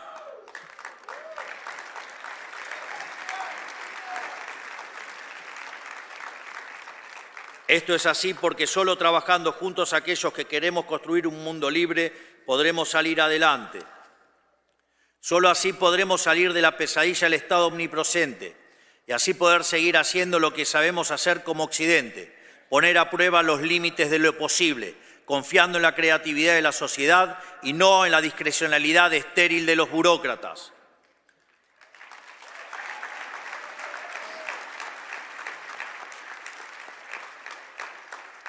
Solo así podremos retornar nuestro camino de grandeza como civilización, haciendo honor a nuestros antepasados que dieron la vida por ver un mundo libre y una humanidad próspera.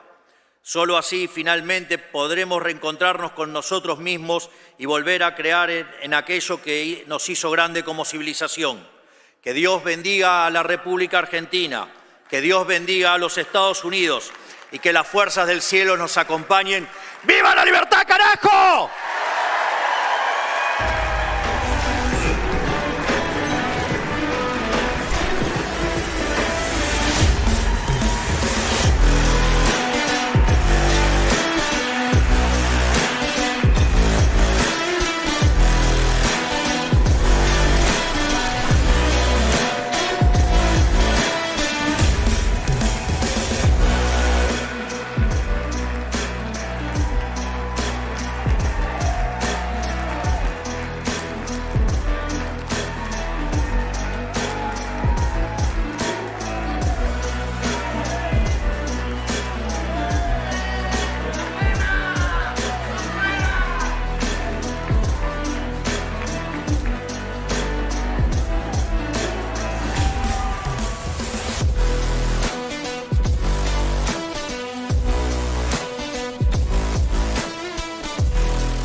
Ladies and gentlemen, please welcome White House Deputy Chief of Staff, Stephen Miller.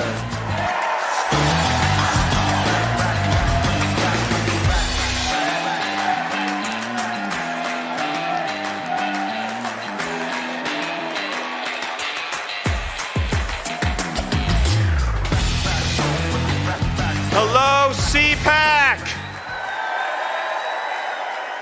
Who is ready in just a few short hours to hear from the man himself, our 47th President, Donald J. Trump? My friends, it has been a long road, has it not? It's been a long road, and these last 4 years, we felt every single painful minute.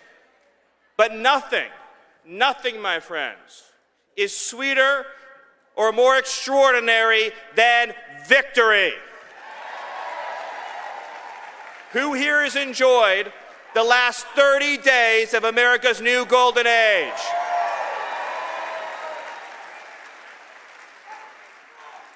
And who here has been filled with pride and excitement in watching President Trump install the most extraordinary cabinet and team any of us has ever seen? Our new Secretary of Defense, Pete Hegseth. Our new Secretary of Health and Human Services, Robert F. Kennedy Jr. Secretary of Homeland Security, Kristi Noem. Secretary of State, Marco Rubio. And of course, we have at the Department of Government Efficiency, Elon Musk. White House Chief of Staff, Susie Wiles. And perhaps the most exciting of all is the fact that every single day, the entire White House staff, the entire administration, the entire cabinet, on behalf of President Trump and his extraordinary leadership, is getting the lies out of our schools, the men out of women's sports, the poison out of our foods, the woke out of our military, the predators off our streets, and the illegal aliens the hell out of our country. It's happening. It is happening. Every day under President Trump, he is saying hell no to DEI. He is saying hell no to CRT. He is saying hell no to the indoctrination of our children. And is saying hell yes to the idea that America belongs to Americans. A historic slate of executive orders have been issued by President Trump to reclaim control of this government, to reclaim control of our destiny, to reclaim control of our future. And to restore the idea that under a democracy, the entire federal bureaucracy works for President Trump and not the other way around. He is the elected head of our government. And to all the people in the media, all the people on the radical left, all the people in the Democratic Party screaming about democracy, Donald Trump is the one who is saving democracy. Donald Trump is the one who is saving our Constitution. Donald Trump is the one who is saving America. And any federal bureaucrat who defies the lawful orders of this president will be fired. President Trump will ensure that whether you work at the FBI, whether you work at the CIA, whether you work at the Department of Homeland Security, the Department of Justice, the Department of Health and Human Services, career civil servants, also known as bureaucrats, work for the American people, and they work for the president the American people elected. They do not set their own agenda. They do not write their own rules. They do not work for themselves. They work for each and every one of you. You pay their salaries. You pay for the buildings they work in. You pay for every single thing they do. And if they are not following the laws, the Constitution, and the President of the United States, then they will find a new career.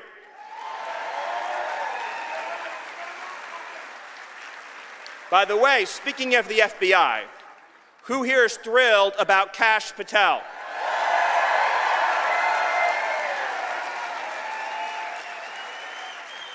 Let us not forget what President Trump endured in order to get to this point, to climb to the top of that Everest summit. Let us not forget what this whole movement has endured to reach this glorious day. 8 long years of weaponized government, the Russia hoax, the Ukraine hoax, one lie after another, one fraudulent impeachment after another, one hoax, one smear. Government weaponized at every level against democracy. Government weaponized at every level against the people.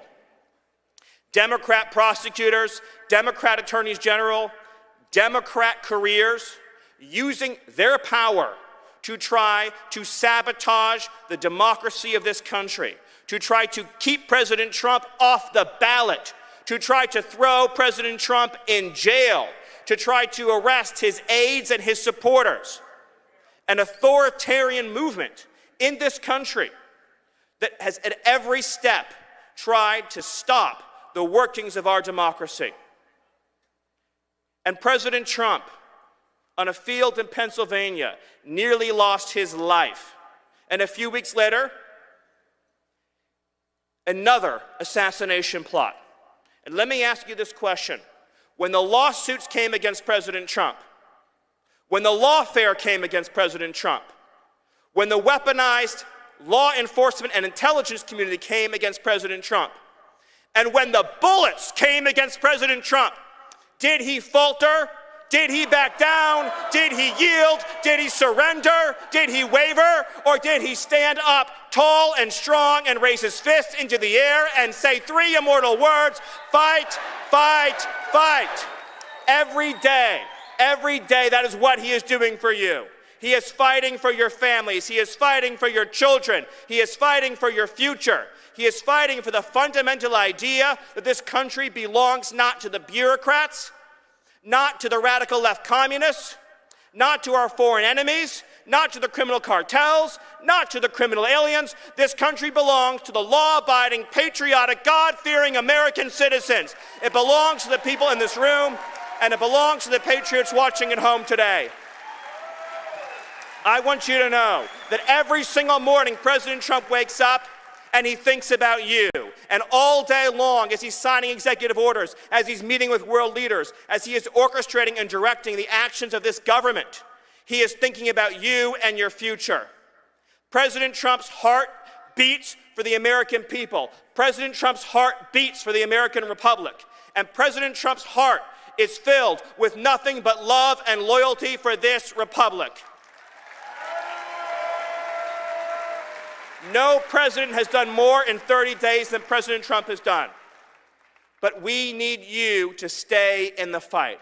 It is not enough to celebrate the victories we've achieved thus far. Every single day, we need, and President Trump, our president, needs you to be involved in pushing this agenda forward, promoting every single victory, every success, every agenda item, being involved at every level of politics to keep driving forward. You think they're just going to give us our country back? You think they're just going to roll over, move out of the way, stop their scheming and their lying? Or do you think we are going to have to be on top of it every single day, focused every single day, driving forward every single day with unrelenting focus and passion?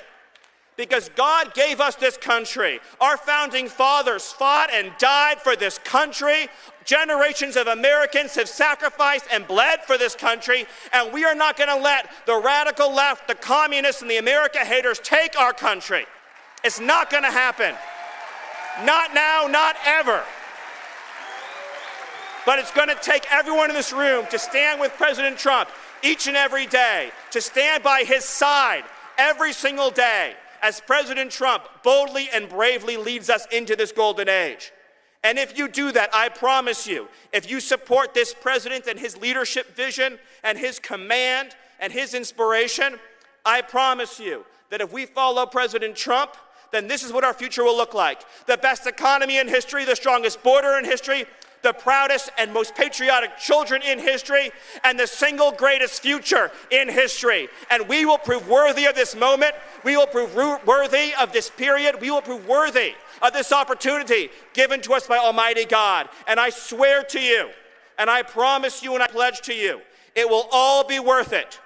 And our children will grow up in a world where they can say, America is stronger, more incredible, more courageous, more united, more devoted, more committed, more incredible, more exceptional, prouder, and more amazing than it has ever been before, with the leadership and the vision and the drive of our President Donald J. Trump. So I ask you all to send a message right now to all the bureaucrats, to all the radical left commies, to the criminal aliens, the foreign gangs, the transnational terrorists, to everyone who threatens the future of this country. Do you stand with President Trump? Do you support President Trump? Do you believe in President Trump? And do you believe in the future of America? Thank you, God bless you, and God bless the United States. I love you.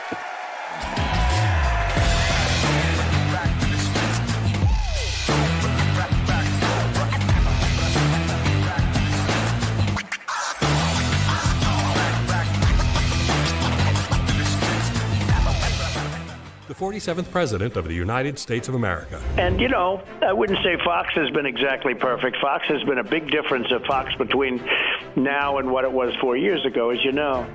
But we have others that come along, and they're doing well, and Newsmax has been really good, and, you know, others are coming along. And people are seeing that they're watching these conservative networks. President Trump is right. That's why millions of Americans are tuning into Newsmax for the real news they can trust.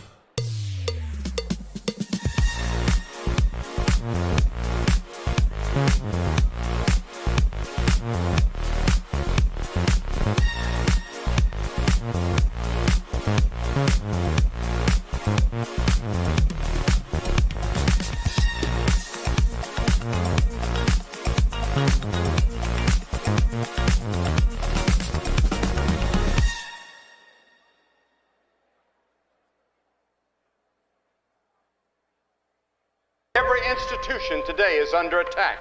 The home, the church, the government. And many people are asking, what is the truth? Jesus Christ claimed to be ultimate truth. Are you willing to face the truth? Do you think the MKUltra project ever actually ended? The Central Intelligence Agency is actively involved in mind manipulation. We all answer to one God and one Savior, and He's there to change your life for the better.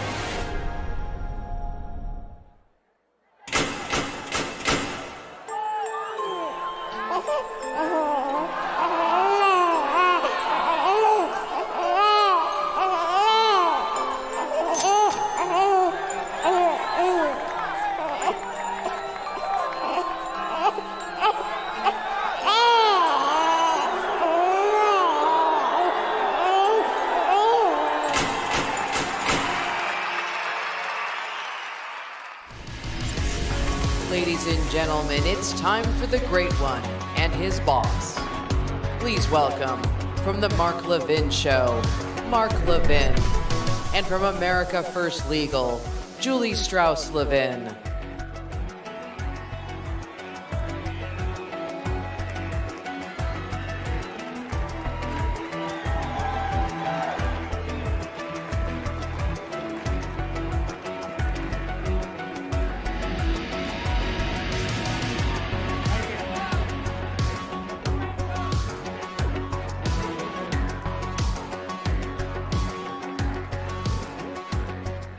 Good morning, CPAC. How's everybody today? You're looking beautiful. And I tell you what, honey, I've been here several days. The energy and the excitement in this room is unbelievable. It's hard to believe that a year has gone. Thank God we lived with 4 years of a president who tried to shove down our throats Marxism and the moral decay of the fabric of our country. And here we are. Fast forward. We got President Donald J. Trump. We have 2 genders. We have DEI gone. We have equality over equity, border crossings down 93%, and we have a world stage where America is now respected and feared. So, what do you think? Give me your 2 seconds on this. Pretty good. Next question. How is everybody? Come on, let's go. It's exciting times, is it not? Well, I was thinking about something about this cabinet that we have now, and thought to myself, we really have a cabinet that looks like America here. First of all, we have a president that knows how many grandchildren he has, and he loves every one of them. That helps. But let's look at this cabinet. We have the first, I'm sounding like a liberal. We have the first person of color as the FBI director. Have you heard them say that? No. First Cuban American as Secretary of State. The first gay Secretary of the Treasury. The first straight Secretary of Transportation in 4 years.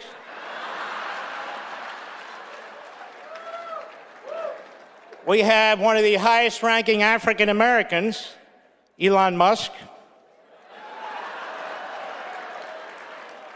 We have the first hillbilly Vice President, J.D. Vance. We have the first Secretary of Defense who isn't 114 years old. We have women in the cabinet who are proud to be called women and know what the hell a woman is.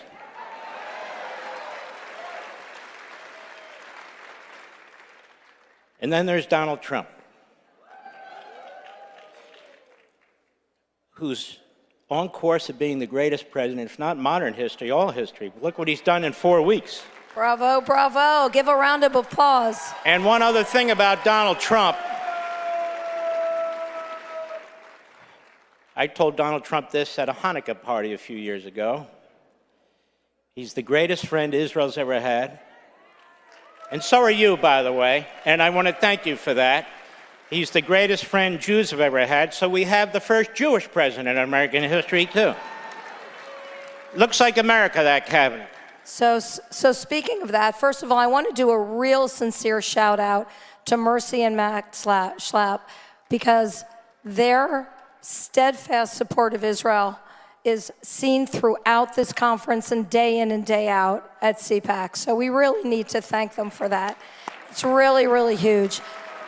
You know, there used to be a time that depravity, murder, brutality was not acceptable to either party, when Republicans and Democrats alike were determined to eradicate the enemy. But here we are after an October 7, where we really learned what today's Democrat Party is.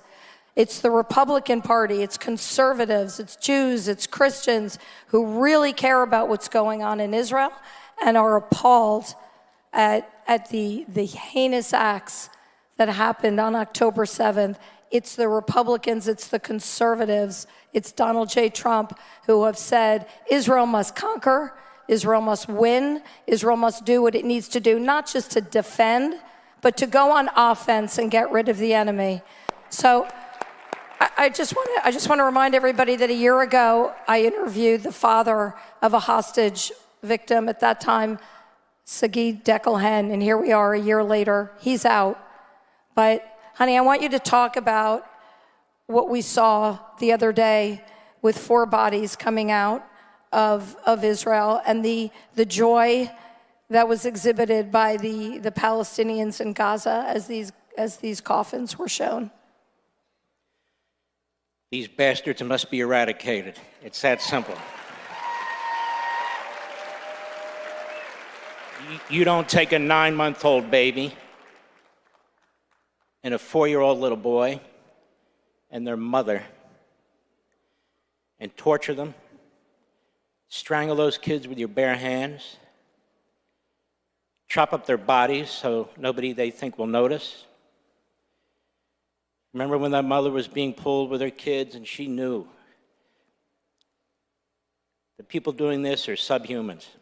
They are rabid. They're not animals. Animals don't do this. Donald Trump knows this. These are the same people who attacked us on 9/11. These are the same people who decapitated 70 black Christians in a Congo church 48 hours ago. All of them. This is the enemy. It's not about land. It's not about borders. It's not about any of that. They seek to extinguish us, these Islamist terrorists, and we're going to have to extinguish them before they even have a shot at extinguishing us.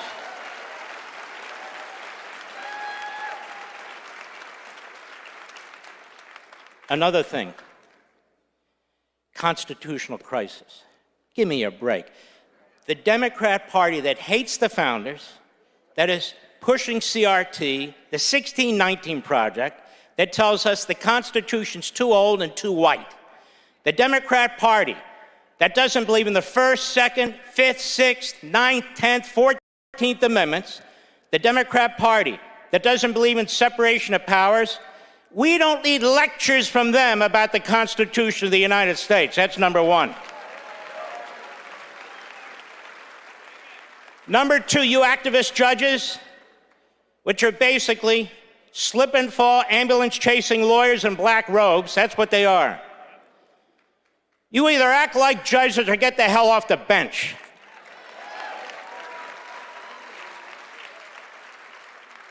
You are the people destroying the Constitution. The President of the United States has a right to make personnel decisions.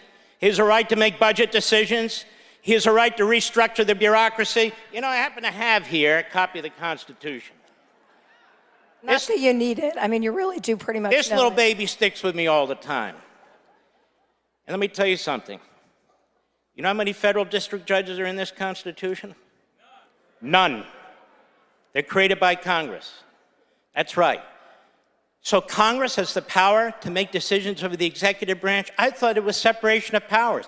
Judges have the power to tell the CDC what to put on their website? How's that separation of powers? We have a big problem in this country. We can't decide if we're a constitutional republic, a federal republic, a representative republic, or a republic at all. And the truth is that if they have their way, the people who are worried about the Constitution, first of all, what Constitution are they worried about? The old Soviet Constitution? Because they're sure as hell not worried about our Constitution, that I can tell you. You can't be a Marxist and Islamist, a radical leftist, and support the Constitution of the United States. You just can't. What Elon Musk, with the leadership of Donald Trump, have uncovered is a government within a government. It's not just waste, fraud, and abuse. It is a subterranean government that is spending trillions of dollars to push a radical left agenda. And we have no help from you in the media who are attacking the very people who are uncovering the bloat and the spending and the waste and the criminality. Why the hell aren't you uncovering it? That's your damn job. Well, and it's the same media that likes to avail itself of the First Amendment, right, when it's convenient. So, oh, can I? Yeah. AP and the rest of you big corporate media, it says freedom of the press. It doesn't say freedom of the corporate press, okay? The President of the United States can decide which press he wants in the press room and which he doesn't. Who died and gave you permanent seats in the press room? NBC and ABC and CBS? Besides, we don't get news from you people. I wrote a whole book on it called Unfreedom of the Press. You're Democrats, you're leftists, we know exactly who you are, what you're doing. You can do whatever you want on your own time. You can pretend you're in the press. We're not going to shut you down. We want you out there. Why? We want the schmucks out front so everybody can see what they look like. Well, that's okay. And not only that, what happened on November 5th? I mean, November 5th proved that the American people are not fooled by the people back there, and they know and they're able to find the truth because Americans are smart and they know American values, they know right from wrong, and no media is going to change that. So, look, we don't have a lot of time. By the way, I know I can't stop. No, but wait. I'm going to let you say something, but I do want to, I need you to reserve, because remember, I'm the boss here. I'm the boss. 30 seconds. I need you to reserve time to talk about the misnomer that is birthright citizenship. I will deal with that. Takes about 14 seconds. But No. You know, the media are funny, aren't they? They lied about Joe Biden. They didn't care. They didn't have any press conferences. And now they're worried about a seat at the table. They're worried about a seat for what? Let me tell you something in the media. Do we agree that Abraham Lincoln was a fantastic president? Yes. He was a great president. He shut down 200 newspapers. Donald Trump hasn't shut down anything. You're going broke because we, the people, are shutting you down. We're not subscribing. We're not buying your damn newspapers. We're not watching your TV shows. We support the First Amendment. We support free speech. We support freedom of the press. You don't. How do you really feel about it, honey? No, just kidding. Okay, so now seriously, I think we need She's pretty. We need to talk about birthright citizenship because, again, this is a perfect example of what the left do. They take words like democracy and the Constitution, and then they exploit them because they don't really care about either of them. So they came up with this term, birthright citizenship, like anybody who comes here illegally and gives birth, that child, that baby, is an American citizen like magic. And that's not true. They cite the 14th Amendment. Do your Mark Levin thing where you give a little bit of a primer. No, because it's really important. It was so taken hostage, this paragraph in the 14th Amendment. First of all, I wore the wrong socks, honey. I'm showing a little ankle up here. I'm not showing any more. Okay, so I wasn't going to bring an intention to All right, let me do it.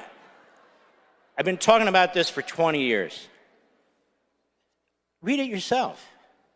Where's the phrase birthright citizenship in the Constitution? It's right next to abortion. It doesn't exist. So they have this invisible pen, you know, where they write these things in. The 14th Amendment was passed like the 13th and the 15th because of slavery and the Civil War. And the country came together and said, we must, in the Constitution, fix this. We must give equal rights to human beings who have been held as slaves and are now free. We must give them all the protections and rights of a citizen of the United States.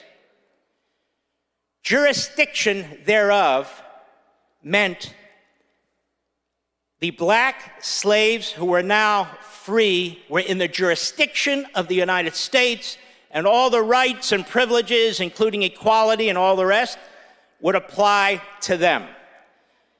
It was written by Republican senators. The 14th Amendment was based, this aspect of it, based on the 1866 Civil Rights Act, the first Civil Rights Act. Andrew Johnson, who was then president after the assassination of Lincoln, was a Democrat. He refused to sign that civil rights bill. So they overrode him and they said, we need to enshrine this in the Constitution of the United States. That provision applied to black people who were freed from slavery and were still being abused in the old Confederacy. And that amendment was passed by 3/4 of the state legislatures, including southern states that were told, if you don't vote for this, you're not coming back into the Union.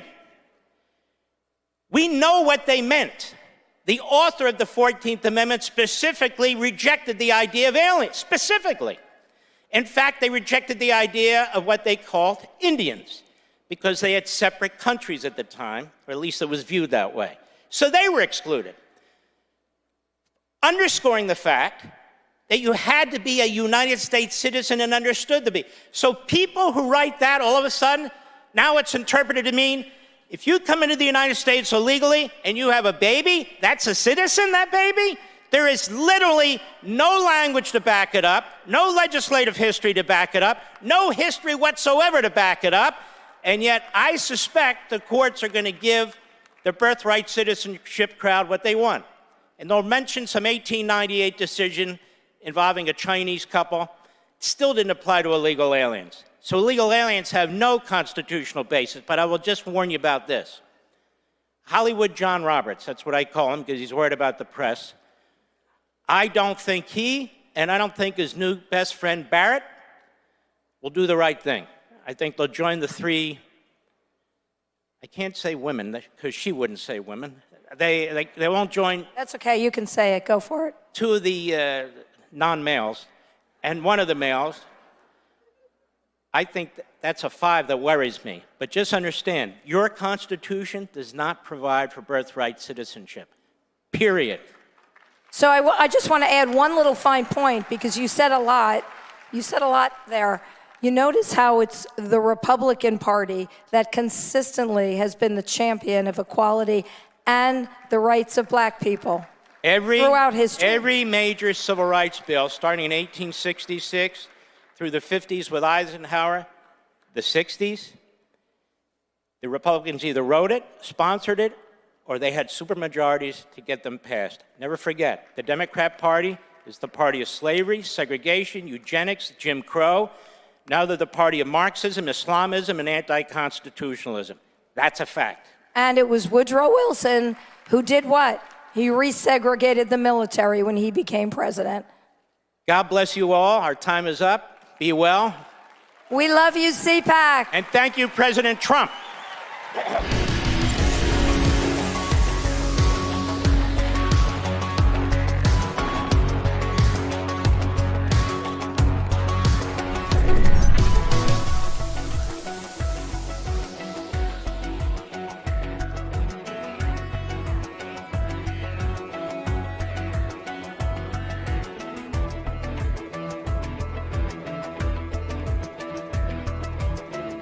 In a time when the very fabric of our nation seemed under siege, one organization was willing to fight for America's principles and defend our children's future.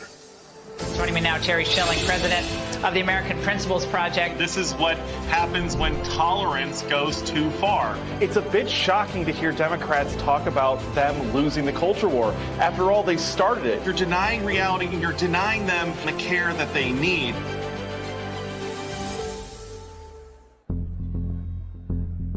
The only homicide on January 6th was the unlawful shooting death of Ashley Babbitt. This major new lawsuit that Judicial Watch filed, a $30 million wrongful death lawsuit against the United States government. She was unarmed. There were no weapons visible. She was shot in the shoulder and killed by Lieutenant Byrd. He popped out and shot her dead. Ashley was shot in cold blood, and the rule of law requires justice for her. Every institution today is under attack. The home, the church, the government. And many people are asking, what is the truth? Jesus Christ claimed to be ultimate truth. Are you willing to face the truth? Do you think the MKUltra project ever actually ended? The Central Intelligence Agency is actively involved in mind manipulation. We all answer to one God and one Savior, and He's there to change your life for the better. All right, America is back on track 2025, but next year, CPAC 2026 is going to be even bigger.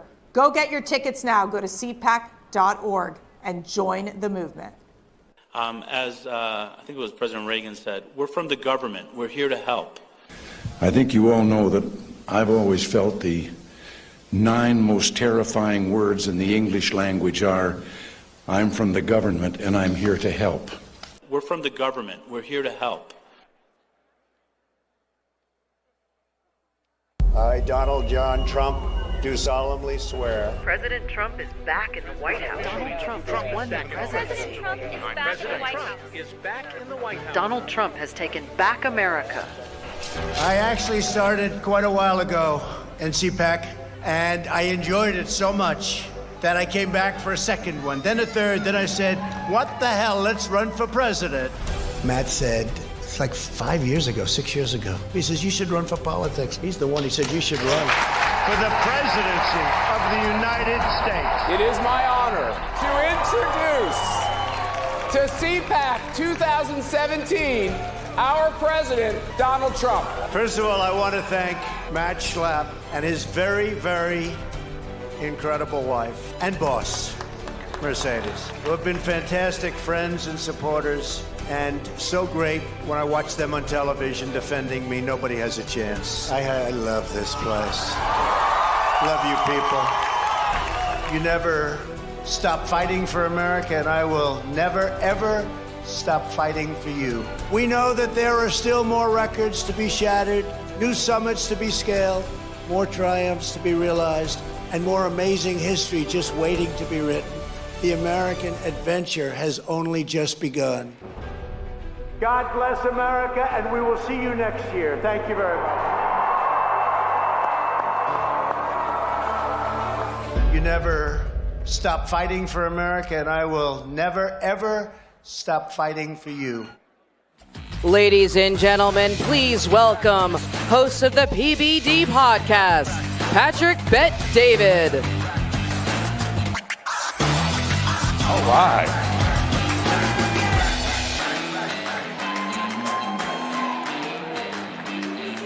How you doing? How you feeling? Good? Okay.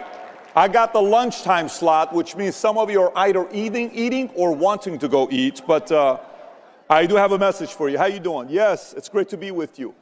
How many of you here watch or listen to the PBD podcast? I'm curious. Okay, it's a good amount. All right, so I got a simple message for you with the limited time that I have here for you. First of all, it's an honor to be here at CPAC. This is my first time being here. Just had a chance to speak with Matt and Mercedes, incredible people. It's incredible to be around you, especially the fact that the person you wanted to win won in 2024, which is a very big deal. I got a question for you. Can you think about the two things tyrants fear? Let me ask the question one more time. What would you say are the two things tyrants running a country fear? What are the two things? First thing they fear is you and I having guns to protect ourselves. The second thing they fear is you and I having a megaphone to express ourselves. Now, I want you to think about this. In the last 3 weeks, I've interviewed two different people. One of the ones I had on the podcast 3 weeks ago, he flew in the entire time he was nervous. He was a former founder of the IRGC, the Islamic Revolutionary Guard Corps. He started the IRGC with Khomeini in 1979. 3 months after I was born, I was living in Iran, and I brought him on the podcast. For many years, we've been wanting to have this man to come on the podcast, but obviously he doesn't want to come because directly and indirectly, millions of people died because of this man. If you go on Google, you type in founder of IRGC, you'll see his name and Khomeini's name. I bring him on. It's a little uncomfortable. I say, so let me ask you a question. When you guys took over the revolution, the Shah is gone. That's the last time the Middle East was at peace. No issues. Iran gets along with Israel. No wars. Things are good. Then you come over. You take over Iran. Khomeini flies in. You fly in. What is the first thing you guys did? He says, our number one mission was to get all the guns out of people's hands. And I said, tell me why. He says, because we wanted to be safe. I said, safe from what? Well, we had to be careful because there was a lot of criminals who had a lot of guns. I said, citizens having guns are criminals. They're trying to protect themselves. So again, what do tyrants fear? First thing is what? Your guns, because you can protect yourself. 2 days ago, I got back from Brazil. We're flying out to Brazil to do a 3-hour interview with former President Jair Bolsonaro. How many of you guys love President Bolsonaro? So we're in Brazil. While we're about to go, they are briefing us on what to be prepared for before we go to Brazil. They say, number one, have an international lawyer ready in case something happens. Number two, make sure you have an armored truck. Number three, come with a good delegation. We went with 9 of us. And then we'll be escorting you all over the place. So we go and we experience everything. And then eventually the president comes. And the president sits there and we start conducting the interview. One of the most emotional interviews I've ever done. This man is crying, tears dropping on the table. I can't wait for the interview to come out this Wednesday. And I hear him speaking. About 15 minutes left for the interview to be done. somebody comes in and is whispering in his ear. Boom. He swipes the hand, interview ends, doing all the stuff that he's doing. He gets out. 1 hour later, alert on the phone. Jair Bolsonaro has been charged and is facing 38 years in prison. For what? There's a judge there in Brazil. His name is Alexandre de Moraes. Anybody knows who he is? Okay. If there is a picture for someone that looks like a tyrant, it is Alexandre de Moraes. This man is a tyrant at the highest level. And he is the second man, the second point that tyrants fear is freedom of speech. I'm talking to the former president. He's not comfortable talking about certain things, but he let everything loose. He knows you can't talk. They don't want you to talk over there. So you got guns, freedom of speech, and in the world, we have 195 countries, of which 193 have constitutions. Of the 193 that have constitutions, only one country gives you full-on freedom of speech with nothing about hate speech and Second Amendment. We're the only ones here that we have in America. Now keep this in mind. Sometimes when we sit there, we hear about, next year's going to be United States birthday for 250 years. It's going to be amazing. We are one of the youngest countries in the world. It's awesome. Well, think about the oldest countries in the world. Iran, roughly 3300 BC. Egypt, 3100 BC. You got Assyria, you got Armenia, you got China, you got all these countries, right? Oldest. We are one of the youngest. But watch this here. Does anybody know what country has the oldest constitution in the world? What country has the oldest constitution in the world, including UK? We, the people, have the oldest constitution in the world. So now watch this. Some of you are clapping. You're like, I don't know what point he's trying to make here. I don't know where you're going with this. Let me give you some numbers here. Dominican Republic has changed their constitution 32 times. Venezuela 26 times. Haiti 24. Ecuador 20. Brazil's changed it 7 times in the last 100 years. While I'm there in Brazil, we're going to the airport. Our flight's at 4:30. We get there at 2 o'clock waiting. Our flight gets canceled. We have to redirect our flight. We go to Peru, and then from Peru, we fly out to Miami. And I'll never forget when we landed in Miami. It reminded me of back in July 15th of '89 when we're escaping Iran on a Lufthansa flight. And while we're going, everybody's waiting for the one magical word from the flight attendant. Anybody knows what it is? It's very simple. You can officially order alcohol. We've crossed the border. And we're like, we're free. This is amazing. We are officially out of Iran, right? So we land in Miami. I'm like, oh my God, this kind of takes me back to that moment when we left, Iran and experiencing what freedom's like. Then we get down here. And I'm sitting and I'm talking to all these different senators and congressmen in Brazil. And here's a number I noticed. I want to kind of take it back because it's very important for us to be thinking about. In Brazil, they have 11 Supreme Court justices, of which only 2 are conservative. In Brazil, they have 81 senators, of which only 22 are conservatives. In Brazil, they have 513 congressmen and women, of which only 130 are conservatives.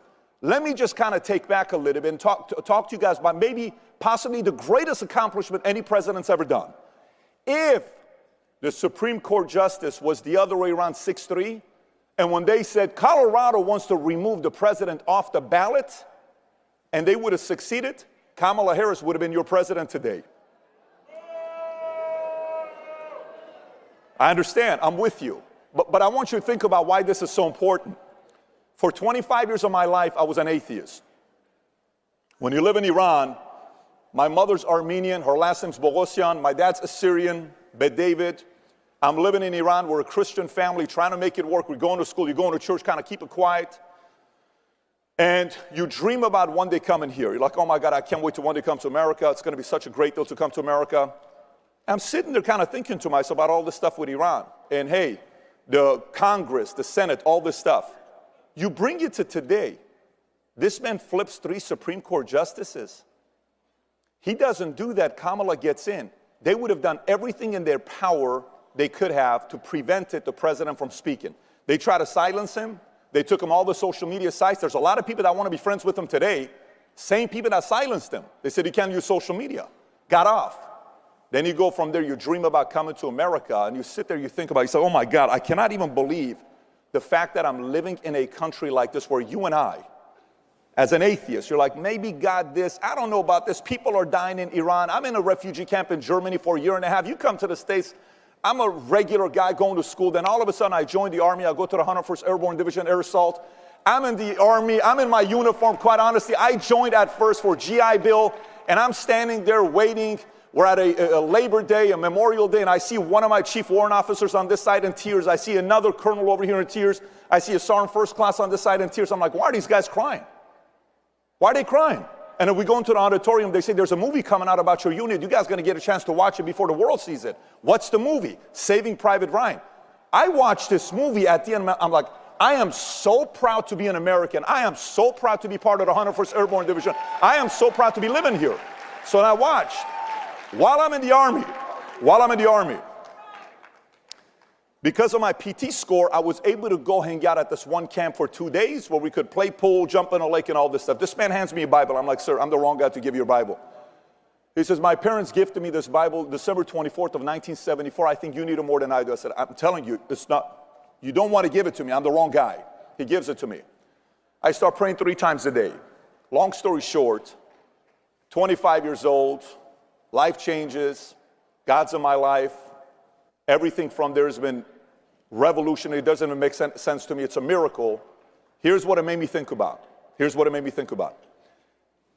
How many of you remember the last time you had one of those nights where you pray for an hour and you're on your knees and nobody sees you? Who knows what I'm talking about? Anybody's ever done that before?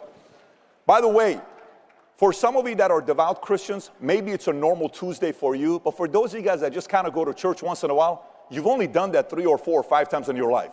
Does anybody relate where you don't do that often? What were you praying about in June of 2024? What were you praying about when you're sitting there? What were we thinking about? What was going on? What were the issues? Everything we're watching, what's going to be taking place? And then you mean to tell me the president is a one look away from this being assassinated, and he lives, and all these miracles happen. President Obama in 8 years flips 1 seat. Trump flips 3 seats in 1 term. You don't think God's hands on America again? By the way, the reason why I'm sharing this with you is sometimes when we start winning and we start making money and we start driving the nice cars and our candidate wins and we're like, yay, it's great and it's awesome, our paranoia goes away. Let me just prepare you for something. We got to stay paranoid. We got to stay optimistic.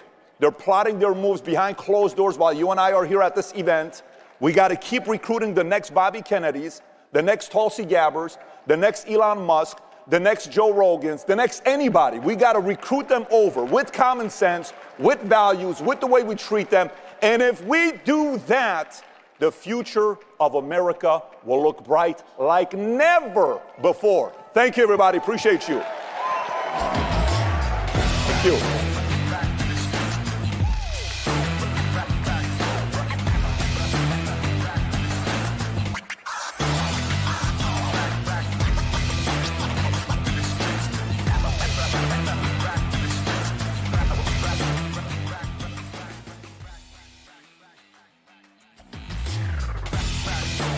Ladies and gentlemen, please welcome U.S. Secretary of the Interior, Doug Burgum.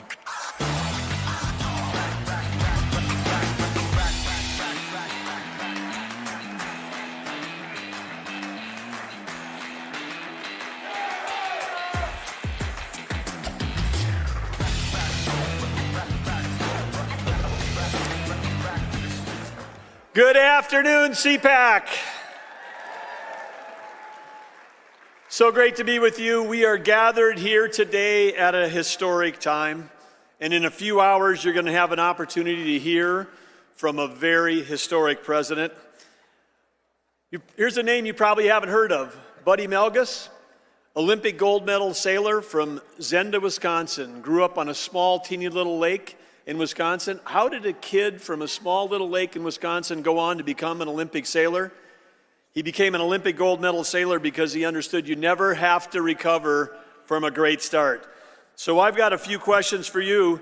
In our entire U.S. history, which president has been off to the greatest start in history?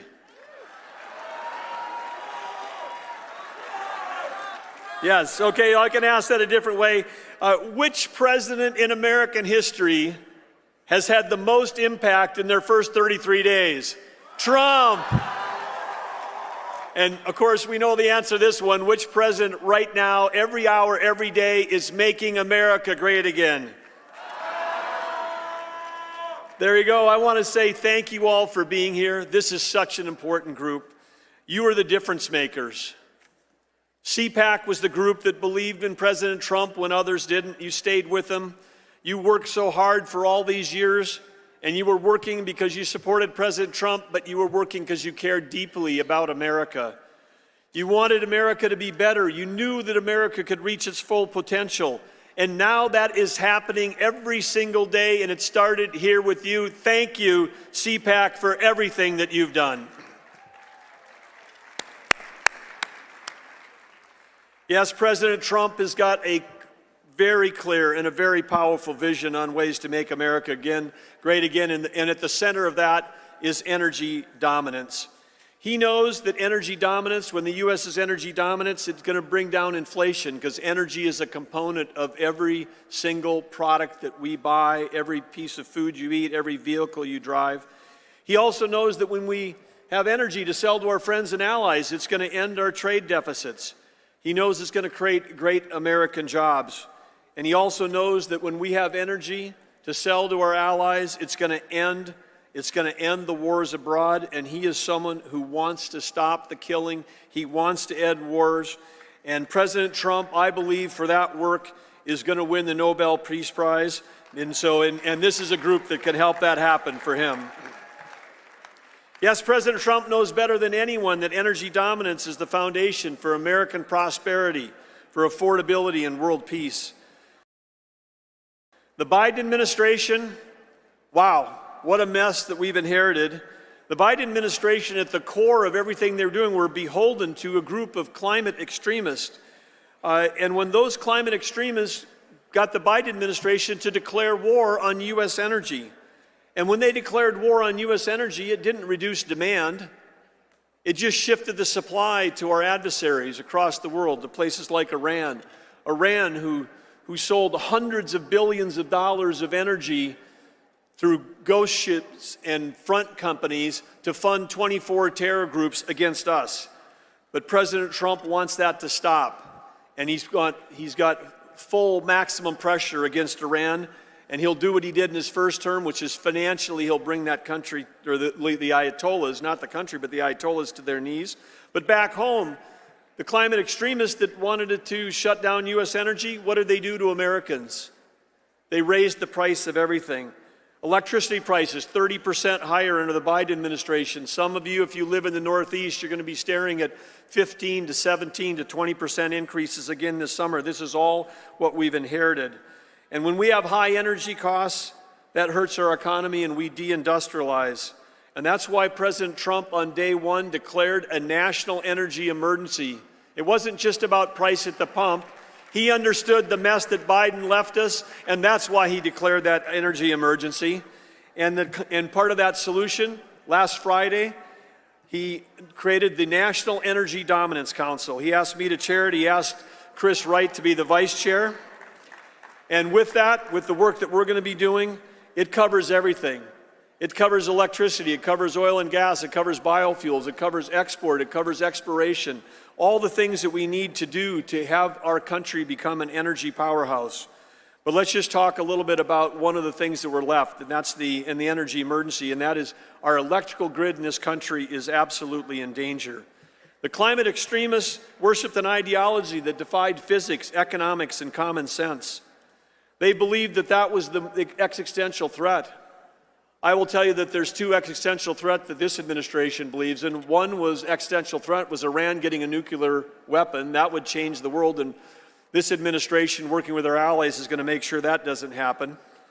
And the second thing is The second existential threat is losing the artificial intelligence arms race to China. This country has shut down more electricity than China has opened in the last 12 months. And we need electricity because electricity drives AI data centers, and AI data centers manufacture intelligence. And when we manufacture intelligence, it's going to change every job, every company, every industry. It's going to make the federal government more productive. But no, what did the Biden administration do? They focused on highly subsidized, unreliable, unaffordable, and weather-dependent sources of energy. We all know, you don't have to have a PhD to know that the sun doesn't shine 24 hours a day and the wind doesn't blow 365 days a year. And yet the Biden administration was trying to convince Americans that we could run a full-time society on part-time, intermittent, and expensive power. They pushed a Green New Deal that was a lot more like a Green New Steel because it was stealing your taxpayer dollars at the same time, raising the price of electricity for all of you, raising the price of food in this country, and jeopardizing our grid. We have today, for the first time, I was in tech for 30 years before I ever ran for office. We never used more than 1% of the nation's electricity in the whole technology sector.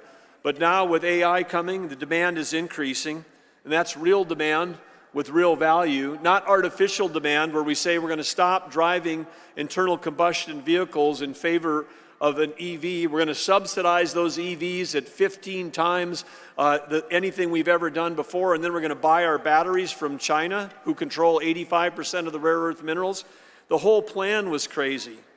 But what do we have right now under President Trump? President Trump knows that we weren't in some kind of mythical energy transition. He knows that we've got to have energy addition. He also knows, because if anybody has studied Energy 101, you'd know that any quote, transition would fail because only one time in all of human history, have humans ever transitioned off a source of energy. It was in the 1880s. Anybody know what that was in the 1800s when we transitioned off energy? Whale oil. I heard somebody knew the answer. Yes, we transitioned off of whale oil. Whale oil became very popular because it was cleaner, but then along comes oil. And oil we could refine into kerosene, and kerosene was better than whale oil. And so who knew, but you're hearing it here at CPAC, that it was over 150 years ago, fossil fuels saved the whales.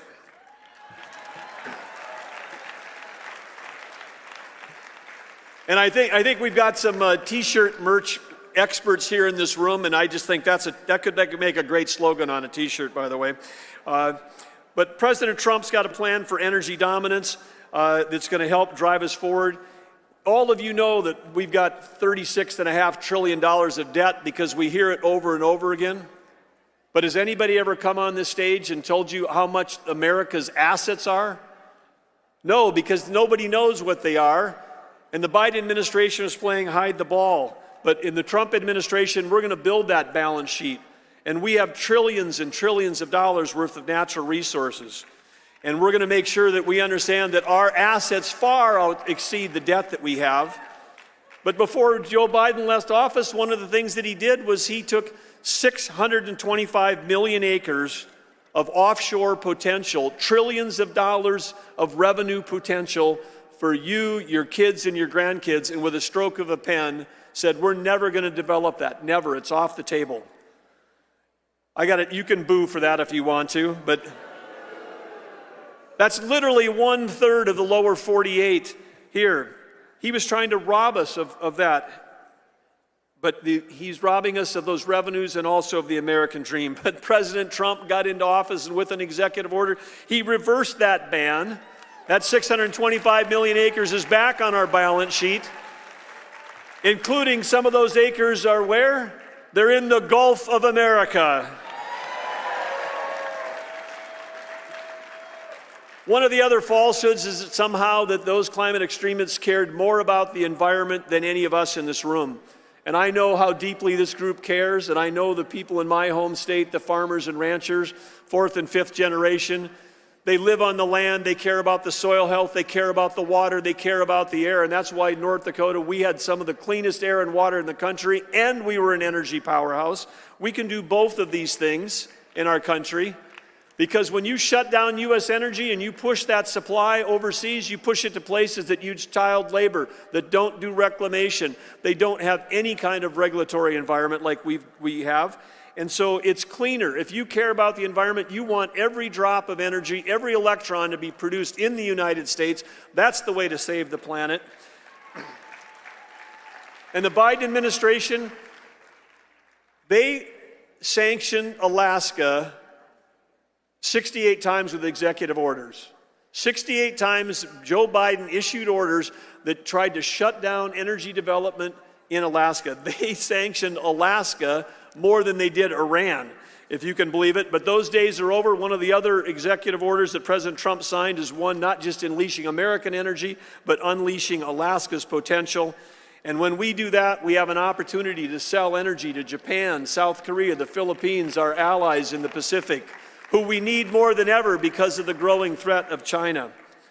So let me ask you, as we close out here today, when we talk about being energy dominant, we know that one thing that President likes to say, and I'm sure you'll hear it to say, which he wants us to drill, baby, drill, and we're going to do that. But the U.S. Geologic Survey, which is part of Interior, we've got a job to actually go out and map those resources to find out how many trillions or hundreds of trillions of dollars of assets belong to all of you, the public. So we're going to map, baby, map, and then we're also going to mine, baby, mine. We're going to mine, baby, mine, because we've got to get critical minerals developed back in our country. We can't be dependent. We're buying uranium from Russia for our nuclear plants.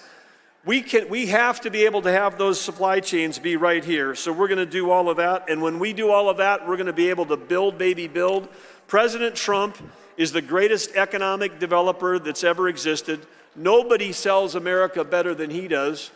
Chris Wright, my partner in this from the Department of Energy, he and I were asked by President Trump to join him when he was meeting with the Prime Minister of India and the Prime Minister of Japan. In those meetings, President Trump said to those leaders, you've got a deficit, a trade deficit with our country. We think you should solve that. What would you like to buy from us? Perhaps some energy? 30 years ago, he wrote the international bestseller, The Art of the Deal, President Trump did. I've seen him in action. Right now, every day, he's writing the sequel to that of The Art of the Deal in real time. Yes, he is, but he's dealing with the world leaders. They're coming to him, and they want to buy American, and we want to build American. And we know that President Trump is not only making America strong again, he's going to make America affordable again. He's helping with your help. He's fighting for the agenda, and you know what he's going to do? He's going to make America great again. Thank you, CPAC.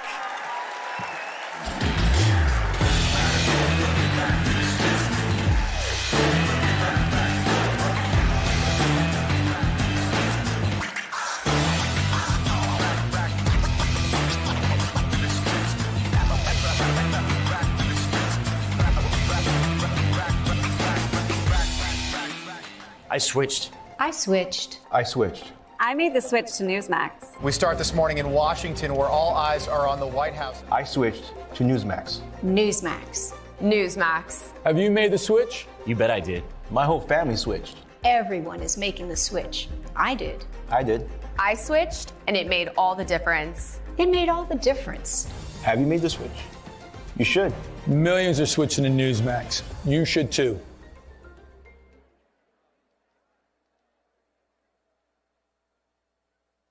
America is under attack. Our families are being crushed under the politics of a radical agenda. But moms have had enough. We are standing up and we are fighting back. This is our battle. This battle is every bit as important as the Revolutionary War because we fight for the same thing. Moms for America is a national movement of moms reclaiming our culture for truth, family, freedom, and the Constitution. I think Moms for America is exactly on track and is doing the right thing for the future of our country and our children. Like, Moms for America is going at the heart of the issue. I want to go on the record and say I'm for moms, I'm for America, and I'm especially for Moms for America. But I am honored to join Moms for America today as we speak out against the horrific mandates. With a national network of over 500,000 mothers, Moms for America is one of the fastest growing movements of women in the country. The most dangerous place in all of nature is between a mama bear and her baby cub. We are the change. No matter what, no matter where, and no matter how difficult the obstacles are that are facing us and our families, we will not give up and we will not give in. So if not now, then when? If not you, then who? Welcome to the Mom-led revolution.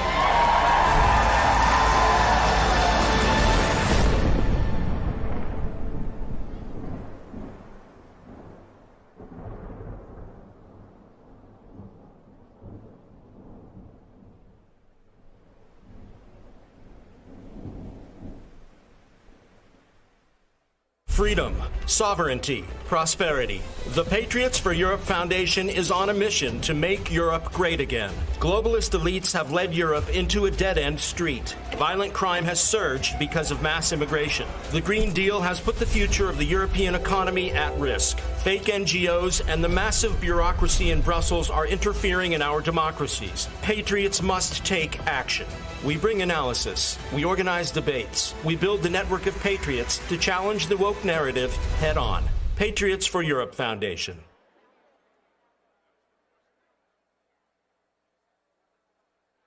America is under attack. Our families are being crushed under the politics of a radical agenda. But moms have had enough. We are standing up and we are fighting back. This is our battle. This battle is every bit as important as the Revolutionary War because we fight for the same thing. Moms for America is a national movement of moms reclaiming our culture for truth, family, freedom, and the Constitution. I think Moms for America is exactly on track and is doing the right thing for the future of our country and our children. Like, Moms for America is going at the heart of the issue. I want to go on the record and say I'm for moms, I'm for America, and I'm especially for Moms for America. But I am honored to join Moms for America today as we speak out against the horrific mandates. With a national network of over 500,000 mothers, Moms for America is one of the fastest growing movements of women in the country. The most dangerous place in all of nature is between a mama bear and her baby cub. We are the change. No matter what, no matter where, and no matter how difficult the obstacles are that are facing us and our families, we will not give up and we will not give in. So if not now, then when? If not you, then who? Welcome to the Mom-led revolution.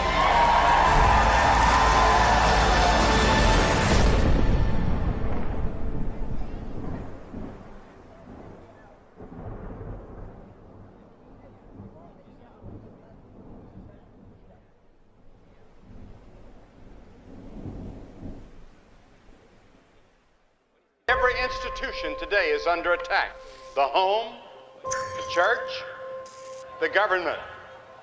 And many people are asking, what is the truth? Jesus Christ claimed to be ultimate truth. Are you willing to face the truth?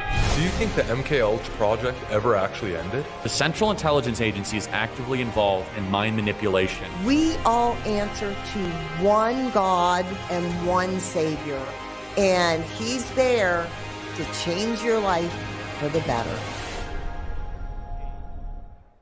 Freedom, sovereignty, prosperity. The Patriots for Europe Foundation is on a mission to make Europe great again. Globalist elites have led Europe into a dead-end street. Violent crime has surged because of mass immigration. The Green Deal has put the future of the European economy at risk. Fake NGOs and the massive bureaucracy in Brussels are interfering in our democracies. Patriots must take action.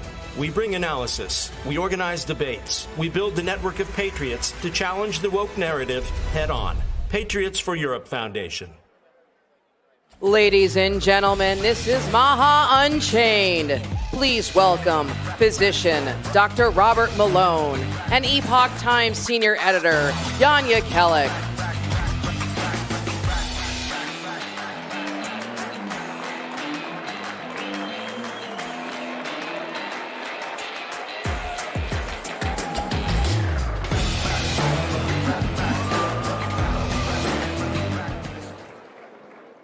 Wow. Dr. Robert Malone, one of the most...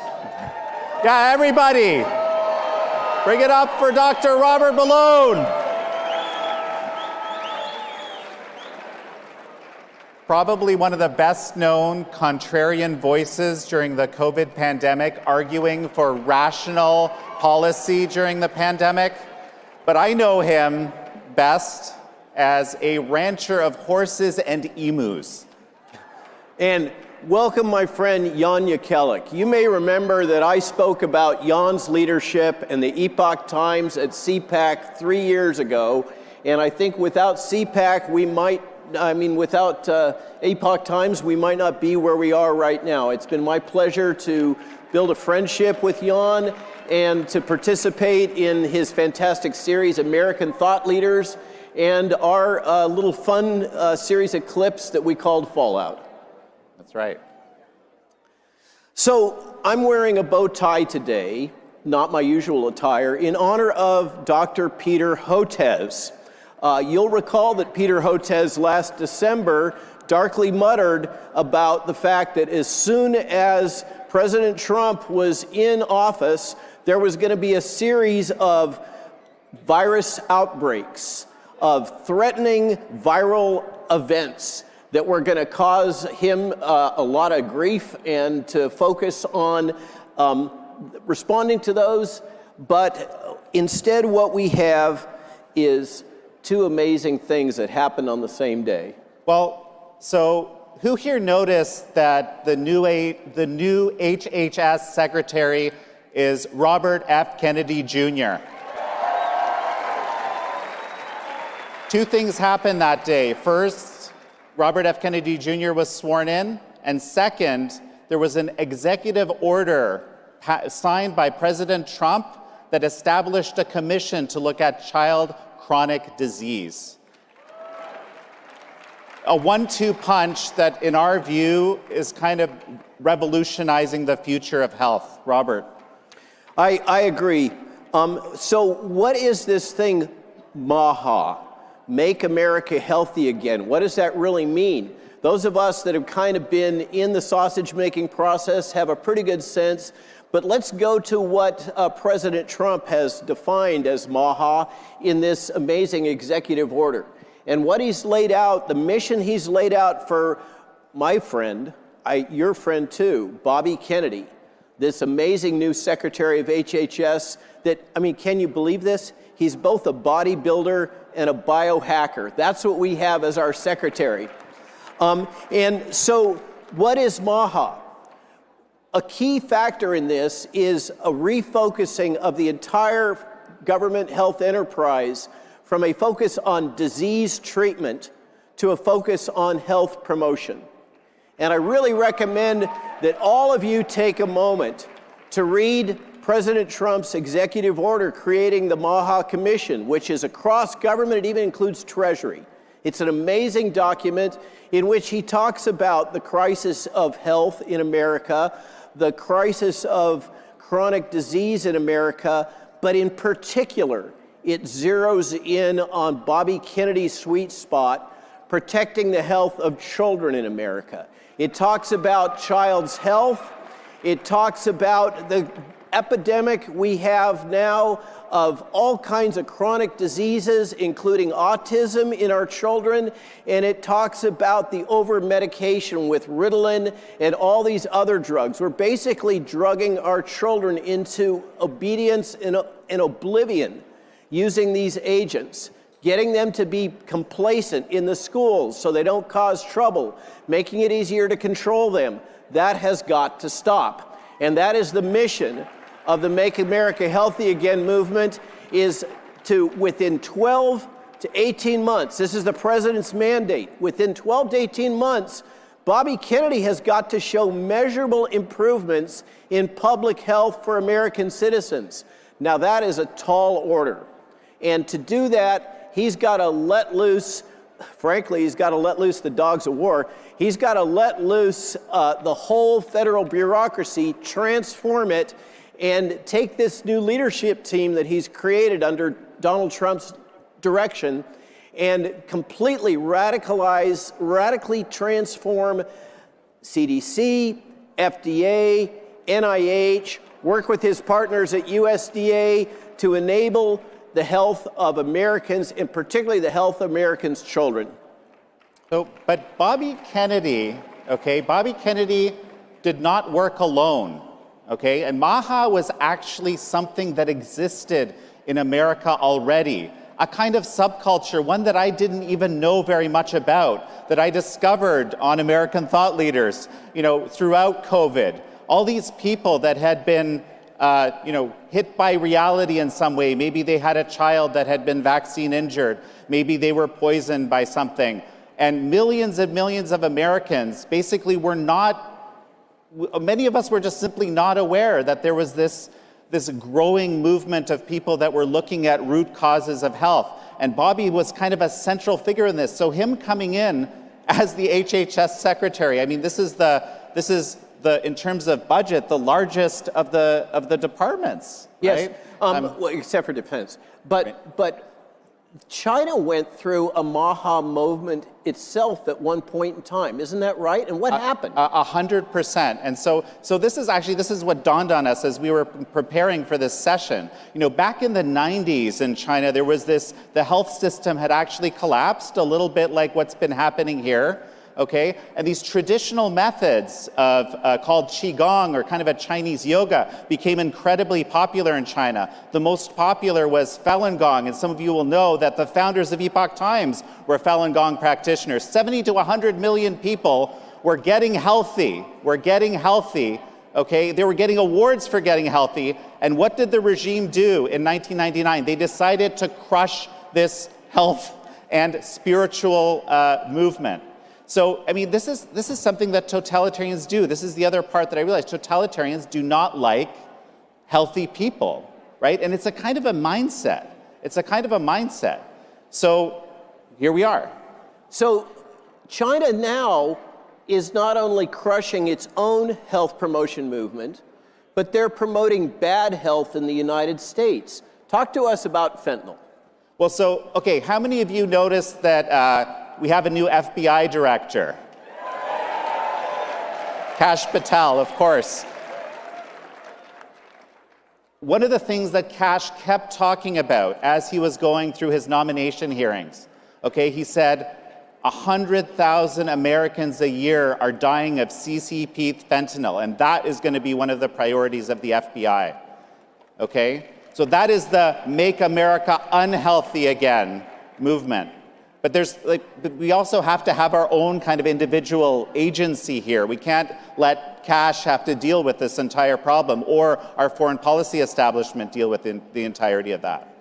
So if we have enough time, we'll talk a little bit about things that can be done about fentanyl. I think it's one of the clear things that HHS can do together in partnership with the other agencies, and particularly the FBI and Kash, to help make America healthy again within measurable responses within 12 to 18 months. But let's talk for a moment about what is public health. We all hear about public health, okay? Today's public health is not about medicine. It's not about the physician-patient relationship. It's not about empowering patients to take control of their own health, which is what we need to do in the day of MAHA. What we don't need is top-down management of what you are able to do, what your doctor tells you to do based on the government's mandates and your insurance company's profit. Okay, we have to get back to decentralized health under the control of you, the patient. But what do we have right now in public health? Public health is basically grounded in utilitarianism. It is functionally socialism. It is the logic of the greatest good for the greatest number. That is absolutely the centerpiece of modern public health, and it's based on big data. It's based on big data analysis of what on average is best for you. and then a top-down approach to cause you to comply with what the numbers say under close analysis is best for you. And as a consequence, public health has destroyed the practice of medicine. This is why your docs have no options. They have to treat you based on protocol because that's what public health is saying they have to do. Public health has taken over medicine. And as I say, it is focused on outcomes, optimizing outcomes, the best outcomes for all of us. What it needs to do is focus on opportunity. What we need to do is enable you to have the opportunity to choose whether or not to optimize your own health and have the information to do it. But what we don't need is public health telling us that we can't eat McDonald's hamburgers and drink Coca-Cola. What we need is the information so that you can make an informed decision about what you eat and what you do to manage your health, not to tell you and micromanage you about what your choices have to be. And the bottom line of this, and think about this, okay? Inalienable individual rights. One of the core things America is based on, a core element of freedom. This approach, this CCP, Chinese Communist Party approach, what happened during COVID? They locked down. They used the totalitarian method. They used the collective rights method. What's apparently going to be better for the greater good. But what happens when you use that collective rights approach? Every time, to paraphrase Stalin here, okay, to make an omelet, you have to break a few eggs. And it turns out to be a lot of eggs, unfortunately. So we got to get back to this approach of individual rights, individual agency, and the Hippocratic Oath on the medical side. So there's an insidious thing that's happened. They've snuck some stuff in while Bobby was busy focused on confirmation. They've snuck in a UN Agenda 2030 item called One Health. Okay? The CDC surreptitiously agreed to the One Health policies of the World Economic Forum and the United Nations and the World Health Organization. What is One Health?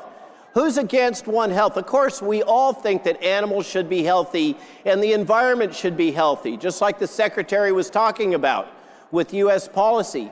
But in One Health, your health is equivalent to the health of animals. Your health is equivalent to the health of a lab rat. And I had somebody post the other day, we put out an essay today about One Health and what it really means. And they said, hey, I'll be glad to sacrifice a lab rat if I can have a focus on my grandmother and improving her standard of living. In One Health, the health of animals and the health of the environment are considered equivalent to the health of humans.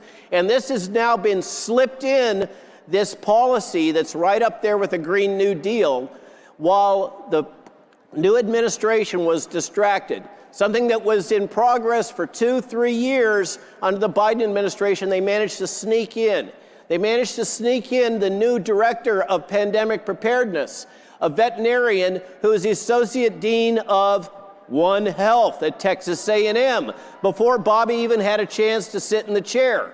And this is what Bobby really needs your help with. This is what Maha needs your help with, is he is going to be up against an entrenched bureaucracy that is going to fight him tooth and nail every step of the way. And the only way that we're going to be able to get sustainable change is we have to have all of us, the citizens of the United States, saying, we support you, we support a focus on health in Americans, and we are not okay with this globalist agenda of One Health, and we are not okay with the bureaucracy sneaking stuff in behind his back. Now, we only have a little bit of time left, but let's talk a little bit about bird flu. Well, so how many have noticed egg prices have gone through the roof? How many? Okay, front page of the Epoch Times, okay, the national edition, you should check it out. It's unbelievable, right? But what is the reason? You might think, looking at mainstream media headlines, that it's because bird flu has killed 55 million birds. No, people have killed 55 million birds in an attempt to stop the bird flu, but that's not necessarily the only way to do it. So bird flu has been around for years. I think this is our 4th episode of fear, of promoted fear about bird flu. And it never materializes. It never transfers into humans so far. Let's hope that continues to be the case. But now, even according to the CDC, bird flu is not a major risk for humans. It doesn't transmit from human to human. It's not putting people in the hospital, and they're not dying at any kind of a rate. Bird flu needs to be controlled, but the policies of the USDA, which now have cost you $1.2 billion, and that's direct costs for the USDA to compensate farmers that have had to kill their flocks, and it's not working. That is the old school way to control outbreaks. But bird flu is in all the birds. It's in migratory waterfowl. We cannot eradicate bird flu. So we got to think of something different instead of this, give a 3-year-old a hammer and everything becomes a nail. That is what USDA bureaucrats keep applying. I argue that instead of vaccinating chickens with a zoetis mismatched leaky bird flu vaccine, heard anything like that before? Say COVID, okay, which will drive the evolution of more vaccine-resistant bird flu strains. We need to rethink this whole strategy.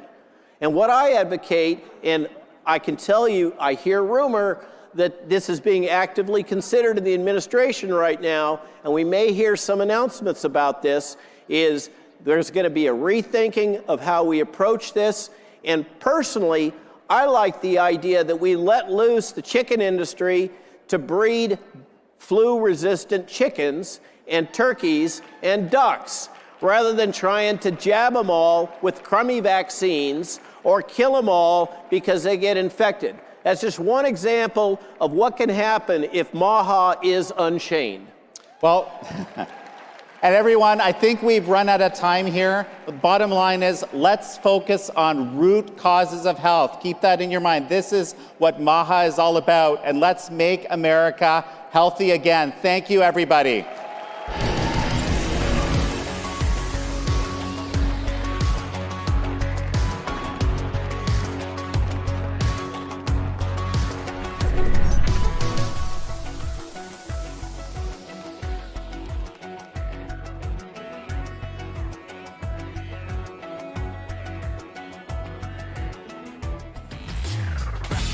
Ladies and gentlemen, it's time for the CPAC straw poll. Please welcome CPAC Chairman Matt Schlapp, and from McLaughlin and Associates, Jim McLaughlin. This way I can follow.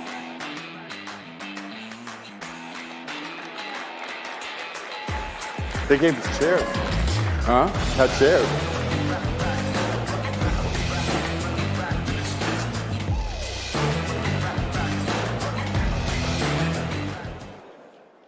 All right, Jim, this is your big moment. By the way, do you all know one of the great things? Can we just start off by saying a warm round of applause to the fantastic competence of the Trump for President campaign. Yeah, without a Susie doubt. Wiles, Chris LaCivita, Michael Watley at the RNC. What a difference a campaign can make. And Jim and John McLaughlin on the polling. Thank you, Jim, for your great work. And you know what? We've been with President Trump from the very beginning. Believe it or not, he talked about running back in 2011. And I can tell you, this campaign was head and shoulders above, better than anything we ever did in the past. And I can't tell you that Matt is exactly right. Susie Wiles, Chris LaCivita, Chairman Watley, and I don't think I've ever complimented an RNC chairman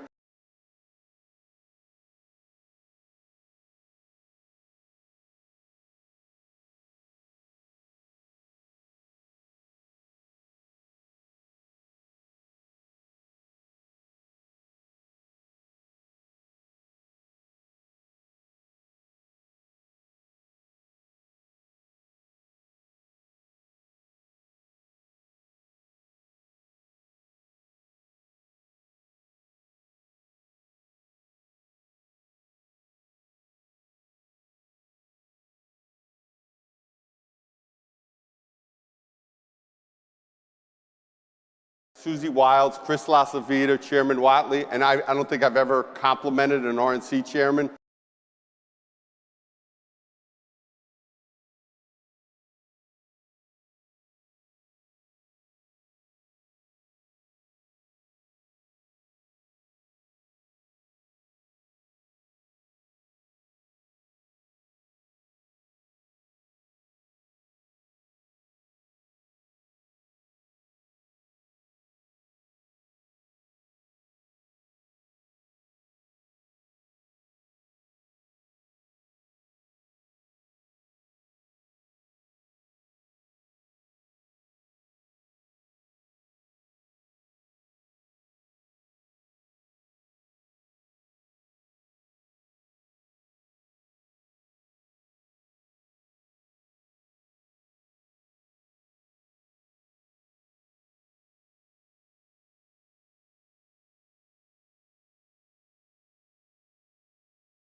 If you guys find him, let me know. I want to have a beer with him afterwards and talk to him. You guys know you took the poll. We got a lot of ballot security. We got to, we got to have the code, the whole 9 yards. I don't know, maybe somebody from the press is sneaking in. I think the problem is you're not using a strong enough adjective to say how good it all is. I think they want it to be even stronger. So you have to work on your diction there. Oh, it's unbelievable. Then we asked, how do you feel about President Trump's cabinet? How do you feel about it? Remember, by the way, remember how the left-stream media, or I call it sometimes the USAID media, was telling us he was going to have trouble getting these folks through? Well, this is how you feel about his cabinet. 98% of you say you're either enthusiastic or you're satisfied with it. 89%, nearly 9 out of 10, said you're enthusiastic about his cabinet. Are you enthusiastic about them? You know, I kind of feel like CPAC's been the first Trump cabinet meeting. They were all here, basically, so it's been pretty cool. These guys got an inside sight to it. Oh, and then some. And by the way, I think virtually every member of his cabinet has spoken at CPAC Absolutely. in the past, not just this year. Yeah, even the ones that are new to the coalition. All right. Now, remember when Donald Trump is talking about and still talking about setting up a national security and an economic alliance with Greenland? And again, you know how the crazy Democrats, they say, oh, that doesn't make any sense. 93% of you approve of that because it just makes sense for economic reasons, for national security reasons. And by the way, we do a little bit of work over in Europe and whatnot. They also think it's a very good idea. Donald Trump, again, being a visionary. Then we asked you about DOGE. Obviously, there's been a lot of talk about DOGE and who should be making the decisions in how we cut wasteful government spending. Can I just let you know, Sure. How many of you guys like that chainsaw? I call it the chromed out badass chainsaw. I just want you to know this great President Malays told me that he sent in CPAC a chainsaw too, so it's coming our way as well. I probably would be a little more judicious in how I wield it, but I hope Elon wields it very aggressively. Oh, I'm sure he will. I'm sure he's going to. And I don't know if anybody saw the tweet recently, where I guess it was the truth, where President Trump said he wants DOGE to move even faster. That doesn't surprise me. Think about everything, and that's how he leads. That's how President Trump is doing history, doing things we've never seen done before. And when we asked you, who do we want in charge of DOGE, either Congress or President Trump, what did you tell us? Trump, 89%, 89-5, because you trust him to make the right decisions. Let me jump in on this a little bit, which is you have folks saying, okay, what does the Constitution say? What does the law say on all this spending? I just want to preface this by saying every time you heard a member of Congress and lots of Republican members of Congress tell you that spending fights are political losers, that shutting down the government is a political loser, that we have to go along with the Democrats on all this spending, we have to sign an omnibus, a mini bus, a short bus, a big bus, whatever this spending thing was, that had all of this crap for USAID and everything in it. And your message in this poll is, Congress, you have a job with budget and oversight, do your job. And if you're not going to do your job, Trump should do the job. Yep. And by the way, we're going to get to that one too. And with that said, okay, one time when I came to one of the CPACs, President Trump gave me a hard time because he only had a 95% job approval rating. And I said to him, I said, sir, nobody gets a 95% job approval rating. Trust me, Matt Schlapp, with Mercy and his 5 daughters, he doesn't have a 95% approval rating at his dinner table. So what kind of an approval rating does he have now? 99%. It's amazing. I've been working at a pollster now. I know you could never tell, but going on 4 decades now. I've been doing polling. We've never seen numbers like this. We've never seen anybody unite the conservative movement the way Donald Trump has done this. 95% say they strongly approve. It's literally amazing. And people say, you know, compare it to Reagan. And I said, it's way more popular than even Ronald Reagan was. And I never would have said this back in the day. Donald Trump has literally remade the conservative movement. He's remade the Republican Party. And it's because of his success. A lot of people say it's because of his personality. It's because he's been successful and he's doing exactly what you folks want him to do. So going back to Matt's point, do you think President Trump has been doing a better job, a worse job, or about the same as last time? And most of you folks thought he did a really good job last time. What do we have? 99% telling us he's doing a better job. And again, I was afraid people wouldn't say because they thought he did a good job last time. You got 99% again. And last but not least, we actually asked, because you guys are the conservative movement. You guys are the thought leaders, the opinion leaders.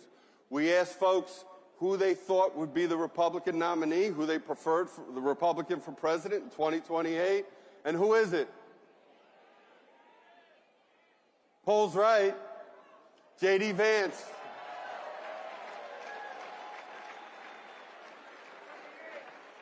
And why? Because he's viewed as the closest thing to Donald Trump. So, and that's exactly why. So I just want to say thank you. We couldn't have won the electoral victory, the decisive electoral victory we had for President Trump, the House and the Senate. It all started with people like you in this room. Thank you. Thank you, Jim, for your excellent work. He's a great board member. Give it up for Jim McLaughlin. And in absentia, your brother John, too, who we also love. Thanks, Jim. Thank you. All right, we're going to have a big guest coming up here very soon. The room is packed. I'm expecting to look at X any moment, and a member of the media or of that weird Never Trump group that's meeting across town, they're going to show a picture of an empty room. But we all know the truth, which is I don't think we've ever had a CPAC quite this full and quite this level of excitement. You know why? Because we know we're on a 4-year journey to put America back on track. Let's get it done. God bless you. Thank you.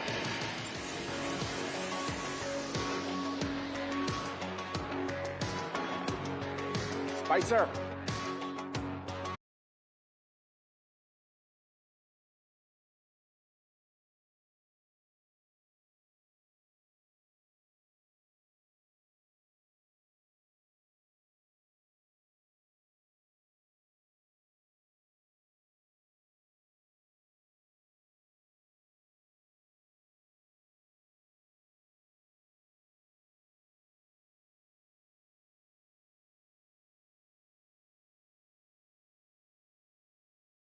and the public square. We stand ready to defend it. This is why Alliance Defending Freedom exists.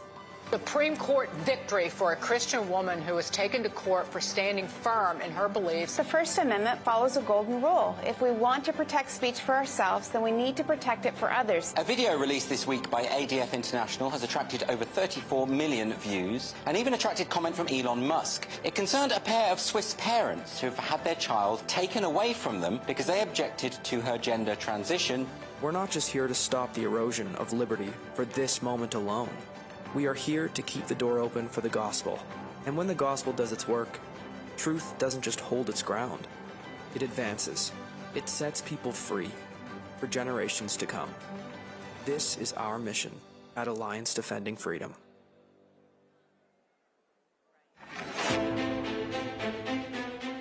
Dr. Stanley Goldfarb, a former associate dean at UPenn's Medical School and chairman of the Do No Harm group, supports a new bill unveiled today by a group of House Republicans. EI is dangerous everywhere, but it's most dangerous in medical school. I was fast-tracked onto puberty blockers and then testosterone. I had a double mastectomy at 15. We need to stop telling 12-year-olds that they were born wrong. Every institution today is under attack. The home, the church, the government. And many people are asking, what is the truth?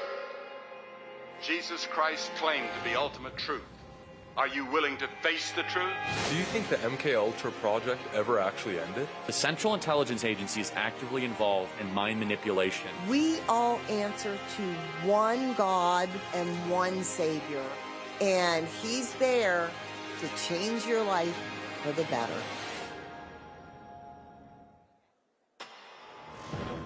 Creators, it's time to take control. With Bursts, you create impactful content in seconds. Powered by blockchain, your content and earnings are protected, transparent, and yours to control. Play TV isn't just a platform. It's a community of creators building a new future together.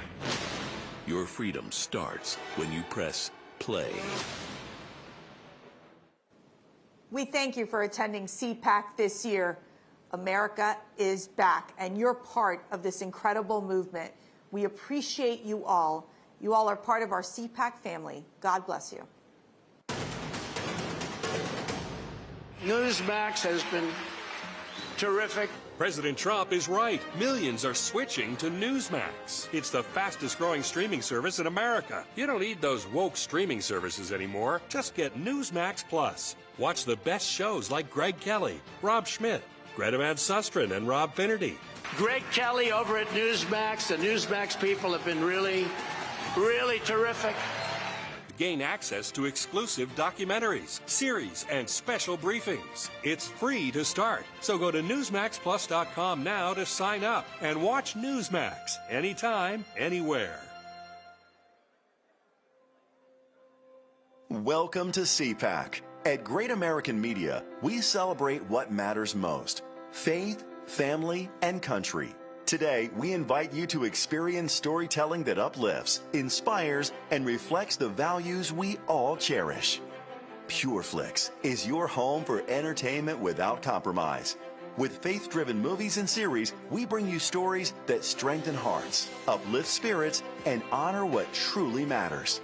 And on Great American Family, where faith leads, where stories inspire. Welcome home. Whether it's Christmas all year long, heartfelt romances, or movies that bring families together, we are here to make you feel at home. At Great American Media, our foundation is quality. Our promise is to always deliver entertainment that aligns with your faith and values. Thank you for standing with us as we stand for faith, family, and country. Enjoy CPAC, and remember, when you choose Great American Media, you choose entertainment that lifts you up. Join us and experience the best in faith and family entertainment.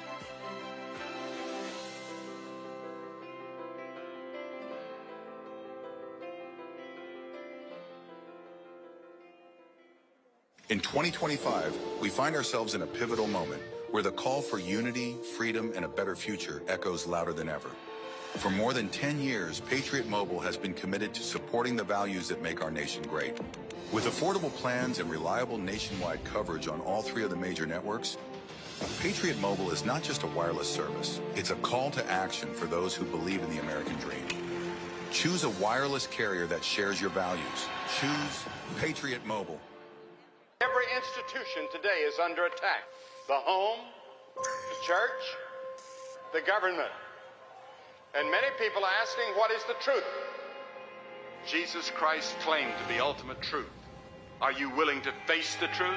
Do you think the MK Ultra project ever actually ended? The Central Intelligence Agency is actively involved in mind manipulation. We all answer to one God and one Savior, and He's there to change your life for the better.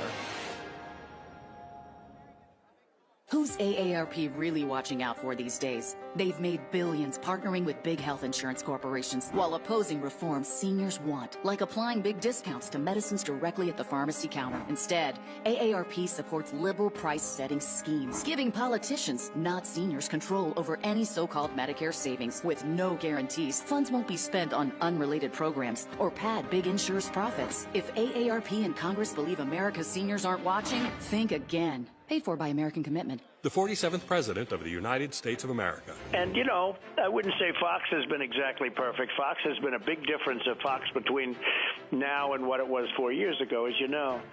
But we have others that come along, and they're doing well, and Newsmax has been really good, and, you know, others are coming along. And people are seeing that they're watching these conservative networks.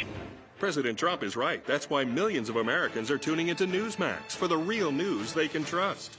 Every institution today is under attack. The home, the church, the government. And many people are asking, what is the truth? Jesus Christ claimed to be ultimate truth. Are you willing to face the truth? Do you think the MK Ultra project ever actually ended? The Central Intelligence Agency is actively involved in mind manipulation. We all answer to one God and one Savior, and He's there to change your life for the better. You came to Washington for one of 2 reasons. Some of you came here for position, for power and fame. You came for you. But if you came to change this town, we came to be sandpaper to a culture that despises truth. Are you one of the few willing to stand in the gap for our nation? If so, come join us as we make America's national motto our personal declaration. Creators, it's time to take control. With Bursts, you create impactful content in seconds. Powered by blockchain, your content and earnings are protected, transparent, and yours to control. Play TV isn't just a platform. It's a community of creators building a new future together. Your freedom starts when you press play. Every institution today is under attack. The home, the church, the government. And many people are asking, what is the truth? Jesus Christ claimed to be ultimate truth. Are you willing to face the truth?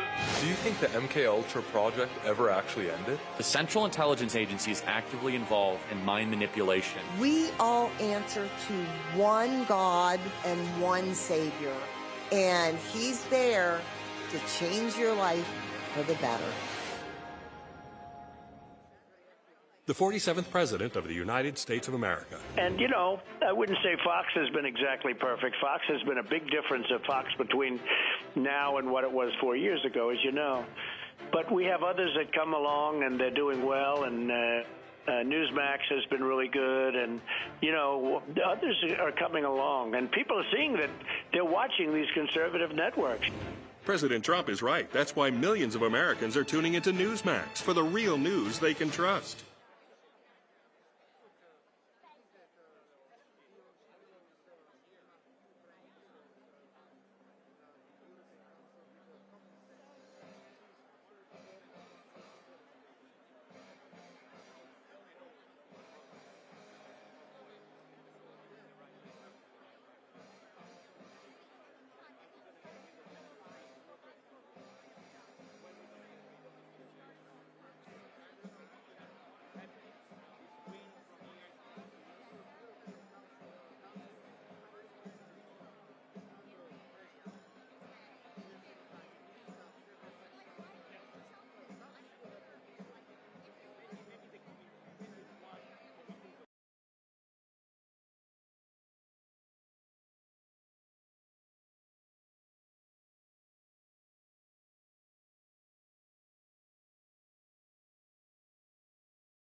2, 3, 4.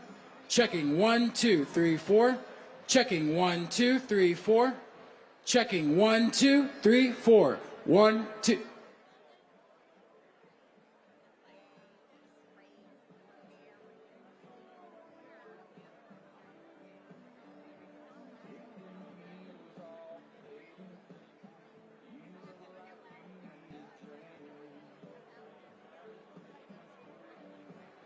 Checking 1, 2, 3, 4.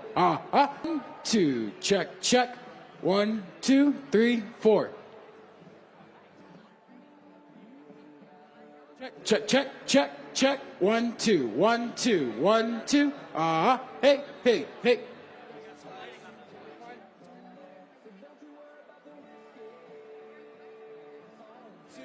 One, two, 1, 2.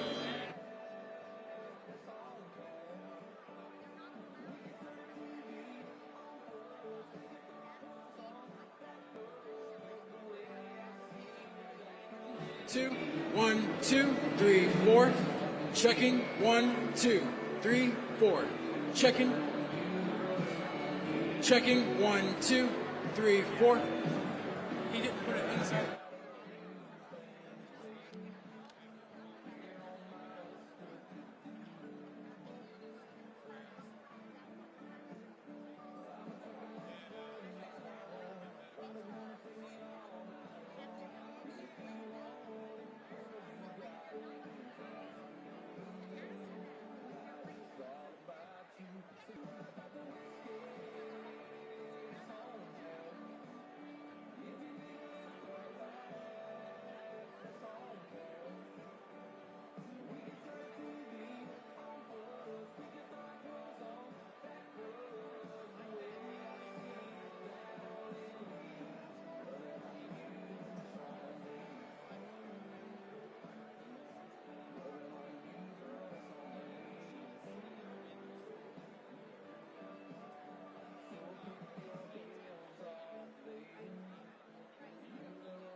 Four. 1, 2, 3, 4. Checking 1, 2, 3, 4. Checking 1, 2. 1, 2, 3, 4. Checking 1, 2, 3, 4. 1, 2, 3, 4. Checking 1, 2, 3, 4. 1, 2, 3, 4. Checking 1, 2, 3, 4. Checking 1, 2, 3, 4. 1, 2, 3, 4. Checking 1, 2, 3, 4. 1, 2, 3, 4. Checking 1, 2, 3, 4. 1, 2, 3, 4. Check. 1, 2, 3. 1, 2, 3, 4.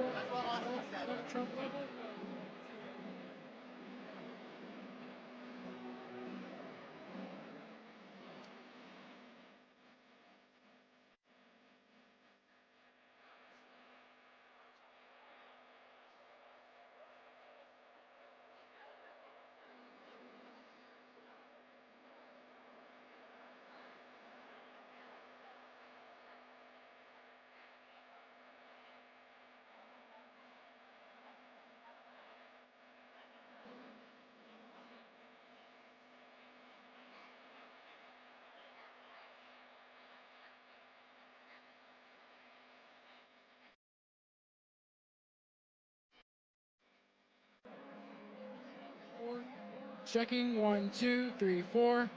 Checking 1, 2, 3, 4. Checking 1, 2, 3, 4. Checking 1, 2, 3, 4. Checking 1, 2, 3, 4. Checking. Yeah. 1. Check. Check, check, check.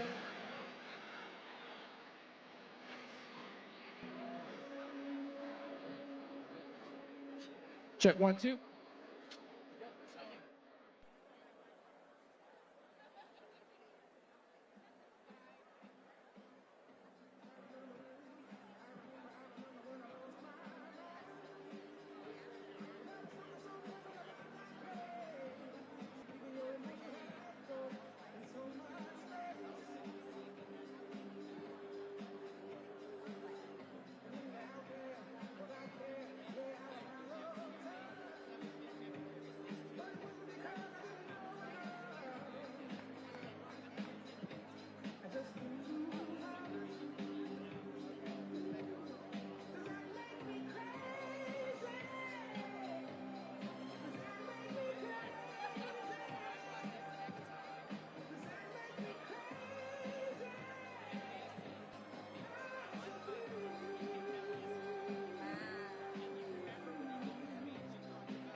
ladies and gentlemen, please welcome U.S. Border Czar Tom Homan.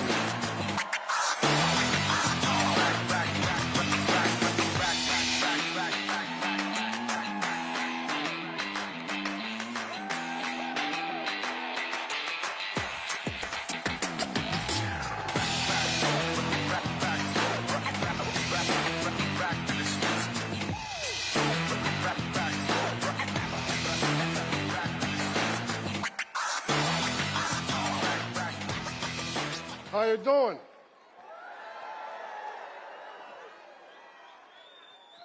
Look, let me start out by saying this. If I offend anybody today, I don't give a shit.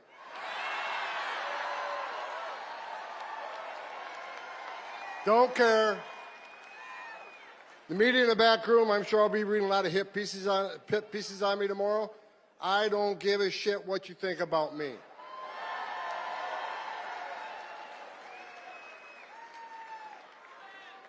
I get asked all the time, does it bother you? There's a big part of this country that hates your guts. I don't care.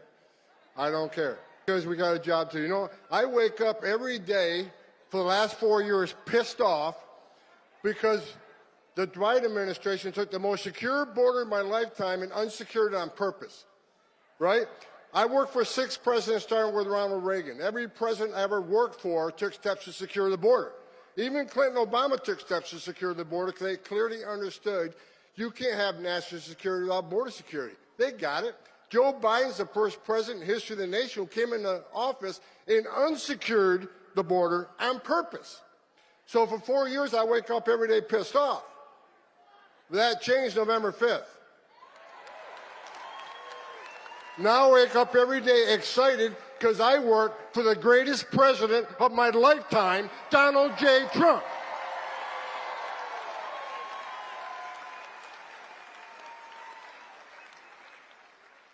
For 4 years, we had over 10.5 million illegal aliens at our border. They released nearly 8 million into the country illegally. We had a 600% increase in sex trafficking in women and children. We had a record number of known suspected terrorists and people on the terrorist watch list crossing the border. Under Trump, we had 14 in 4 years. Under Joe Biden, just shy of 400. Think about that for a moment. What Joe Biden did to our border was create the most significant public safety and national security vulnerability in this nation's history. But guess what? We got one badass president now who's going to come in and is going to take care of this border.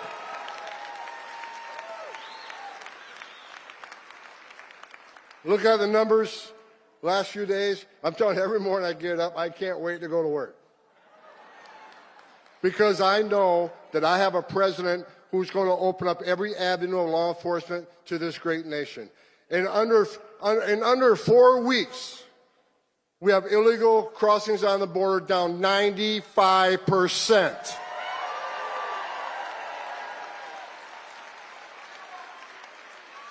I remember when the president called me and said, I remember he called me when he brought me, this is the second time I came out of retirement for this man.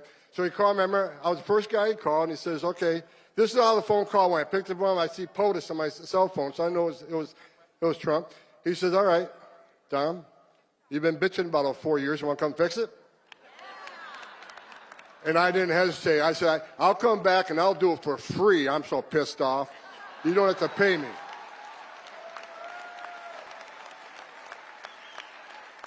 And look, in less than a month, illegal crossings down 95%. ICE has arrested over 21,000 people in the nation.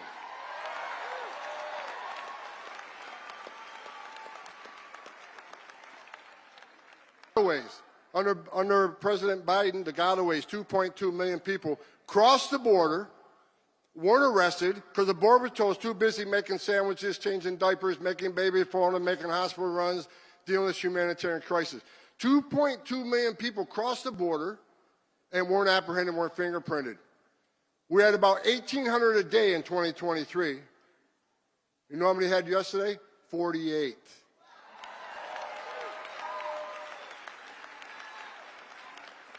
You're talking about 2,000 miles of border and only 48 people escaped. but that's 48 too many. I'm not going to be happy if that number is 0.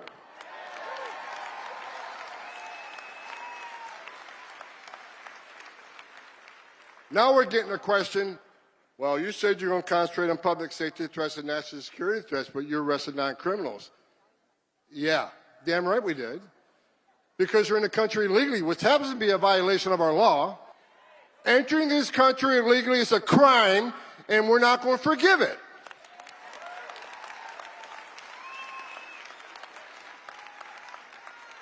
Into sanctuary cities, game on, because Pam Bondi's back into place. And Kash Patel is back running the FBI.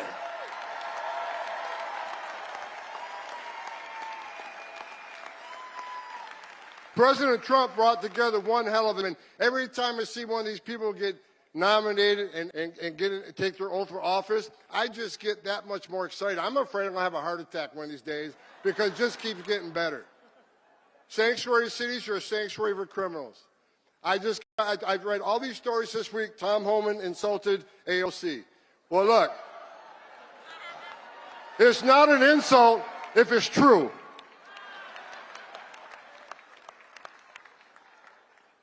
She says Homan has no game, he has nothing on me. Look, you can claim you're educating people according to their constitutional rights. I think she's a long ways away from being a constitutional scholar myself. Bottom line is, we know what the game is. You can claim you're educating people to their rights, but we know what the end game is. Try to tell people how to invade law enforcement. And we're talking about people who enter the country illegally, which is a crime, committed a violent act against a U.S. citizen, were ordered removed by a judge. We got members of Congress saying it's okay to educate them how to invade law enforcement. We're not making this shit up. We're enforcing the laws enacted by Congress, and we're not going to apologize for it. Not under this administration. We got great governors out there. Governor Pritzker, you ain't one of them.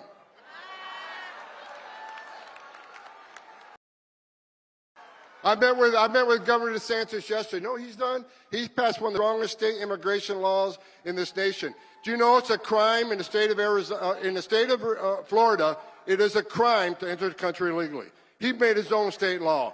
He has passed a law that he will fire mayor or sheriff that doesn't help ICE enforce immigration law.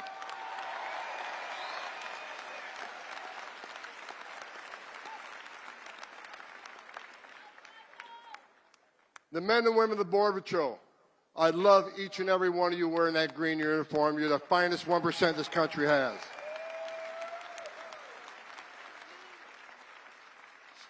So look, we're attacking the interior enforcement. For those who don't think those numbers are enough, I don't either. If you haven't seen, I'm happy with the numbers, but I'm not going to be satisfied until every criminal alien gang member, every criminal alien, every Trenda Agua is eradicated from this country and send their ass to Gitmo where they belong.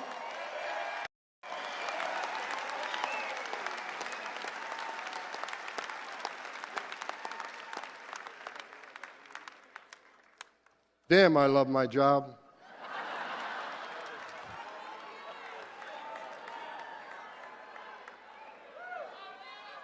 We got, and look, I already said we got the border locked down, crossing down 95%. We've already arrested 21, just above 21,000, and we're going to double the workforce. We're going to add more. We're going to add more targeting. We're going to add more teams. God bless the men and women of ICE. God bless all the DOJ components are with us. We've got U.S. Marshals, DEA, FBI, ATF, all these fine agencies helping us. And what's great about it, when we went to Chicago, Mayor of Chicago said I wasn't welcome in Chicago. Guess where the first place I went was? Chicago. But having DEA and FBI there and ATF was great. We found an illegal alien with a gun. ATF does a criminal charge. We found an illegal alien with drugs. We prosecuted that crime. So we're prosecuting these people before we deport them, and that's exactly what we should be doing. We're going to make this country safe again.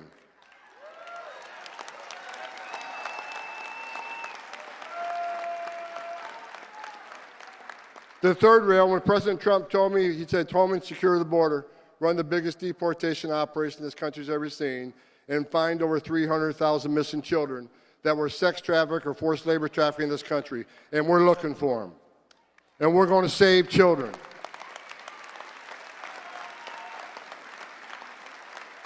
All these bad stories about Trump, Holman, you're racist, you're a white nationalist, you're a mean person. Okay, I'll take that. Because you know what Holman's doing? I'm working for the greatest president of my lifetime, and we're going to save lives. Because when 95% less people are coming across the border, how many women ain't being raped?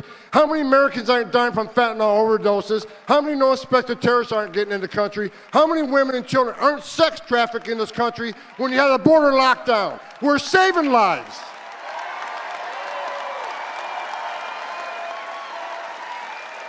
That's right. Stand up. President Trump's getting ready to come on stage.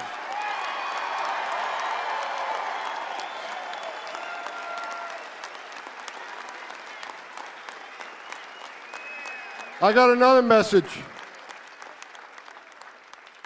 to the criminal cartels of Mexico. At the RNC, I said a speech. I said two things at the speech. If you're in the country illegally, you better start packing now. We're keeping that promise. The other thing I said on stage at the RNC, that President Trump is going to designate the criminal cartels of Mexico as a terrorist organization. He's going to wipe you off the face of the earth.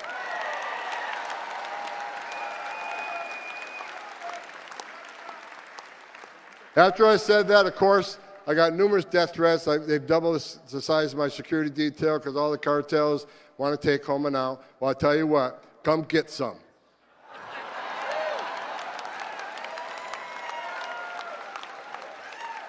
You have killed more Americans than every terrorist organization in the world combined. You are now a terrorist organization. So word out to anybody that assists them, anybody that sells their drugs on the street, anybody that assists these cartels in any way, you are helping a terrorist organization, and the weight of the world's coming down on you.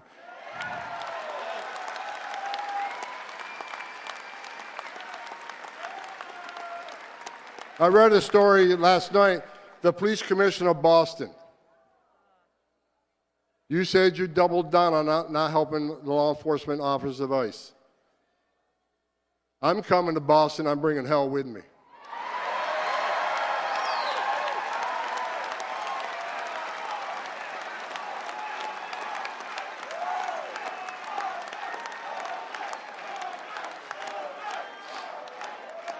I looked at the numbers this morning. I stopped counting at 9. 9 child rapists that were in jail in Massachusetts, but rather than honoring an ICE detainer, released them back into the street. You're not a police commissioner. Take that badge off your chest, put it in the desk drawer. Because you became a politician, you forgot what it's like to be a cop.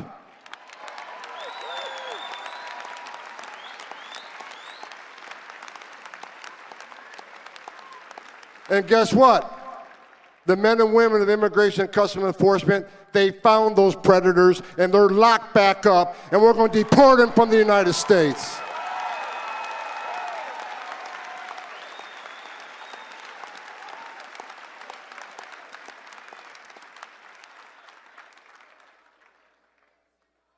To the men and women of ICE, the agency I used to run, I was the first ICE director that actually came up through the ranks. For the 20,000 men and women that work for me, I never asked them to do anything I didn't do myself. What I've done recently, I brought a bunch of badass old school boys back. I got a guy named Mark Hall. Mark Hall went through the Border Patrol Academy in 1984. I said, Mark, you ready to come back and make a difference? He dropped everything he did to come back. I'm bringing a bunch of old school people back to show the young folk how we did it and how we're going to do it.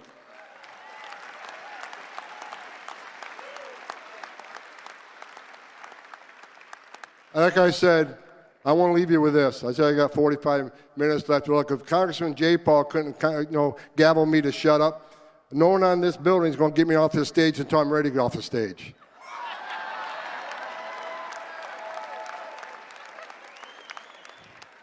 Now they turned the time red. I guess that's a warning. Look, here's what I'm going to say, and I hope you agree with me. If you agree with me, will you please stand up and let him know, because he's listening right now. The greatest president in my lifetime is back in the Oval Office. He's going to make America great again. He's going to make America healthy again. He's going to make America safe again. You got it, President Trump. God bless you. I'm proud to be back, and I'm not leaving until we fix this shit.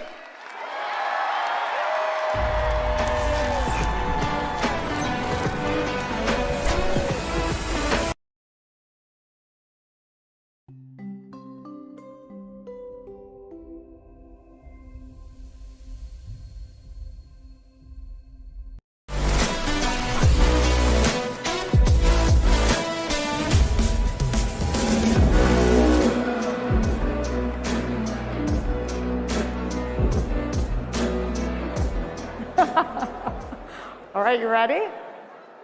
We've had 10 years of this, sweetheart. And it's only getting bigger. Only getting beautifully bigger every year. Bigger and better. So, our next speaker has appeared before you twice. She is, you're close, she is leading the charge with a few other great patriots, sovereigntists, to try to put Europe back on track. Our European friends, many of them are sitting right here, Santiago and others, Eduardo from South America, others know that the first step in getting Europe back to on track was America re-electing Donald Trump. And my beautiful wife has the honor of introducing someone she knows is a real hero to all of us. Ladies and gentlemen, coming live from Italy, the Prime Minister, Giorgia Meloni. There she is. Thank you much. Thank you, Mercy. And good morning, CPAC. How are you? Thank you very much for this opportunity to greet you, your guests, and above all, the incredible people of CPAC. You know how much I value this gathering, and I couldn't miss this edition, even if only from afar. And today, I address you with the pride of representing as Prime Minister an extraordinary nation that is Italy. A nation with a deep, unbreakable bond with the United States. And this bond is forged by history and shared principles. And it is embodied by the countless Americans of Italian descent who for generations have contributed to America's prosperity. So to them, allow me to say thank you.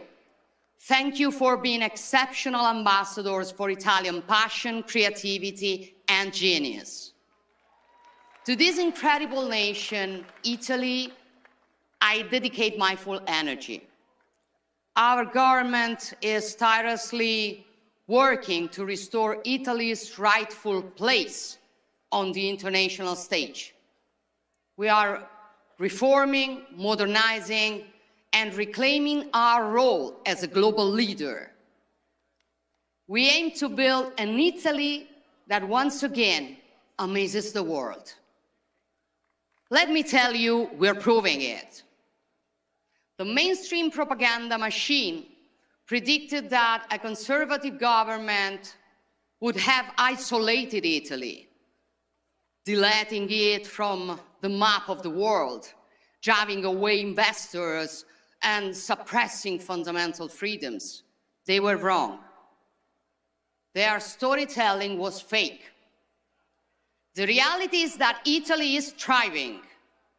Employment is at a record high, our economy is growing, our fiscal policy is back on track, and the flow of illegal migration has decreased by 60% in the last year. And most importantly, we're expanding freedom, in every aspect of Italians' lives. Why? Because we conservatives do what we say. We do what is right. We fight for what we believe in. And moreover, we trust people, not fear them. Unlike the globalist elites who believe the government should educate the people, forcing them to accept policies they never asked for, we believe in democracy. We serve the people, we do not rule over them. CPAC understood this fight.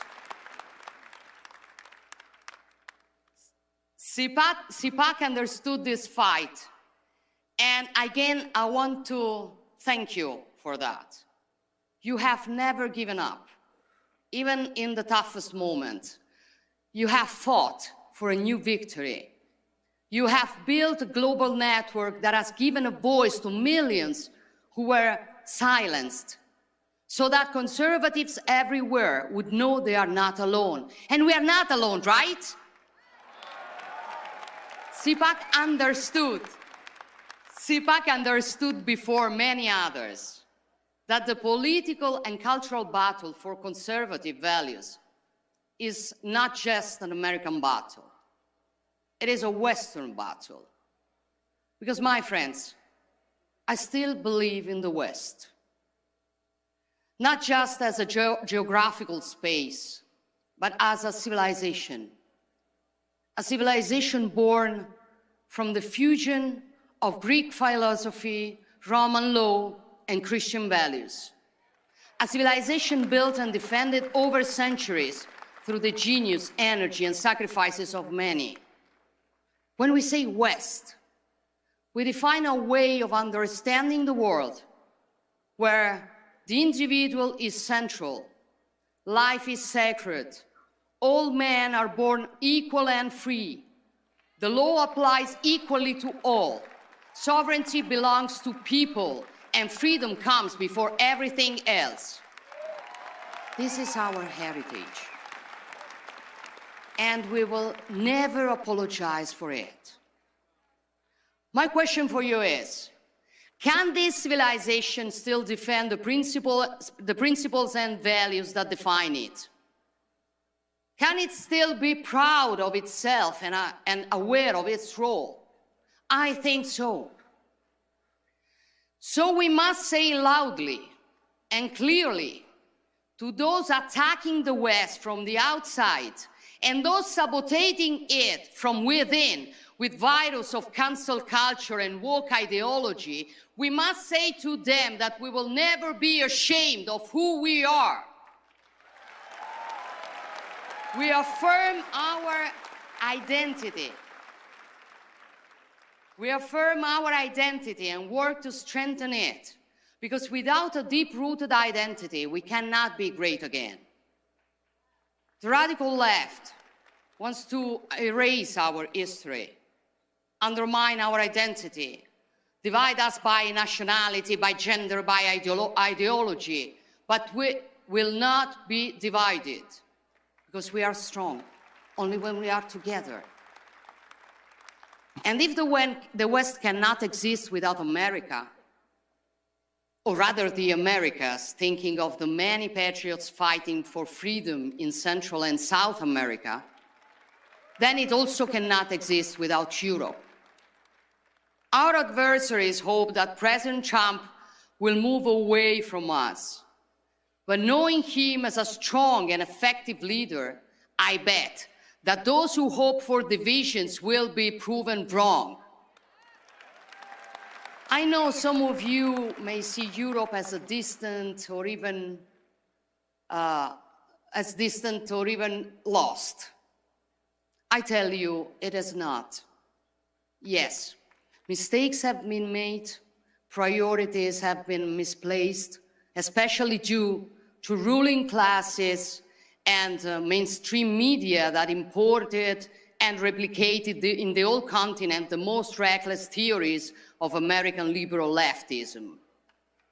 These are the same elites who were recently outraged by J.D. Vance's speech in Munich, in which the Vice President rightly stated that before discussing security, we must know what we are defending. He wasn't talking about tariffs or trade balances on which we will each defend our interests while preserving our friendship. We don't need to say how interconnected our economies are and how the unpredictable results of a trade clash would play into the hands of other great powers. Vice President Vance was discussing something deeper: identity, democracy, freedom of speech. In short, Europe's historic role and mission. Many pretended to be outraged, calling for European pride against an American daring to lecture us. But let me tell you, as someone who is proud to be European, first, if those who were outraged had shown the same pride when Europe lost its strategic autonomy, tying its economy to autocratic regimes, or when European borders and our way of life were threatened by mass illegal migration, now we would live in a stronger Europe. Second, these ideas are not new for many of us. Brave European leaders have been saying this for a long time. I've said them many times before, even from the CPAC stage, urging Europe to rediscover its true and deepest soul, which has been sacrificed on the altar of wokeness, bureaucracy, and mercantilism. These are common sense ideas, now shared by a majority of European citizens, as election results have shown. So Europe is far from lost. And it will never be lost as long as conservatives remain in the fight. There is a growing awareness. There is a growing awareness in Europe that security is now the top priority. You cannot defend your freedom if you lack the means or the courage to do so. Throughout history, Europeans and Americans have shown they are hearers to Pericles' words. Happiness depends on freedom, and freedom depends on courage. We proved this when we stopped invasions, won our independences, and overthrew dictators. And we have done it together the last 3 years in Ukraine, where a proud people fight for their freedom against brutal aggression. And we must continue today, working together for a just and lasting peace, a peace that can only be built with the contribution of all, but above all, with strong leaderships. And I know that with Donald Trump leading the United States, we will never again see the disaster we saw in Afghanistan 4 years ago. So, border security, energy security, economic security, food security, defense and national security. For a simple reason, if you are not secure, you are not free. And when freedom is at risk, the only thing that you can do is to put it in the wiser hands. That is why conservatives keep on growing and are becoming more and more influential in European politics. And that is why the left is nervous. And with Trump's victory, their irritation has turned into hysteria. Not only because conservatives are winning, but because conservatives are now collaborating globally. When Bill Clinton and Tony Blair created the global leftist liberal network in the 90s, they were called statesmen. Today, when Trump, Meloni, Milei, or maybe Modi talk, they are called a threat to democracy. This is the left's double standard. But we're used to it. We are used to it. And the good news is people no longer believe in their lies. Despite all the mud they throw at us, citizens keep voting for us. Because simply, people are not naive as the left considers them. They vote for us because we defend freedom. We love our nations. We want secure borders. We preserve businesses and citizens from the green leftist insanity. We defend family and life. We fight against wokeism. We protect our sacred right to our faith and our free speech. And we stand for common sense. So ultimately, our struggle is hard, but the choice is simple. Will we surrender to decline? Or will we fight to reverse it? Will we let our civilization fade? Or will we stand up and defend it? Will we leave our children a weaker world or a stronger one? Will we want the new generations to be ashamed of their roots? Or will we recover awareness and pride of who we are and teach it to them? I made my choice long ago, and I fight every day to honor it.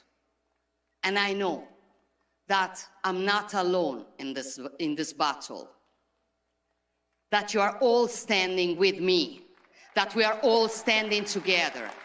And believe me, this makes all the difference. Thank you all. Thank you all. God bless you, and God bless the free nations of the world.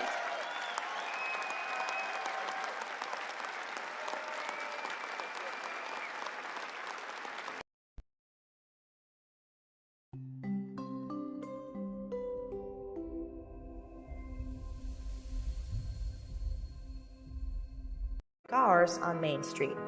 I want to change that because we deserve results.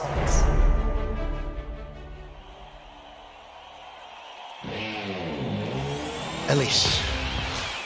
Elise, how's Elise doing, right? A Republican from Northern New York, the youngest woman ever to serve in Congress. Elise Stefanik, the #3 leader in the House. One of the former president's most loyal supporters. What a job she's done. Thank you, Elise. Thank God there are people out there like Elise Stefanik who doesn't just moan about things on Twitter. Representing Fort Drum in upstate New York, Stefanik is a member of the House Intelligence and Armed Services Committee. I rise today in strong support of the conference report for the National Defense Authorization Act. Stefanik won her swing district by 22 points, and last year was re-elected by 35 points. Everyone knows upstate New York and the North Country is Elise country. Congresswoman Elise Stefanik securing a 4th term in office, winning by nearly double over her Democratic challenger. Elise Stefanik, a name becoming more nationally recognized. She is a superstar. It's Congresswoman who Adam Schiff could not silence. This is the 5th time you have interrupted members of Congress, newly elected members of Congress. Did I not realize when she opens that mouth, you were killing them, Elise? You were killing them. House GOP Conference Chair Elise Stefanik is announcing a probe aimed at holding school administrators accountable. I'm going to give you one more opportunity. Does calling for the genocide of Jews violate Penn's code of conduct when it comes to bullying and harassment? Yes or no? I watched her run over the head of Harvard, the head of Penn, the great old Wharton School of Finance. With 69 days to go, Donald Trump tapped New York Congresswoman Elise Stefanik to be U.S. Ambassador to the United Nations. It has never been more critical for the United States to lead with strength and moral clarity. I share President Trump's vision of a UN reformed by strong America first, peace through strength, and a return to this founding mission of promoting peace and security around the world. In closing, I will forever be grateful to my constituents in New York's 21st District. 10 years ago, upstate and North Country voters took a chance on a young, first-time, unknown candidate, and I commit to the American people that I will work my very hardest in the coming years to lead with moral clarity and American values. Whether it's standing up for election integrity, whether it's defeating Liz Cheney to unify the Republican Party. I'll always be your friend. Are we ready to make America great again?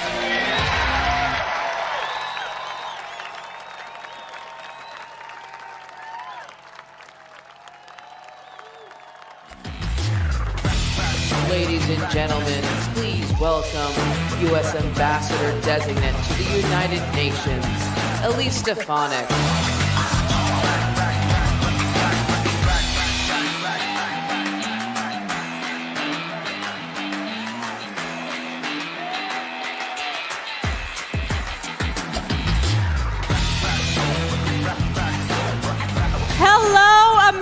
First Patriots, are you excited to be here?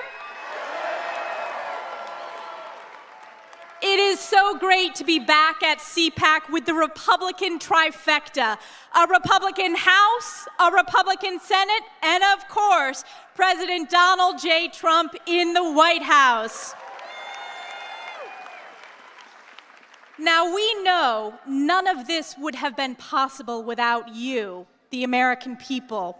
So I want to thank you for years of hard work, sacrifice, and dedication to fire Joe Biden, elect President Trump to save America. And believe me, we know, and in fact, no one knows this better than President Trump and his entire family, that this election was not easy. The left and their loyal stenographers in the mainstream media stooped to new and disgraceful lows. They tried everything: vicious smears, unprecedented attacks on his family, unconstitutional impeachments, and illegal lawfare by a weaponized and corrupt justice system. President Trump even faced an assassination attempt in Butler, Pennsylvania. But by the grace of God, he prevailed, and we are here today. Americans know that God was truly watching over America and President Trump on that fateful day. We will always remember that day in Pennsylvania, just like we will always remember November 5th, 2024, the once-in-a-lifetime victory of the most important election in history.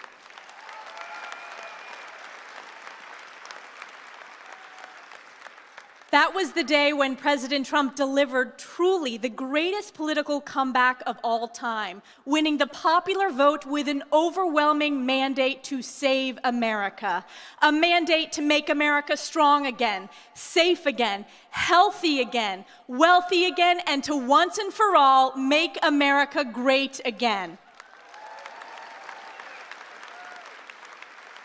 And President Trump has wasted no time delivering on the promises he made to the American people. He has already accomplished more in 4 weeks than Joe Biden did in 4 years. The tremendous results speak for themselves.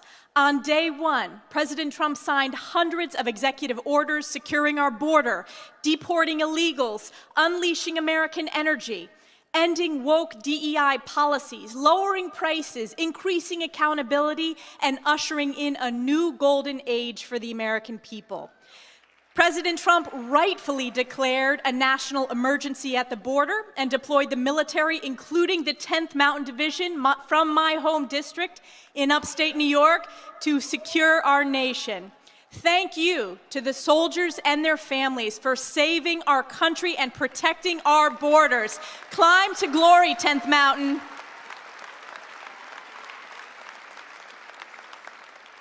President Trump also signed into law the Laken-Riley Act, the first bill passed by our House Republican majority in Congress.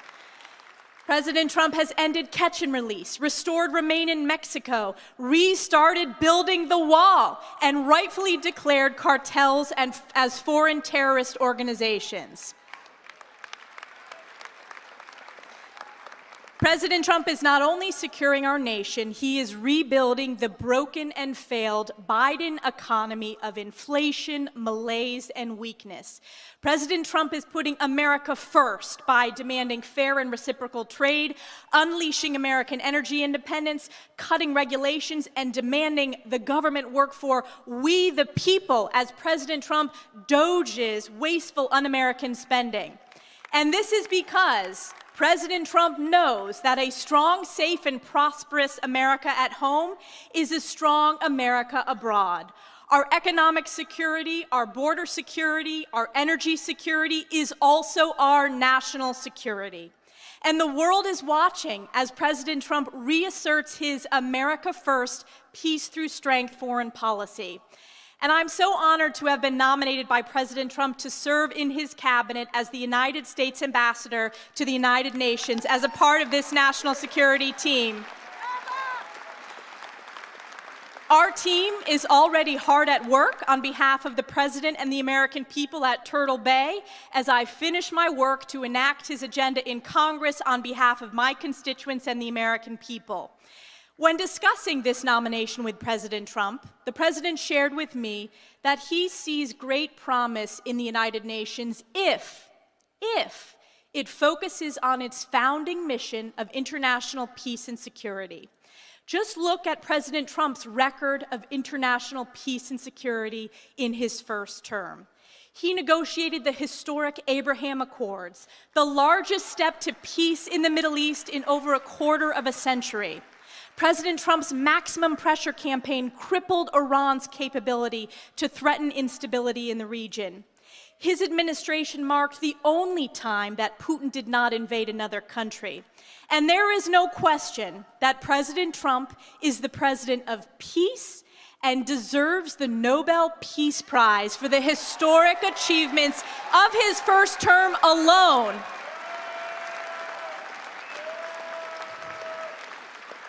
And now look at what President Trump has already accomplished in just 1 month. He secured the release of 6 American hostages in Venezuela, 2 Americans in Afghanistan, an American-Israeli citizen held in Hamas captivity, a Pennsylvania teacher in Russia, and an American citizen in Belarus. The world knows that it is only because of President Trump that the innocent hostages viciously taken by Hamas terrorists are finally coming home, including those today.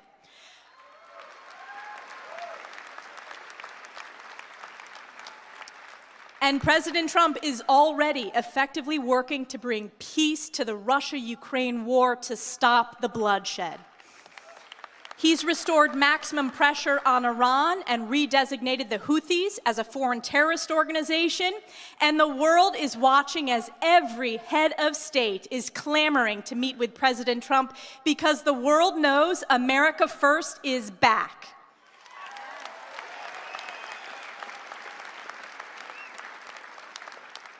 And at the UN, we are already at work with President Trump delivering results. We left the WHO, which covered up the truth about COVID.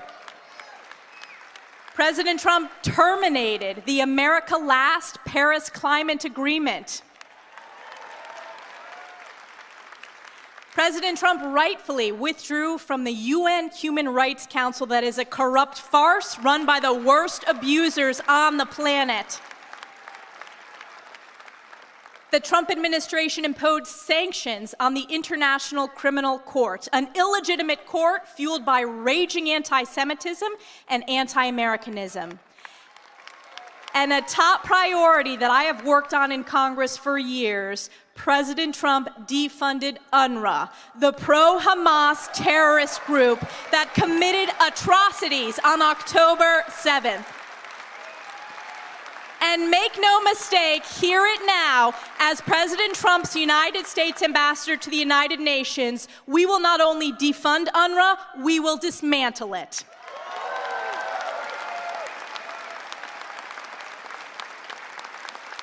President Trump also reinstated the Mexico City policy to ensure our hard-earned U.S. taxpayer dollars do not support foreign organizations that perform or promote abortions around the world.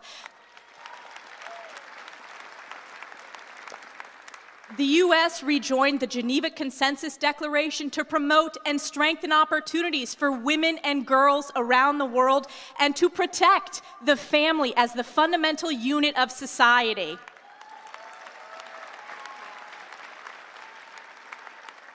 And of course, our U.S. embassies have been instructed to fly the beautiful American flag and only our American flag. This is moral leadership. This is strong leadership. This is President Trump's America First, peace through strength. Now, I want to ask you, let me ask you this question. Do you all remember that famous congressional hearing with the anti-Semitic university presidents from Harvard and Penn? I should say former presidents after my questions. 5 down and so many to go. And mark my words, That hearing is the type of strong moral leadership that I will deliver at the United Nations on day one. And I know that I will be serving as the United States ambassador to the United Nations and not the other way around. And I will always stand up for the American people, American sovereignty, and our America First values. That means I will always defend America's most precious ally, Israel.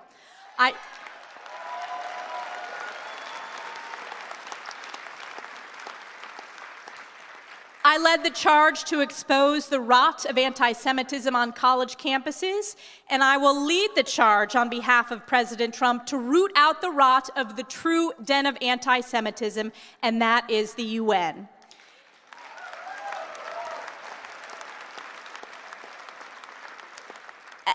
This past week, we continue to see with crystal clarity that our fight to support Israel and eradicate Hamas is a fight between good and evil, light and darkness, life and death.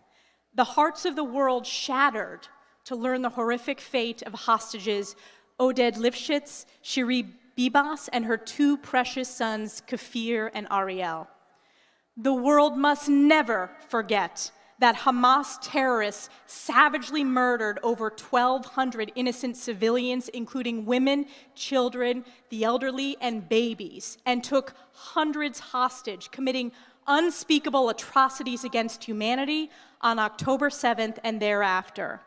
And as we learn more about Hamas's evil murder leading to this devastating loss of life of these innocent victims, we must be reminded that this must not be Israel's fight alone. It will never be Israel's fight alone. The absolutely heinous display of Hamas terrorists parading the coffins of murdered Israeli babies and lying about the remains of their mother to the cheers of a barbaric, animalistic pro-Hamas mob is an affront to all of humanity. And it has never been more important to show the world's unequivocal support for Israel, and it is clear that under President Trump's leadership, America stands steadfast in support of Israel and the Jewish people, and we will not rest until every hostage is brought home and Hamas is eradicated.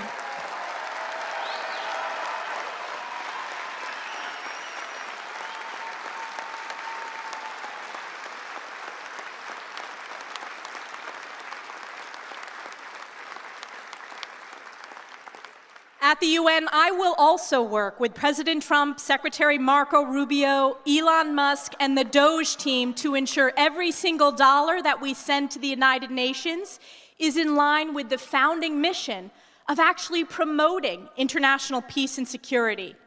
We will not fund terrorism, we will not fund corruption, we will not fund anti-Semitism, and we will not fund anti-Americanism.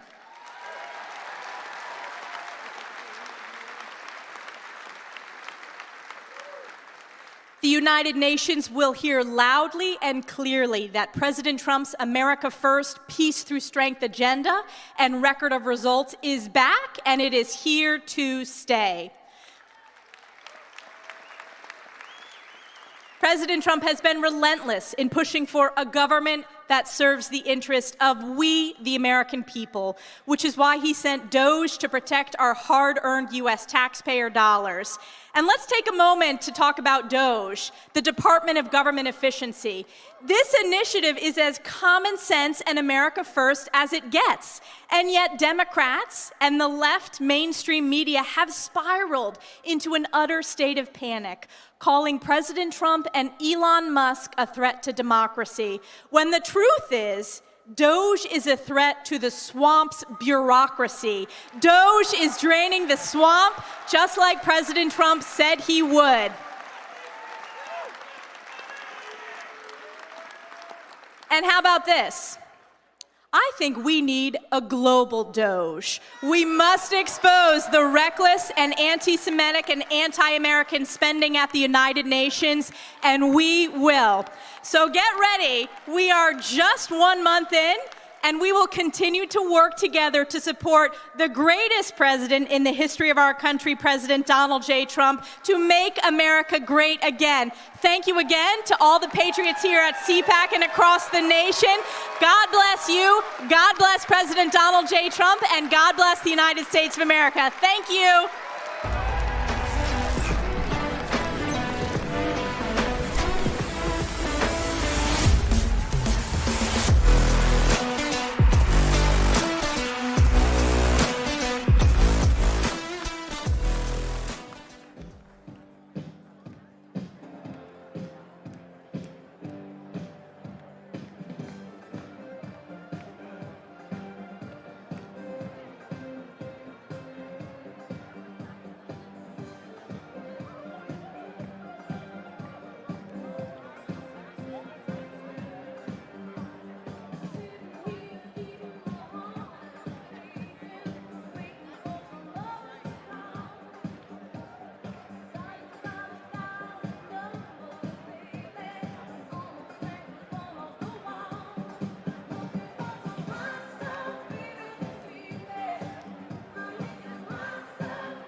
Ladies and gentlemen, please welcome award-winning international singer, Mary Milben.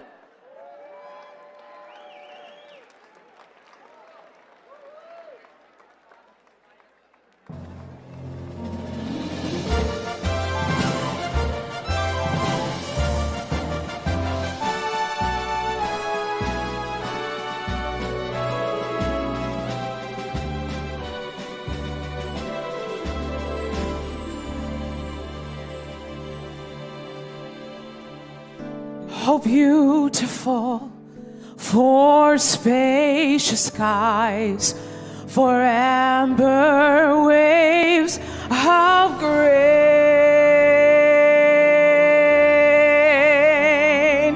for purple mountains, majesties above the fruited plains.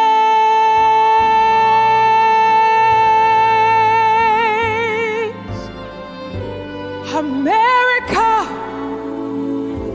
America, God shed his grace on thee and crown thy good with brotherhood from sea to shining sea.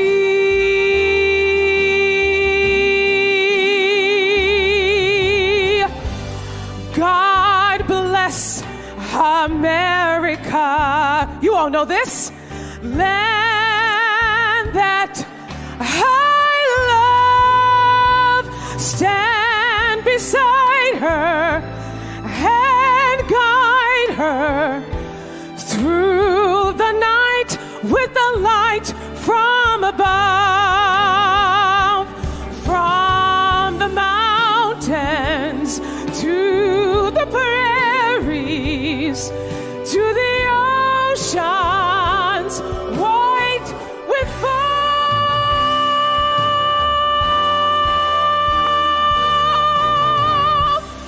God bless America.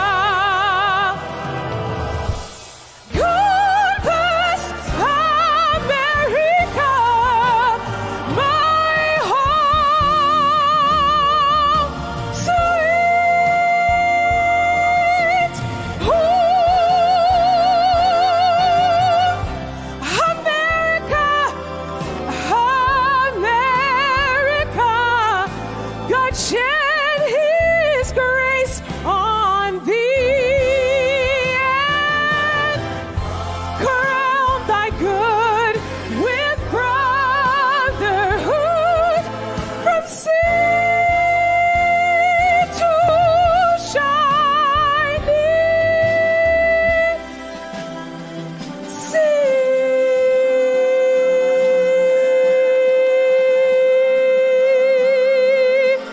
To see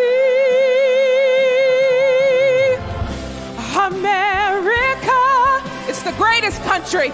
America, God shed his grace on thee.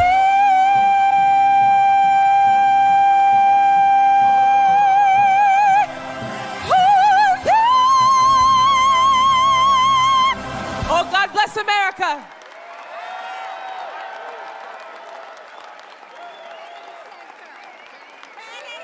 Ladies and gentlemen, please welcome CPAC Senior Fellow Mercedes Schlapp and CPAC Chairman Matt Schlapp. Mary. Thank you.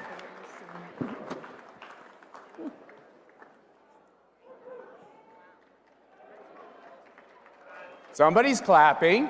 That's nice. That's better. Mike Lindell's clapping.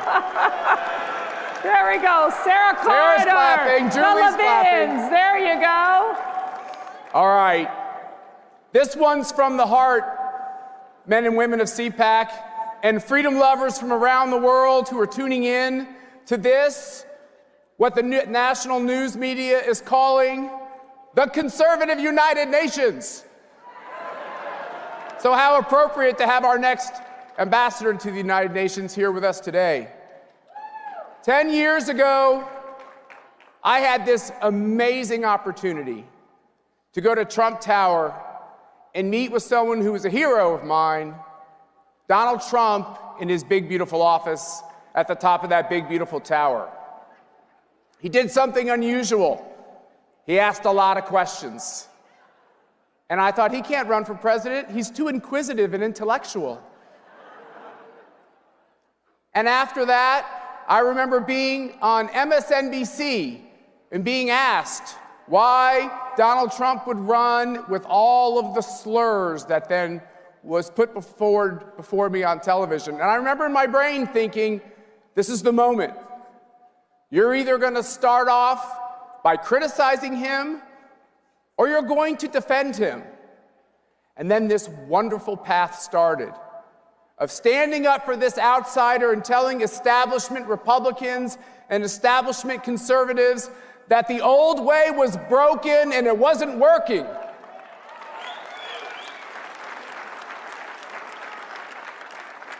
And the men and women of CPAC and the students of CPAC welcomed Donald Trump. We've welcomed him 15 times to this stage, more than any other person. We've stood on this stage and had the audacity to say that globalism would die. And lo and behold, I think it just did.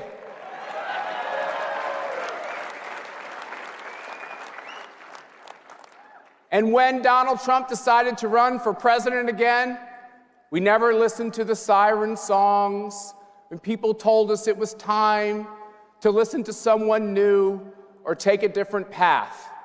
We knew in our hearts, we knew in our souls, that there was only one man ordained to do this most impossible of jobs.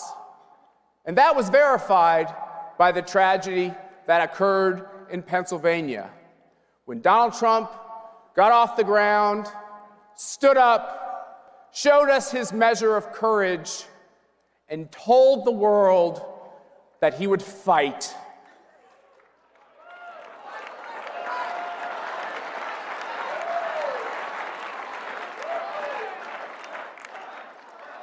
For mercy and honor, for mercy and me, this is a great honor. We've been doing this for literally half our marriage.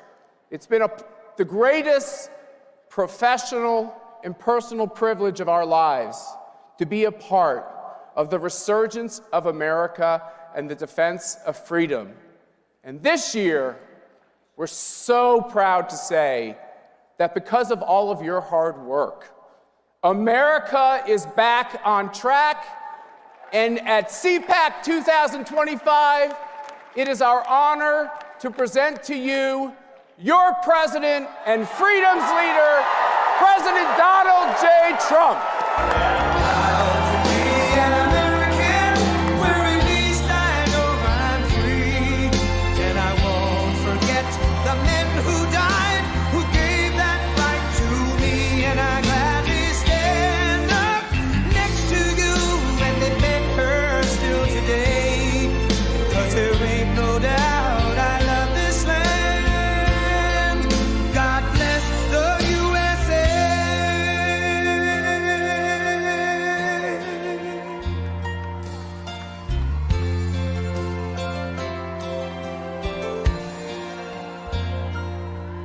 From the lakes of Minnesota to the hills of Tennessee, across the plains of Texas, from sea to shining sea, from Detroit down to Houston and New York to LA, where there's pride in every American heart, and it's time we stand and say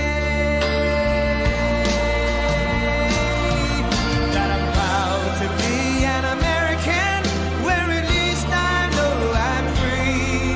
And I won't forget the men who died, who gave that right to me. And I gladly stand up next to you and defend her still today. 'Cause there ain't no doubt I love this land. God bless.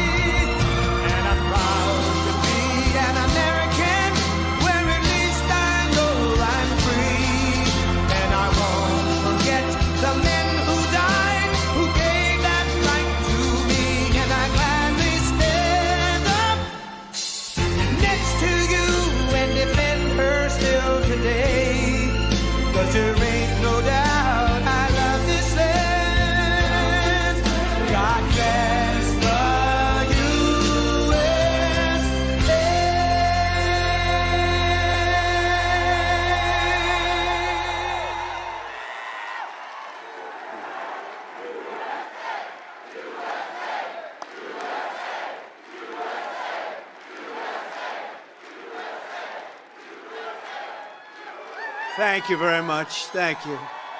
Thank you. And a very special hello to CPAC. It's been a long time. We've loved being back, and it's hotter than ever. This place is packed. You got to see outside. They don't know what's happening. They have no idea what's happening. And a friend is here from Argentina, and a friend is here from Poland. Stand up.